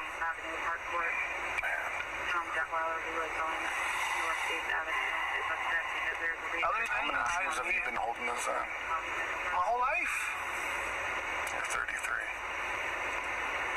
Do you remember raids when you were 4 and 5 I years do. old? Every now and then in my sleep. And it hurts to sleep. I don't know how I did it for 12 years. Other than I was not here. I bounced states and stuff, but since my daughter's been here, I can't leave because I won't leave my kids. And I just did. Which door are you? Yeah, right over here would be fine.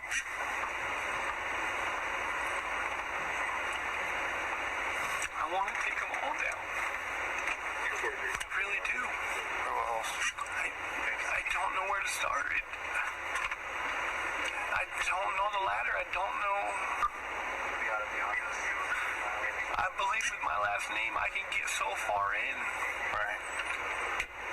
Everybody I've ever met says that, and it's hard because I don't remember a lot of them, but they all tell me and my father that I didn't know you had a kid disorder. I didn't know you had a kid disorder. I'm not going anywhere. I'm just going to get out That's first. fine. And then we'll get you upstairs. And are you thirsty? A little bit. I am. I can use some water. You've been talking a lot, and I know. I can use a gallon of water, to be honest. Use water hose. Right here's still a bottle.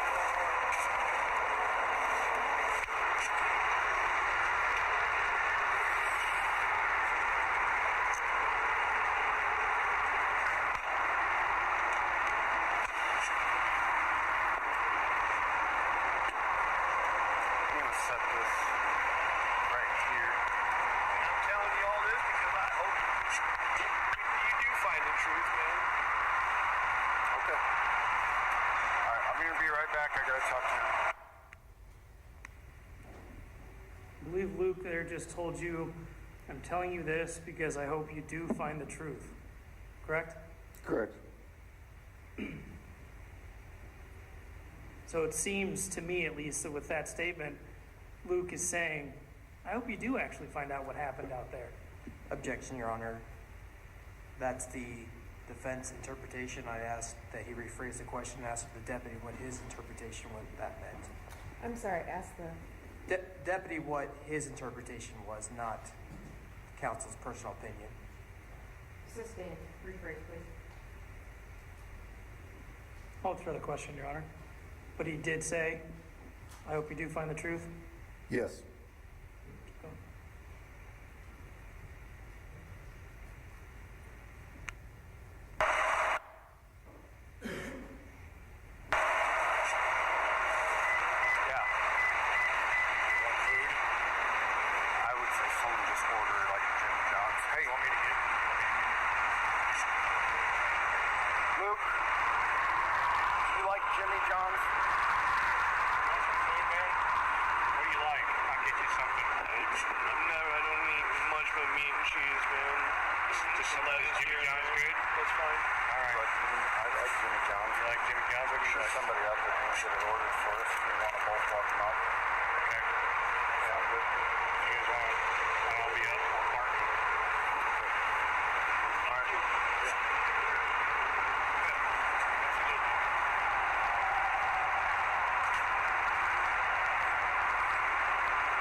Okay.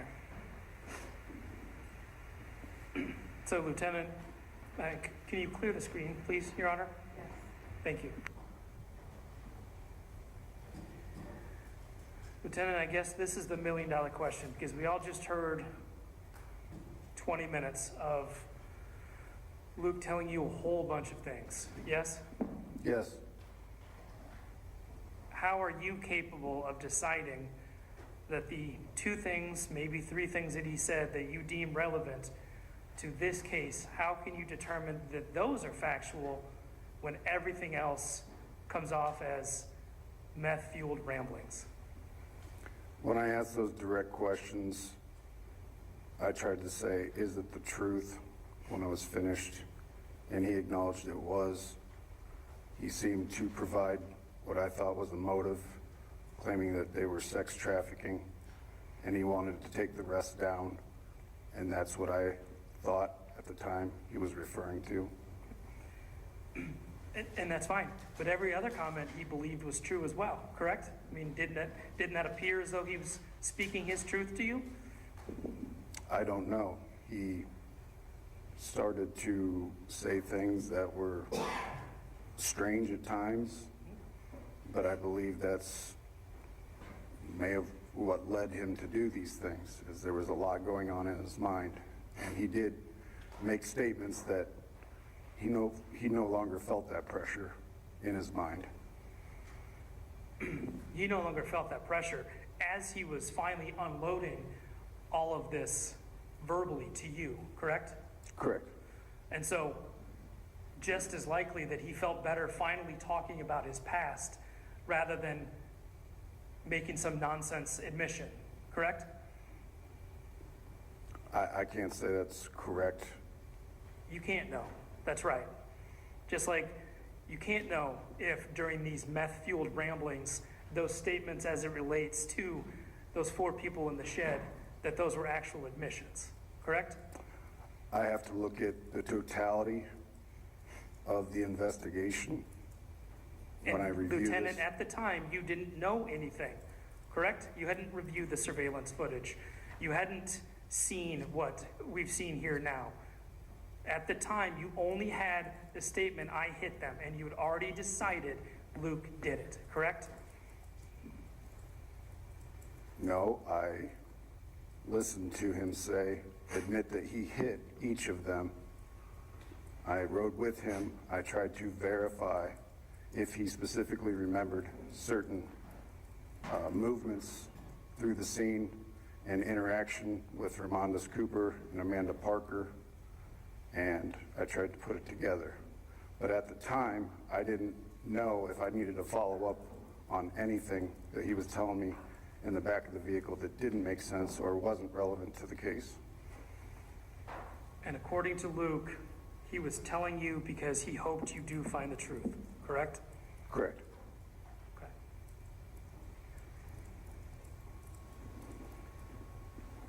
And just because we've alluded to this multiple times, Lieutenant, I do believe his blood was tested for illicit substances, yes? Yes. And he was in fact positive for methamphetamines, Yes. also positive for marijuana? Yes. So during these ramblings, he was high on meth and weed? Yes? Yes, he had the presence of those controlled substances. Okay.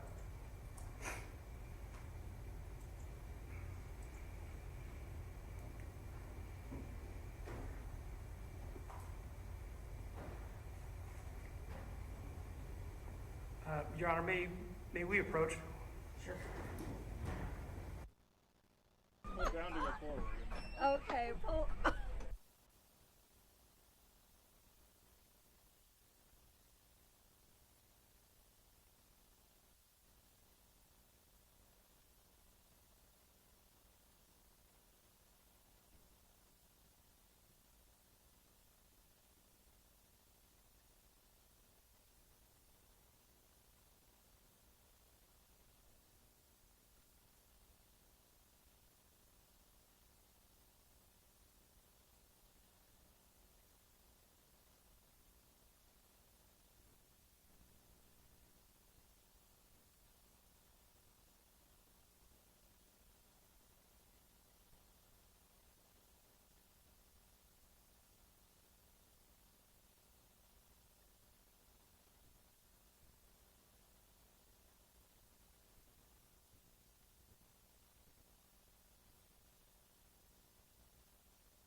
Please have a seat.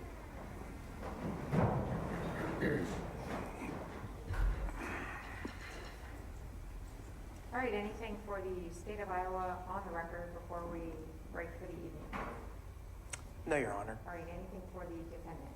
No, thanks, Your Honor. All right, thank you. We'll see you Wednesday at 9 a.m. Thank you, Your Honor.